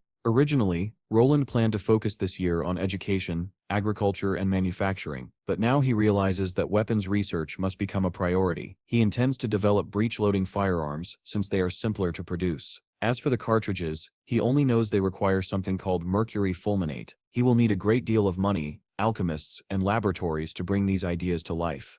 Lost in thought, Roland is snapped back to reality by the girls, reminding him that it's late. Work can wait until tomorrow. Nightingale has already fallen asleep, likely worn out from teaching algebra all day. Everyone smiles at the rare sight of her looking peaceful and vulnerable. Roland gently drapes a blanket over her, grateful she can finally relax. Meanwhile, Anna heats water in her room using her magic. When it reaches the perfect temperature, she slips into the bath, savoring the warmth. She reflects fondly on the prince's hygiene habits. While most people bathe only once a month, Roland insists everyone wash daily with clean water. She admires him, not just for his reforms, but for his curiosity. She recalls how he once explained that everything in the universe is made of countless tiny balls that can only be seen if magnified millions of times. Heat and cold, he said, depend on how fast these tiny particles move. In other words, atoms. Curiosity sparks in her eyes as she wonders whether she can peer into her own green fire to see these tiny balls for herself. Anna concentrates intensely, letting her mind drift somewhere distant. Green energy swirls around her, and for a moment not even she understands what is happening. When she finally returns to herself, she notices that her magic, once green, has turned red. Even she cannot fully explain it. The next morning, Roland is deep in a dream filled with tanks, aircraft, and futuristic mechas conquering the world. His glorious fantasy is abruptly cut short by Nightingale's voice. Half asleep, he groggily opens his eyes and immediately asks if a new witch has awakened. Nightingale shakes her head. Instead, she reminds him that Anna's abilities have changed again. This wakes him up instantly. Nightingale slaps a wet towel onto his face to hurry him along, urging him to go see Anna's latest transformation, something so strange it seems almost physical, almost tangible. As they head toward the office, Nightingale reveals what she saw earlier. Anna had been sitting at her desk, surrounded by metal objects. Nightingale was so shocked by Anna's altered magic that she dropped the bread she had been eating. The green magic she once sensed inside Anna had changed dramatically. Now inside Anna's core, Nightingale saw a cube. Roland is baffled. A cube? What does that even mean? Nightingale explains. When a witch awakens, her magic first appears like thin mist. Over time it becomes a swirling gas of color. Wendy's magic is white. Lady Leaf's is green. Anna always had dense, powerful magic, especially after adulthood, and her color was deep green. But now, Anna's magic has taken the shape of a solid, fist-sized opaque cube, something neither of them have ever seen before. Once everyone gathers in the office, Anna immediately turns to Roland. Without hesitation, he asks what happened. Anna explains everything. Last night she was thinking about Roland's lesson, that everything in the universe is made of tiny particles. She imagined her green fire as being composed of these small particles and began tinkering with how those particles connected. She reshaped and rewove them, transforming the flames into something like black silk. Now she can control it at will, and even cut cleanly through iron ingots. Using math, she managed to carve a perfect square. She beams proudly, practically begging for a head pat. Roland tells her to demonstrate. Right on cue, Anna summons her darkened energy. When Roland asks if she can change its shape, she snaps her fingers and turns it into a cube. Everyone is stunned. Then she withdraws her power and reshapes it into razor-thin strings. Roland touches them and is shocked. They are solid. She warns him they may look delicate, but they're sharp enough to slice through anything. Unlike her green flames, she can now control the temperature of different parts of these black threads. This confirms Roland's suspicion. Magic is simply another form of energy. Its limits depend on how much a witch understands and imagines. Just as it would be impossible to describe an airplane to someone who has never seen one, witches can only create what they comprehend. Anna's new ability came from understanding particles, so she could reshape them. Roland pats her head proudly and then makes a major announcement. Everyone in the Witch Union will now be required to attend education classes. The witches stare in shock. Roland appoints Scroll as the teacher of enlightenment. Scroll hesitates, unsure if she can live up to the role. Nightingale, trying to escape quietly, freezes as Roland gives her a deadly stare. Sister Morning expresses doubts about her performance too, but Roland assures her that knowledge will only strengthen their magic. He sets the schedule firmly. Study sessions every Monday to Friday after dinner, starting with reading and writing from the ABCs upward. Nightingale does not look thrilled. In the next scene, Roland informs a knight that he is establishing a poultry farm for chickens and ducks. He assigns land on the west border and orders the knight to learn animal husbandry and teach others. If the farm fails, the knight will be sent to labor in the slope mines. Once the knight leaves, Roland calls in the next person. Nightingale interjects, puzzled about why knights are suddenly being recruited to raise livestock. Weren't they supposed to pick people with basic education to become teachers instead?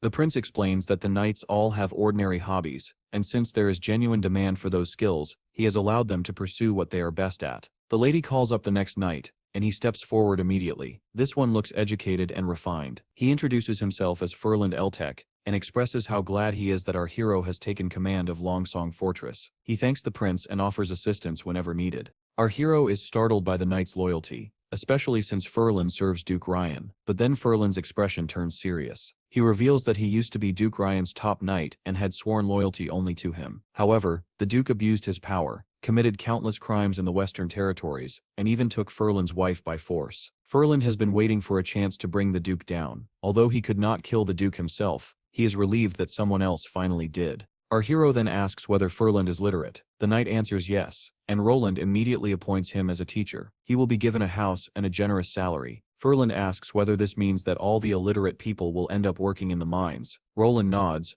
prompting Furland to express concern. People over 50 are unfit for such labor, and there is an older knight named Halon among them. Roland clarifies that he does not see anyone as a slave. The mines are equipped with steam engines to lighten the workload, and the workers receive regular days off. Furland then suddenly stands, startling Nightingale, but all he reveals is that his family possesses a treasure map passed down through generations. The treasure marked on the map lies within the Misty Forest, northwest of their location, and the prince appears to be the only one able to access it today. Furland explains that his father never allowed him near the map, but he managed to sneak a look and take it because he was determined to find the treasure. The markings on the map have survived the passage of time without fading, clearly drawn with something extraordinary. After taking the map, he quietly left the territory to begin his treasure hunt, but his plans fell apart when he was drafted into the Duke's service. Now he begs our hero to consider the map and release the elderly knight Halon.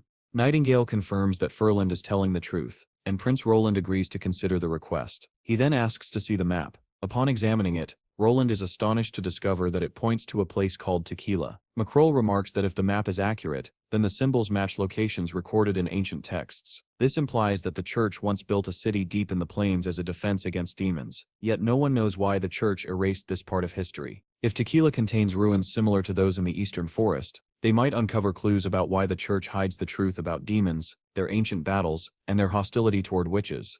Nightingale decides to visit the knight's home for further investigation, but Roland warns her that a family guarding a treasure map might also possess divine stones of judgment. Since they cannot travel to Tequila yet, he suggests saving the exploration for later. The map's marked location lies about 50 kilometers away, something Sister Lightning can scout within a day, so he decides to send her first. For now, he shifts his attention to the North Slope mines and sets the treasure map aside.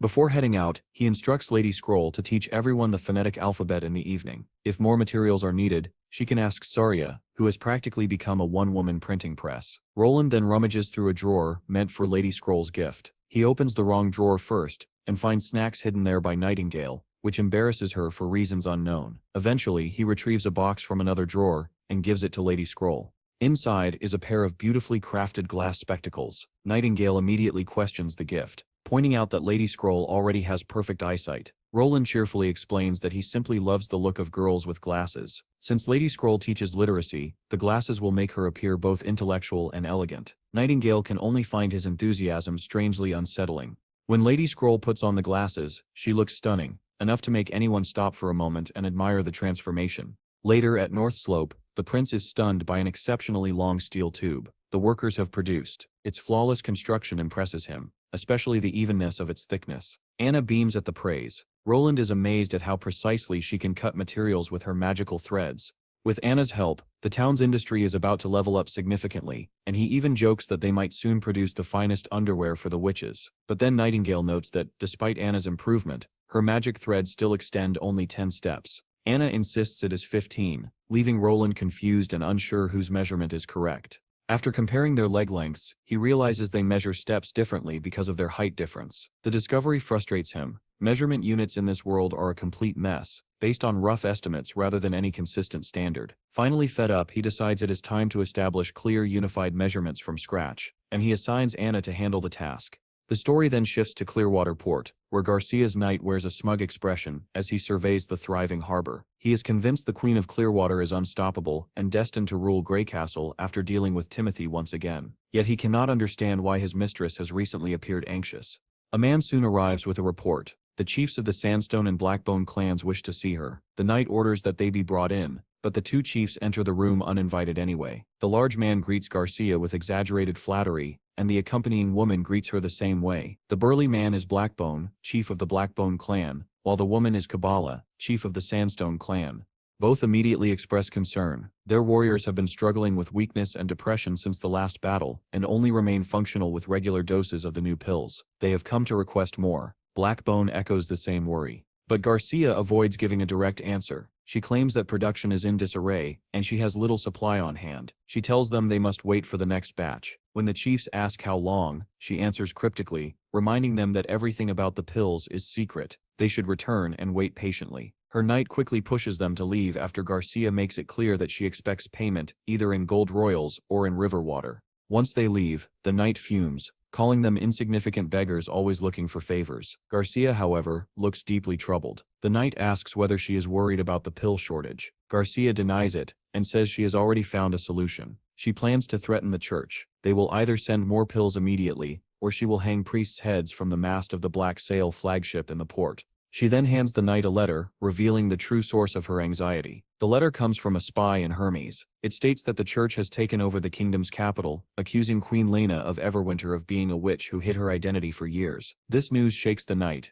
and Garcia finally admits she is tired of staring at the same old view of Clearwater Port. She wants to seize the chaos in Everwinter for her own advantage. Her knight quickly realizes her intention. With Everwinter in turmoil, she sees an opportunity. Timothy, her idiot brother, is too busy trying to reunify the East to interfere with her. And Roland? She dismisses him as a harmless fool who somehow captured Longsong Fortress, only to retreat back to Bordertown afterward. She insists he must be terrified of her. After all, she used to bully him until he wet his pants. Hearing this, the knight excitedly declares that no one is left to block her path. Her road to becoming queen is wide open. The narrative then moves to the Holy City, where the high-ranking priests gather in their council chamber. They question Archbishop Ton about the situation in Everwinter. The old man reports that, apart from a handful of stubborn nobles, most citizens have accepted the church's takeover. He promises that any nobles who refuse to repent will be eliminated one by one. Lady Heather scoffs and suggests they simply kill the decadent nobles immediately. Another bishop interjects, urging patience.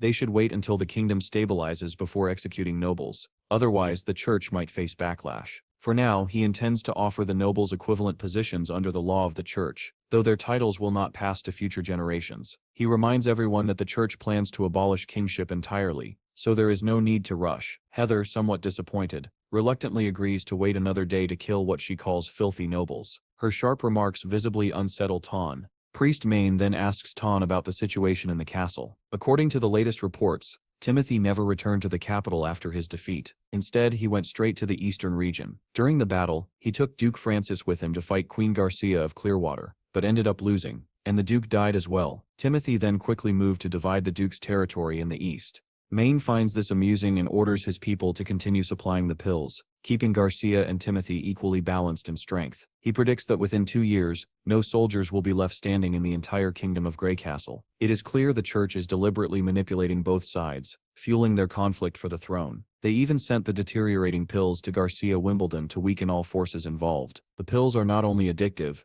they drain life from those who consume them. Ton then mentions Roland. He reports that Roland refused to use the pills or accept the church's aid. Roland seems uninterested in fighting for the throne and has returned to Bordertown after capturing Longsong Fortress. Like everyone else, Maine is baffled at how that foolish prince managed such a victory. Lady Heather wonders if they have underestimated Roland. Maine admits Roland's achievement is impressive and proves he has some real strength. However, he insists that talent alone means nothing without powerful backing. Since Roland has retreated to the peaceful border town, it is obvious he has no intention of competing for Greycastle. In their eyes, he poses no threat to the church's grand plan. The lady agrees, saying everything written is true. She lifts her gown slightly and pulls out a folded sheet of paper hidden in her sash beside her concealed knife. Handing it to Maine, she assures him the information is completely legitimate. Once he reads it, he discovers that Prince Roland has witches on his side. Back in Bordertown, the advisor rushes to our hero, panicking over the prince's decision to charge only 20% of a serf's crops as property tax once they become free citizens. He argues that even 50% would still appear generous, but Roland calmly explains that having a basement full of gold is meaningless. By charging only 20%, he can then buy the remaining crops at a fixed price. Once the people earn money, they will spend it on better goods, and he plans to be the one selling those goods. The money flows out, then flows back in. It is a cycle that raises the people's living standards while enriching him in return. Suddenly, Knight Carter bursts in, excitedly announcing that Sean has returned with crop seeds from Clearwater Port. Sean enters grinning triumphantly, displaying the plants the prince had requested. First is a type of corn he calls pearl rice, which leaves everyone staring in disbelief. Roland practically drools over it. Then Sean produces potatoes, and Roland lunges toward them like he is about to whip up a batch of crispy French fries. Hearing this unfamiliar word, Sean asks what French fries are, and the prince casually claims he tasted them at a luxurious feast where the chef called them fries.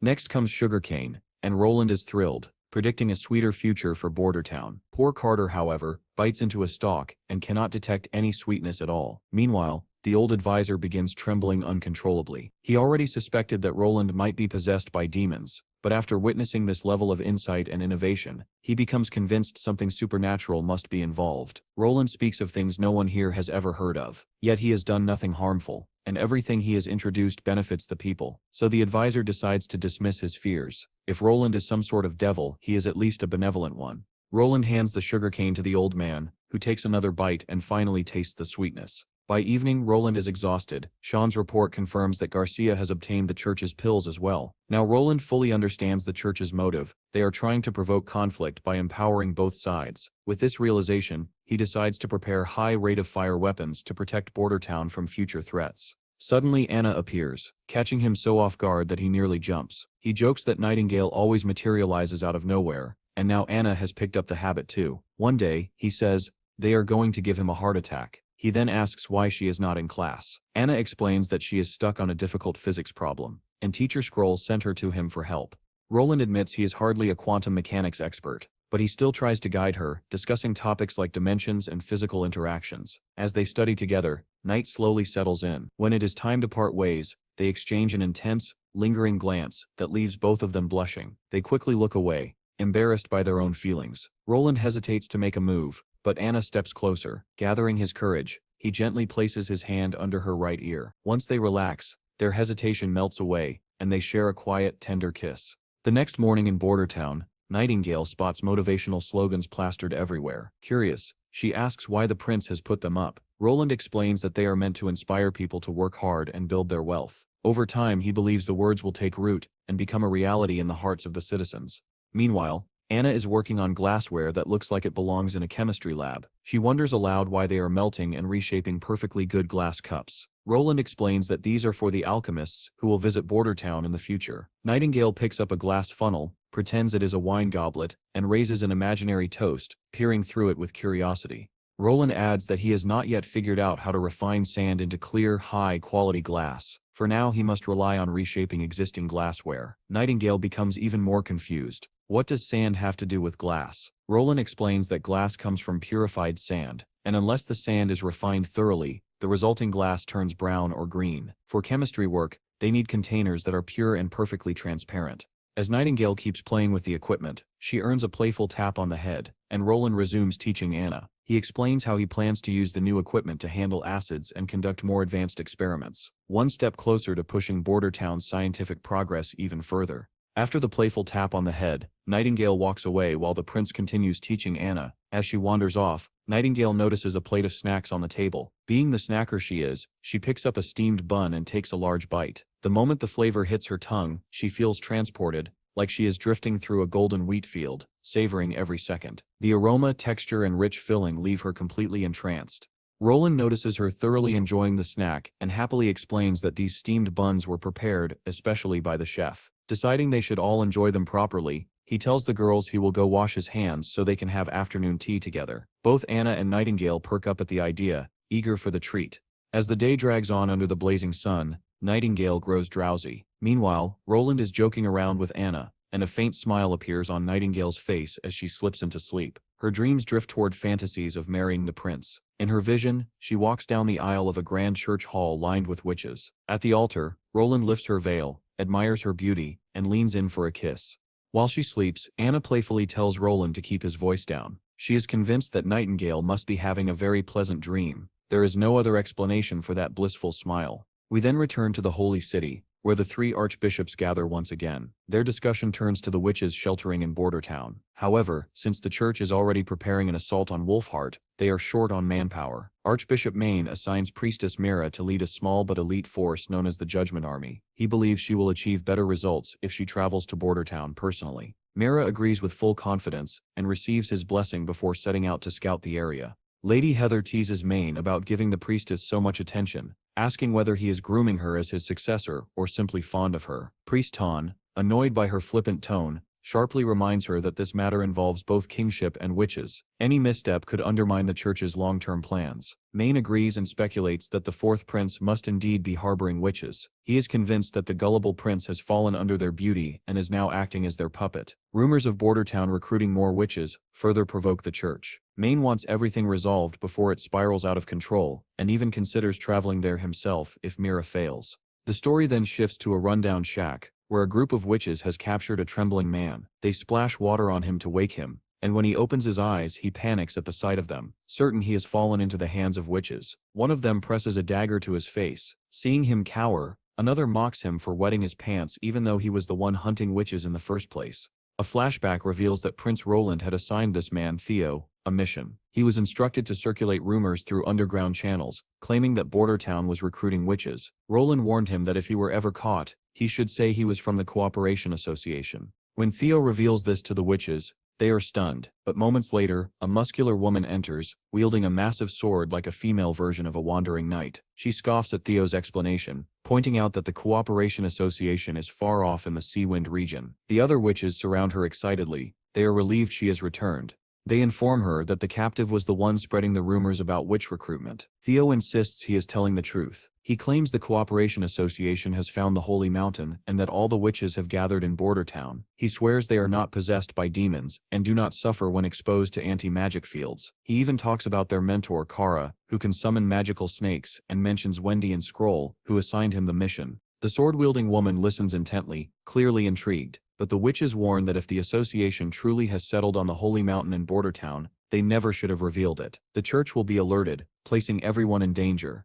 A red-haired witch asks what they should do next. The black-haired woman declares that their leader will arrive at midnight with other witches, and they will set sail with the rest of the group. As for Theo, she kicks the chair he is tied to, sending him crashing to the ground. She then orders the red-haired witch to board the ship with the others, while she travels to Border Town with Theo. She wants to see for herself whether the association has truly found the Holy Mountain. She instructs her companion to tell their leader, Tilly, that she is heading to Border Town at once. Lady Lightning appears next, soaring high above the treetops, as she follows the markings on the treasure map given to the prince. She has already covered a vast area, and Roland specifically tasked her with scouting the notorious Misty Forest. Proud of the responsibility and eager for adventure, she flies on alone. As heavy rain suddenly pours down, she quickly tucks the map into her jacket to keep it perfectly dry. Then she spots something unusual below, and darts downward, racing through the forest like her namesake. Deep within the woods, she discovers ancient ruins hidden beneath the dense mist, structures she never noticed from the sky. Had the rain not cleared her view, she might have missed them entirely. The scent of adventure stirs her excitement, and after a bit of searching, she confirms that these must be the ruins shown on the treasure map. According to the plan, she should mark the location and return to Border Town to report back, but her adventurous nature pushes her to investigate further. With the rain pouring down, she figures she can explore until it stops. Inside, she finds only empty halls. She continues deeper, still finding nothing, but then, a faint voice calls for help. The sound chills her to the core. She ducks behind a wall, trembling. It makes no sense. These ruins are centuries old and located deep inside the Misty Forest. No ordinary person could be here. Despite her fear, she convinces herself that it might be a trapped explorer. She pushes open a door only for it to crash to the ground, and there, looming before her, stands a grotesque monster straight from a nightmare. She recognizes it instantly, the same type of demon Lady Leaf once fought in the Badlands. Lightning collapses in terror as the creature towers over her, poised to strike. Her horrified scream melds with the roar of the thunderstorm outside.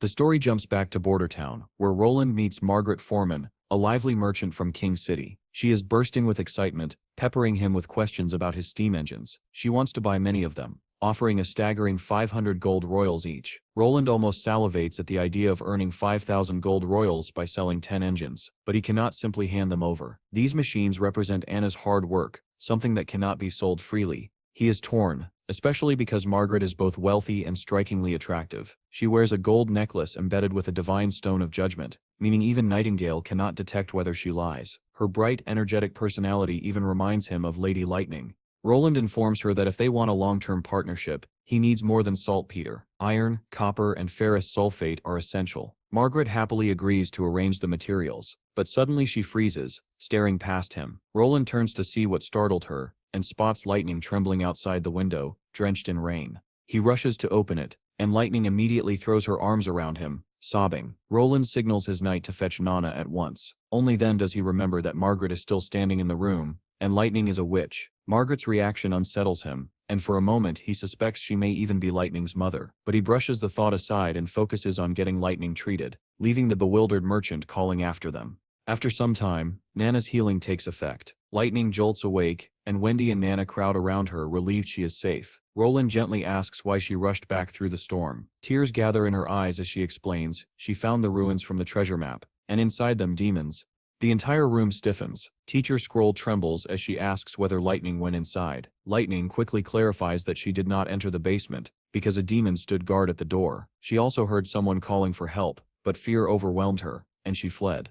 Roland reassures her that she made the correct choice. A smart explorer never charges into danger without understanding it first. Lady Leaf adds that the presence of a trapped person suggests the possibility of a witch inside. Only witches can reach the depths of the Misty Forest. Yet the ruins are over 450 years old. It seems impossible anyone could have survived that long. Lightning notes that there were no signs of human activity in the area. Wendy adds that dangerous beasts roam the entire region, and the lack of edible food would make survival even more unlikely. The mystery only deepens.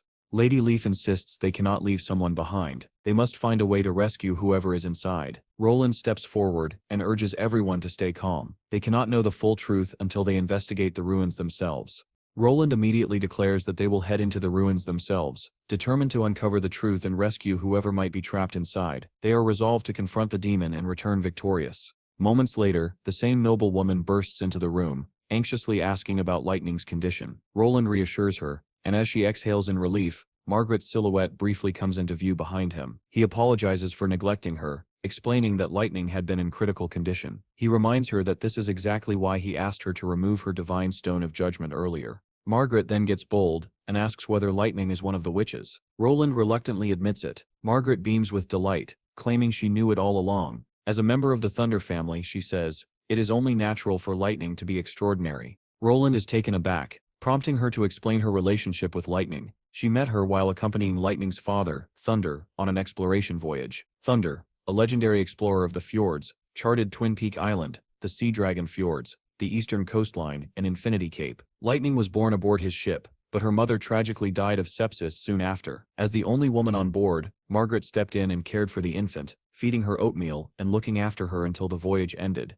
Afterward, Margaret returned to Greycastle to start her own business, while Thunder continued exploring. 10 years later, she heard rumors that Thunder's ship had been caught in a hurricane and sunk. She never believed it. Seeing Lightning alive now only strengthens her conviction. True explorers, she insists, would never go down so easily. Roland asks whether she is not bothered that Lightning is a witch. She bluntly answers no. Nightingale, hiding in the shadows, taps Roland's shoulder to signal that Margaret is being truthful. Margaret goes on to say that witches are both powerful and beautiful, qualities she admires. She even admits she once wanted to take in witches herself, much like Roland does, but the prejudice in King City made that impossible. They shake hands enthusiastically, bonding over their shared respect for witches. As soon as their partnership is official, Margaret bombards him with questions: how many witches he knows, how he met them, what abilities they have. Roland already looks exhausted trying to keep up with her boundless energy. Meanwhile, far outside Bordertown, Theo and the scar-faced witch finally arrive at the outskirts. She remarks that Bordertown is quite impressive for a western settlement,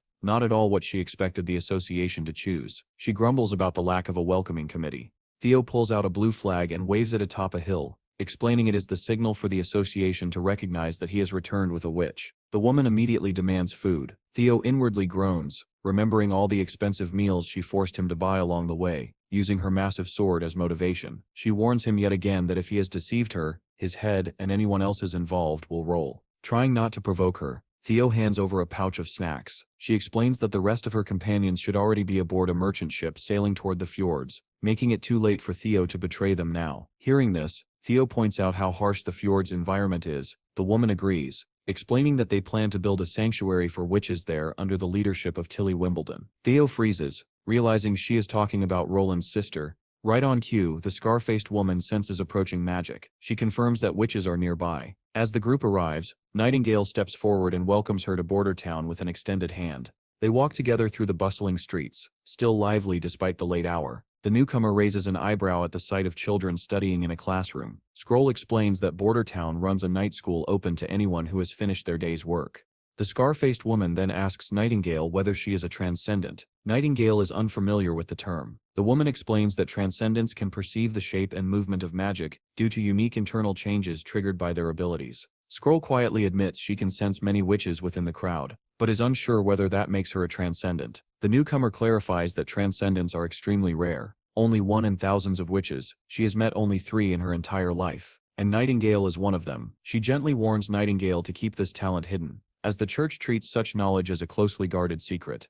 All the while, Nightingale silently studies the newcomer. She can tell this woman is extraordinarily powerful, especially with the colossal sword she carries so effortlessly. Finally, the scar-faced woman asks about the association's former leader, Kara. Nightingale's expression darkens as she quietly reveals the truth. Kara is dead. Wendy explains that Ash had been searching for the Holy Mountain, and the revelation of Kara's death hits Ash hard. She steadies herself and demands to know who their new leader is. The others point her toward the castle, where the witches in Bordertown now live together. Hearing this, Ash immediately grows tense. She sharply asks if they have entered into some shady agreement with the local ruler. Before she can escalate further, Wendy rushes toward her and wraps her in a tight hug, tears gathering in her eyes. She thanks Ash for saving her in the past, tearfully revealing that she is Wendy from the old choir. It turns out Ash is the same witch who wiped out all the priests inside the prison when Wendy was first captured. Later, the two of them sit privately and begin catching up. Ash recounts how, after escaping the cell, she eliminated several overseers and even fought the Judgment Army soldiers who blocked her escape, until the Sacred Punishment Army finally confronted her. Wendy, baffled, asks what this Sacred Punishment Army is. Ash explains that they are the church's elite warriors, trained specifically to fight transcendent witches. They were the ones who gave her the scar across her eye. Their strength and speed matched her own, yet they seemed devoid of awareness or hesitation. Even when she cut off one soldier's hand, he attacked with the other as though nothing had happened. Ash fled and hid in the alleys of the old holy city, emerging only at night to ambush messengers and judgment soldiers. But once the church began scouring the entire city, she was forced to escape. By then her clothes were soaked and hardened with dried blood. Anyone who saw her would have mistaken her for a mindless beast. Wendy tries to soothe her, assuring her that none of that matters now. Here in Bordertown she can live normally. Roland Wimbledon treats all witches with dignity. But the moment Ash hears the prince's name, she snaps. She crushes her cup in her bare hand and demands to know whether Wendy is truly working for Roland. Wendy hesitates, then nods. Ash immediately grabs her hand and urges her to leave at once. Like many others, Ash also holds the same negative image of Roland Wimbledon and assumes he is little more than a degenerate tyrant. The next day, Ash accompanies the witches to meet the prince. She seems intent on taking the witches away from Bordertown. Roland, however, is not pleased with how forcefully she makes her demands. Ash reminds him firmly that witches are not property, they are free people. Roland reassures her that he has never viewed them as possessions. Everyone in Bordertown is there by choice, and this place has become their safest refuge. He then warns Ash about the fjords she intends to take them to. Crossing the sea is dangerous, and the fjords themselves are plagued by unpredictable storms, tsunamis and hurricanes, making the region unsuitable for settlement. But Ash fires back confidently, telling him that Tilly Wimbledon is leading the group. Roland is stunned. He thought his sister had vanished. Ash clarifies that the fifth princess has gathered many witches and traveled to the fjords to escape the church. She is certain that Tilly can establish a homeland for witches.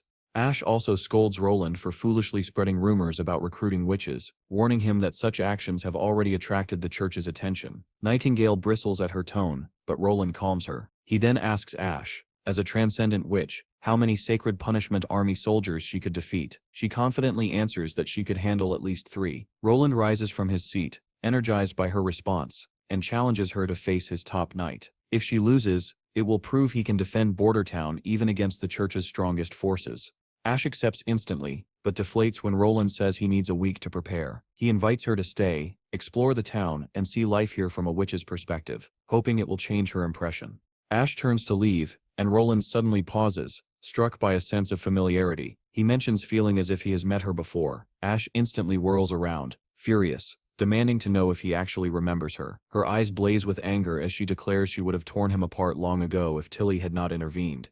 Roland, bewildered, has no idea what she means. Anna and Nightingale, however, exchange knowing glances. They both ask if he also grabbed her backside in the past. The prince shamelessly denies ever touching Ash, which is fair enough. After all, the previous Roland, the one known for such behavior, has been dead for years.